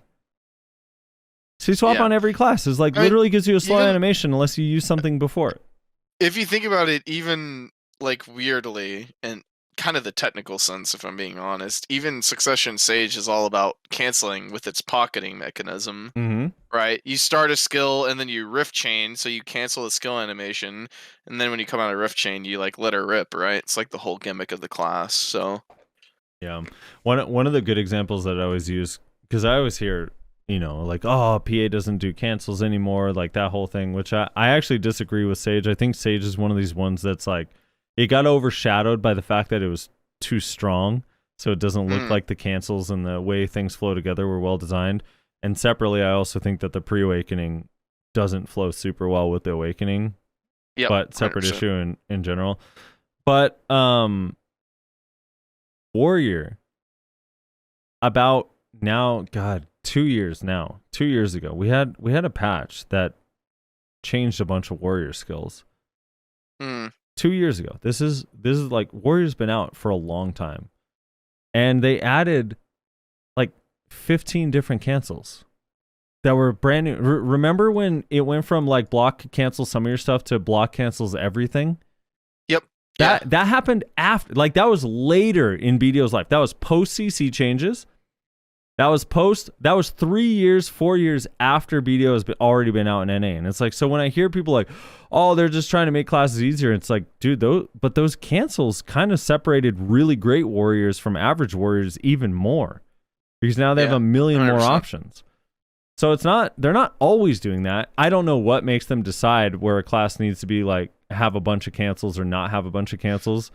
But they definitely still throw it in from time to time. That's exactly the point, though, is that it's fucking bizarre because, like, they give Warrior a million more cancel opportunities with their Q block, and then they rework Sork and remove a bunch of cancels on Sork, like, really dumb down the class. At least that's the impression that I've gotten from Sorks in my guild, is that it's been made a lot easier. You don't have to do a whole bunch of shit to do what you used to do. Yeah. So it's weird. It's weird how it's like sometimes they do, sometimes they don't. I don't know. God damn it! I said it, Frosty. Why didn't you stop me? What? Oh yeah, shit. Well, Sork is also a weird one because it's just so protected now.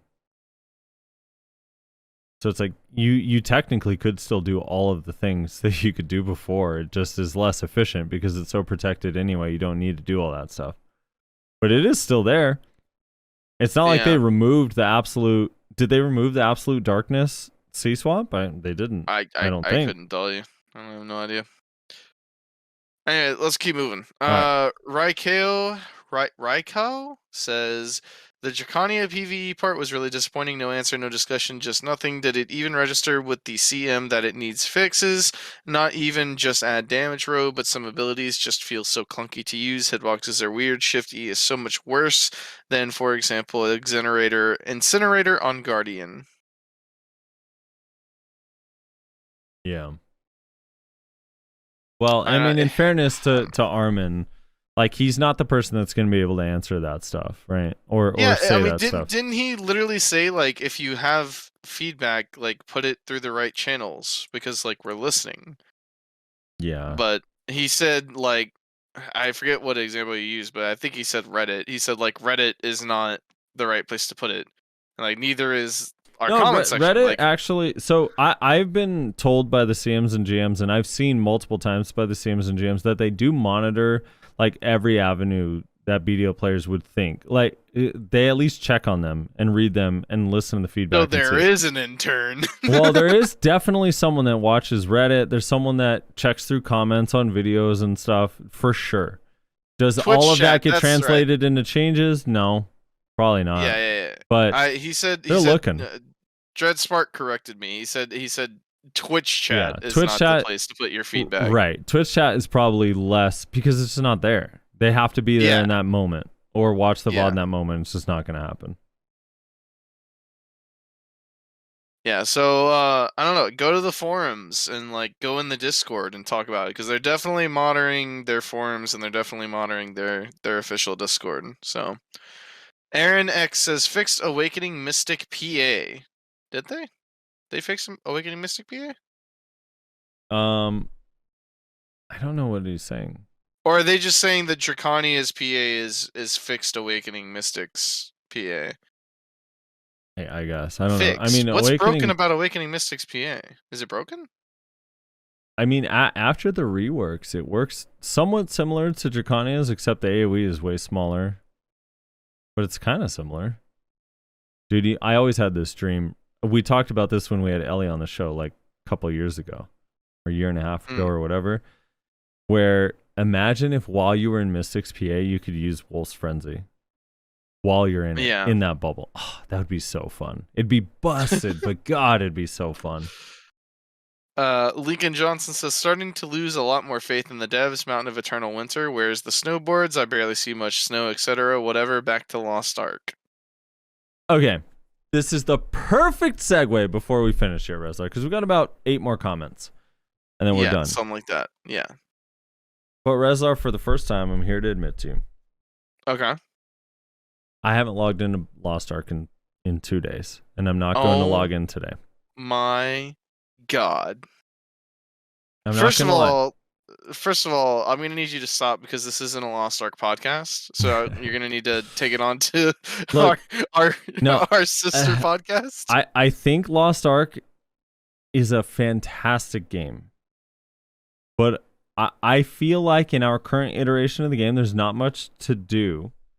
And anytime I say that in front of Lost Ark fans, they get really mad at me and they say, well, just create an alt and do all the same stuff that you already did again. I'm like, but I don't want to play. I don't enjoy those characters. And there's something about being where I already am that makes all those characters feel worse. You know what I mean? I don't even know how to explain it. It's like a weird, like I've already been stronger than that in all of these areas, so I don't want to do that again and be like a weaker version of myself doing the same content again. I like the game and I'm going going to play all the new content as it comes out. I'm waiting for Volton, probably not coming until June. My guess is early June, late May, one of those two, which is a new raid and whatever. But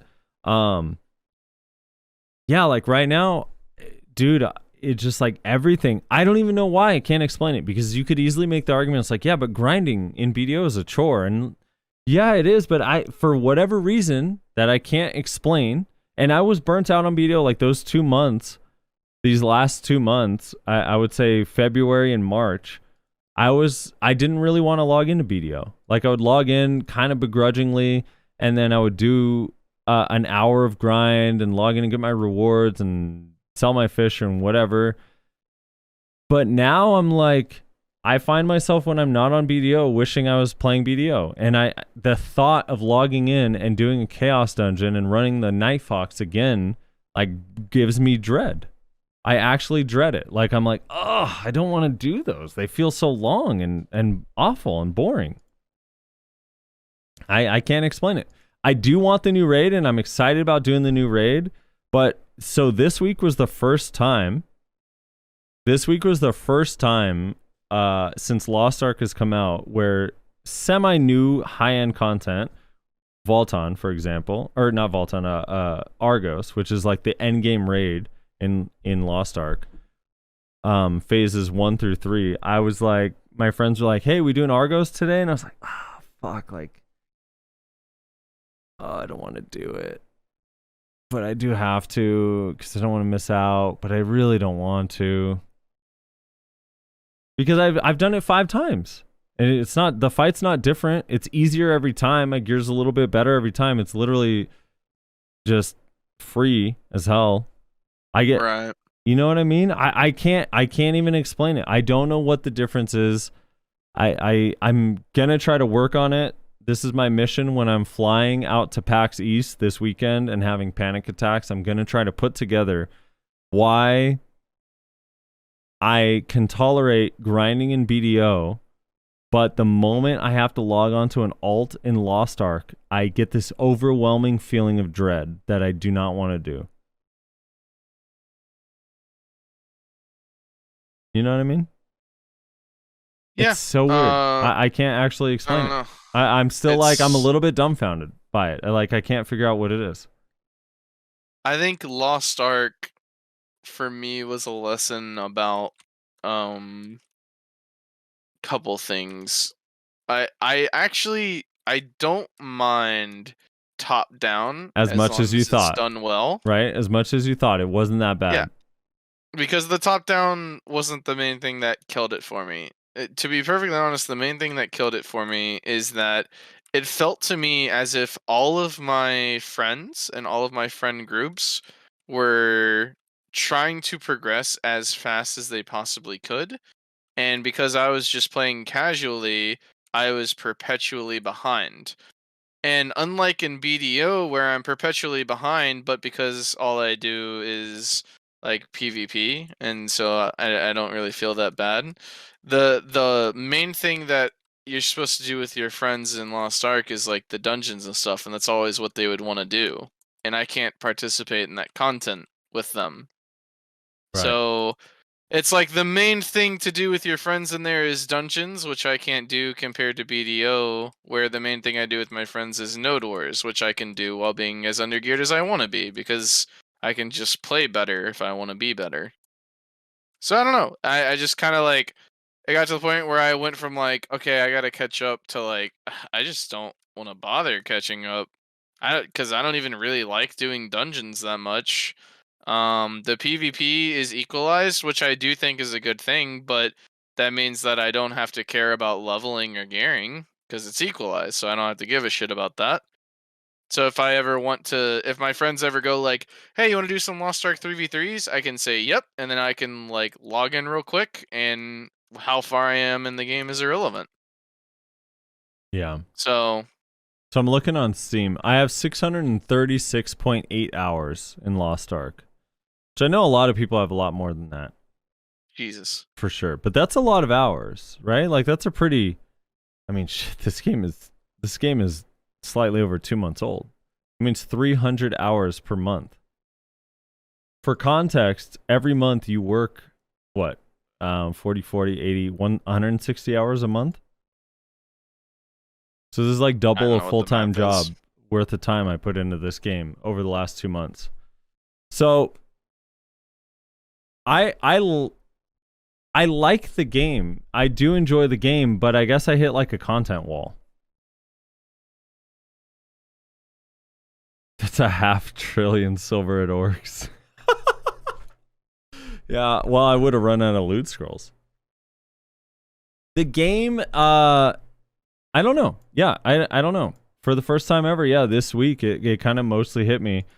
Well, I guess it's only Monday, but a little bit like the end of last week was the first time where I'm like, God, man, like I don't want to log in and do all that crap again. And what the moment they released Vaulton, I got to, so for context, I got to 14-15 gear score. I'm 14-16 technically. The next content coming out, which is coming at the end of May or beginning of June, is going to require 14-15, and then the hard mode version 14-45. So my thoughts were I got to 14-16. I'm just going to chill, save up materials and gold and silver in the game over time, and then probably go really hard and try to see if I could get to 14-45 right when it comes out. But I don't know. I'm like, God, that's like 2 months away. So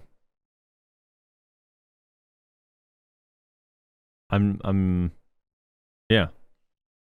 Why don't I do horizontal things? Well, that's fair. But the horizontal things are this. Let me show you. So this is horizontal content. We'll get back to the comments in just a second. But this is what horizontal content is in Lost Ark. All right? You hop over here, you go to resources. I'm going to go to, okay, so one of the ones that I personally need, because I already did a lot of these earlier ones, I need Annika. I haven't done the Annika. I'm going to go ahead and look at this, and I'm going to go down this checklist and just follow along and do everything it tells me, one by one. That's not that fun. I mean, I don't know. That's not that fun. It's like reading instructions and then doing it. It's like cooking. That's why I don't like cooking. You read instructions and then you do it. And I'm not a fan of cooking. It's like, I don't know. It's weird. I can't explain it. But I for the first time, I'm kind of burnt out on Lost Ark. But I will praise Lost Ark in this regard. That is the longest I have played another game since I started playing BDO that I was like into before I started feeling kind of burnt. I think the last one before this was Anthem. Please no. I played League of Legends for a little while, actually, at the start of COVID. I had a good run of League of Legends where I started getting into it. I started watching videos, and then I was like, all right, I'm over it. I'm tired of farming the same mobs in the beginning of the game. Yeah. Our next comment's a good one, Frosty. Right. Okay. It's from the Master Musassin himself. Ooh. As far as the discussion regarding too much protections, I agree with that thought. And to add to it, because when it comes to grab classes shouldn't be able to rotate protection at all, like classes, i.e. Musa, that have no grabs.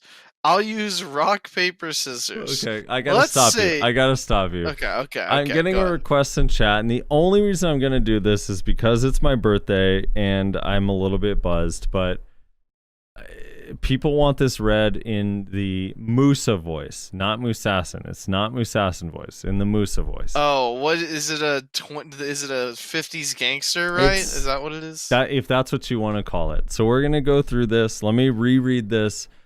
Okay. How it's actually being stated. Take the wheel. How the person who wrote it wants it to be read. All right.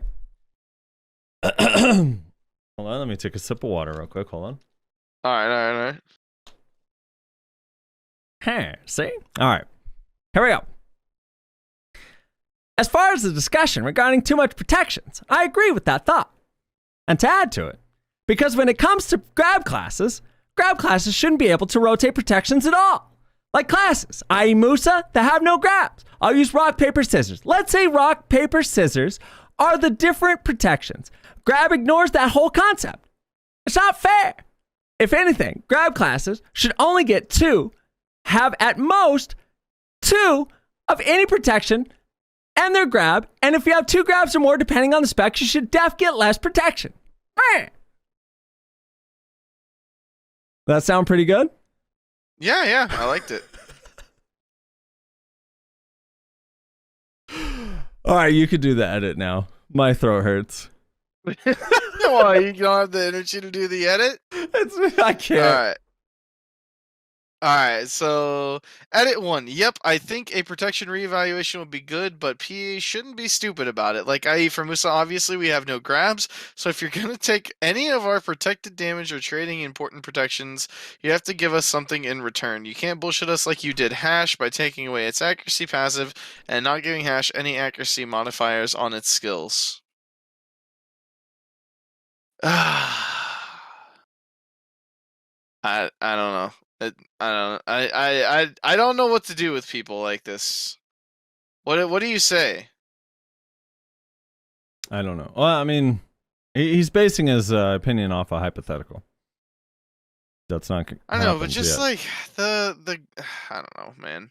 Whatever. Who cares? Fuck it. Arc Dev Eric says, "Lol, this episode got neutered hard the moment Big Korean Brother showed up." Someone said, "Is he a mafia don?"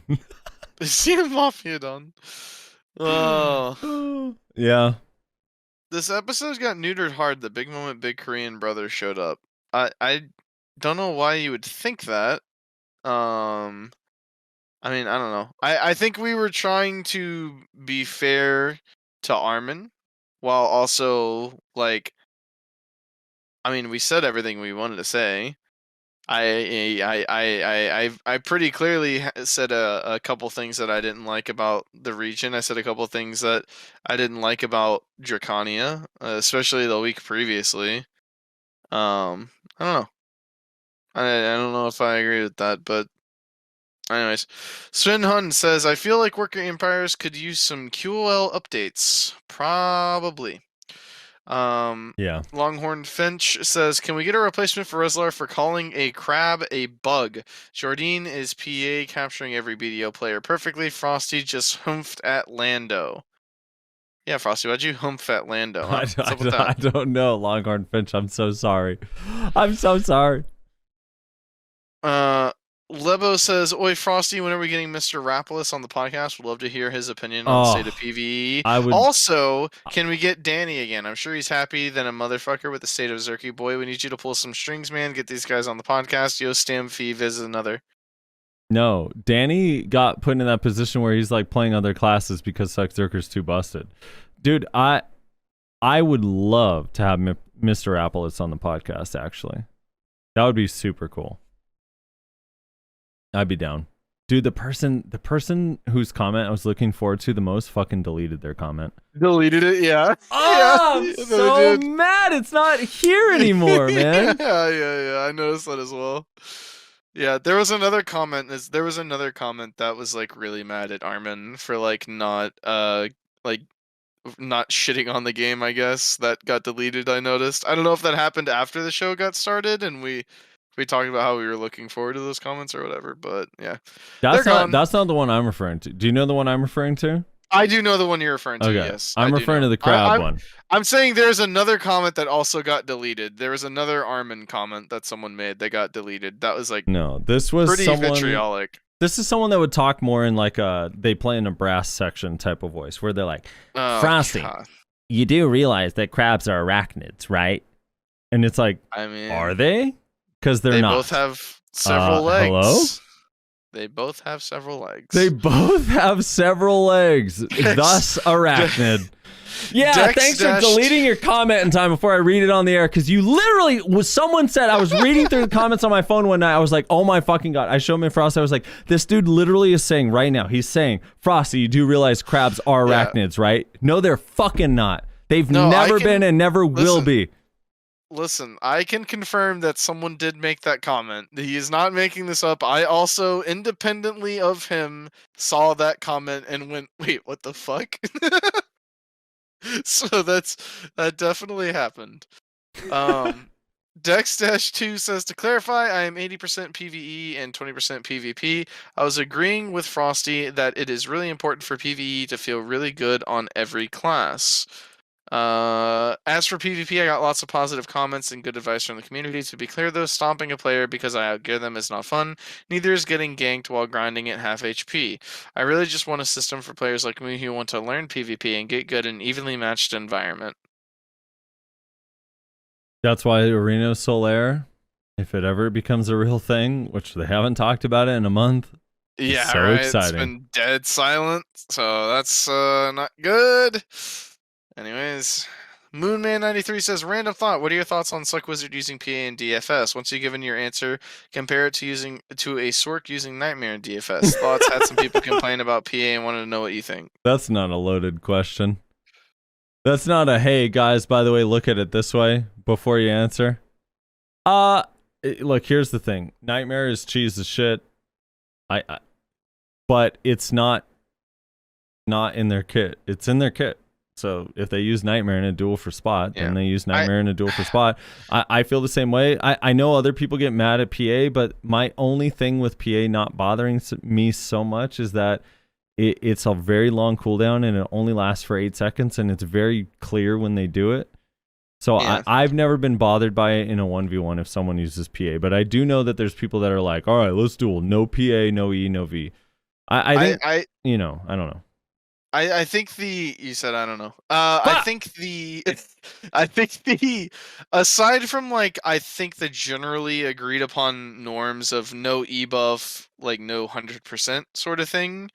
The only thing I would say that I'm like I think is kind of bullshit to use in a 1v1 is concealment.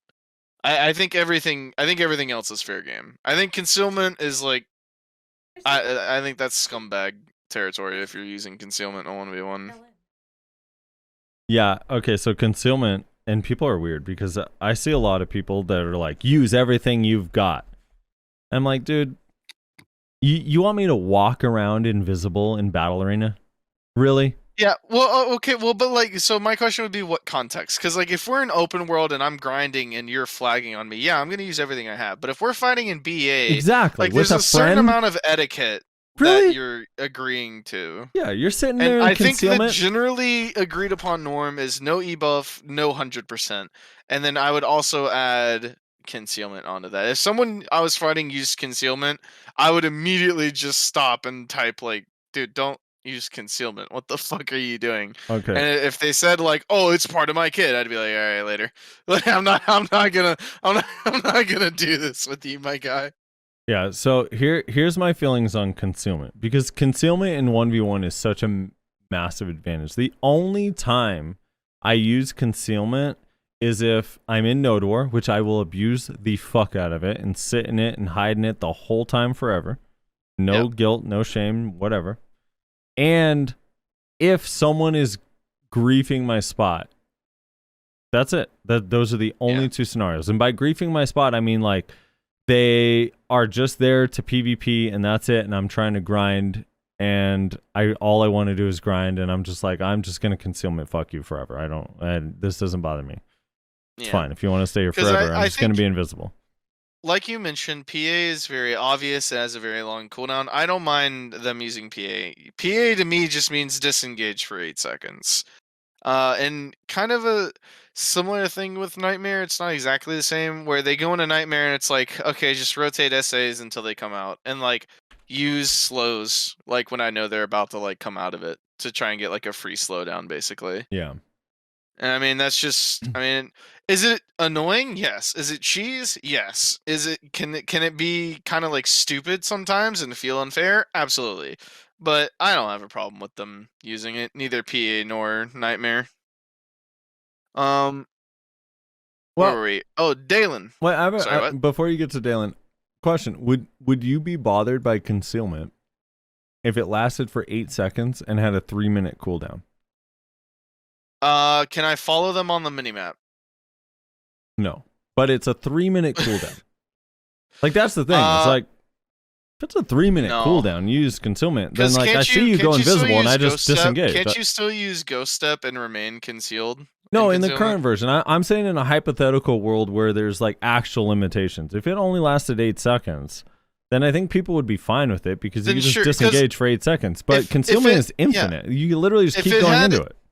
If it had similar constraints that Nightmare has, where like they can't travel super far, there's not an instant CC that they're gonna throw out. Like the problem with one of the problems I'll say with concealment is you can concealment right up to block jump range, block jump grab, and there's no reacting to that. There's nothing you can do. Sork has they can jump behind you with Nightmare, but they can't just like instantly grab you. So if you're staying in SA, you're perfectly safe from the predations of Nightmare jumping behind you.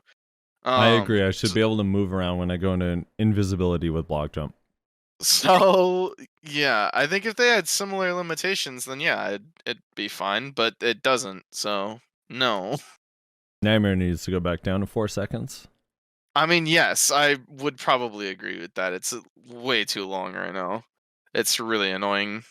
Dalen says, "Hi, Mom," and that's it. We finally got through the comments after 2 hours and 30 minutes, or however long it's been. Mm-hmm. You did this to us, Frosty. You did this to us. You're welcome, everyone out there who appreciates a long podcast. Rez, do you give an estimate? How long do you think this recording is? Does it count as being a long podcast if half of it is comments? I don't know. The podcast. I've been recording. Hold on. Let me guess. Okay. Okay, I'm gonna guess. Let's see. So my stream has been running for 5 hours and 35 minutes. I think we started the podcast maybe 45 minutes after I started streaming. So I'm gonna guess around 4 hours and 50 minutes. We're at 4 hours and 34 minutes right now. I was over. Okay. But that's the longest Fair podcast enough. we've done in a while. In a while. Yeah, in a while. Yeah. That's a long one for sure. 2 comment sections and we're drunk, so we didn't speed through it. All right. Strong buzzed.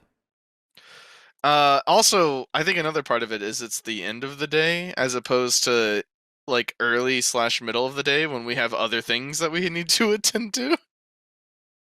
Yeah, that's true. But yeah, I mean that's it. Unless you got anything else, are we good to go? No, I got nothing. Got nothing. All right. Well, thank you everybody so much for listening. Make sure to check out our Twitch streams in the description of the video or the MP3 if you're listening. Twitch.tv/SoFrosty for the birthday man himself. Twitch.tv/ The birthday band? birthday man. Kelly, I say band? Kelly said I had a lot of tangents to shit on people. That is true. It wasn't to shit on people. It was to clear the air. Listen, Frosty, let me do the intro. Or outro, Sorry, rather. go ahead. Twitch.tv/Nashi_NA. He had to dip out early, but go check him out. Twitch.tv/NotReslar for myself, streaming very erratically because don't feel like it. Thank you again very much to the patrons. Leave a comment, let us know your thoughts, and yeah, we'll see you guys next week.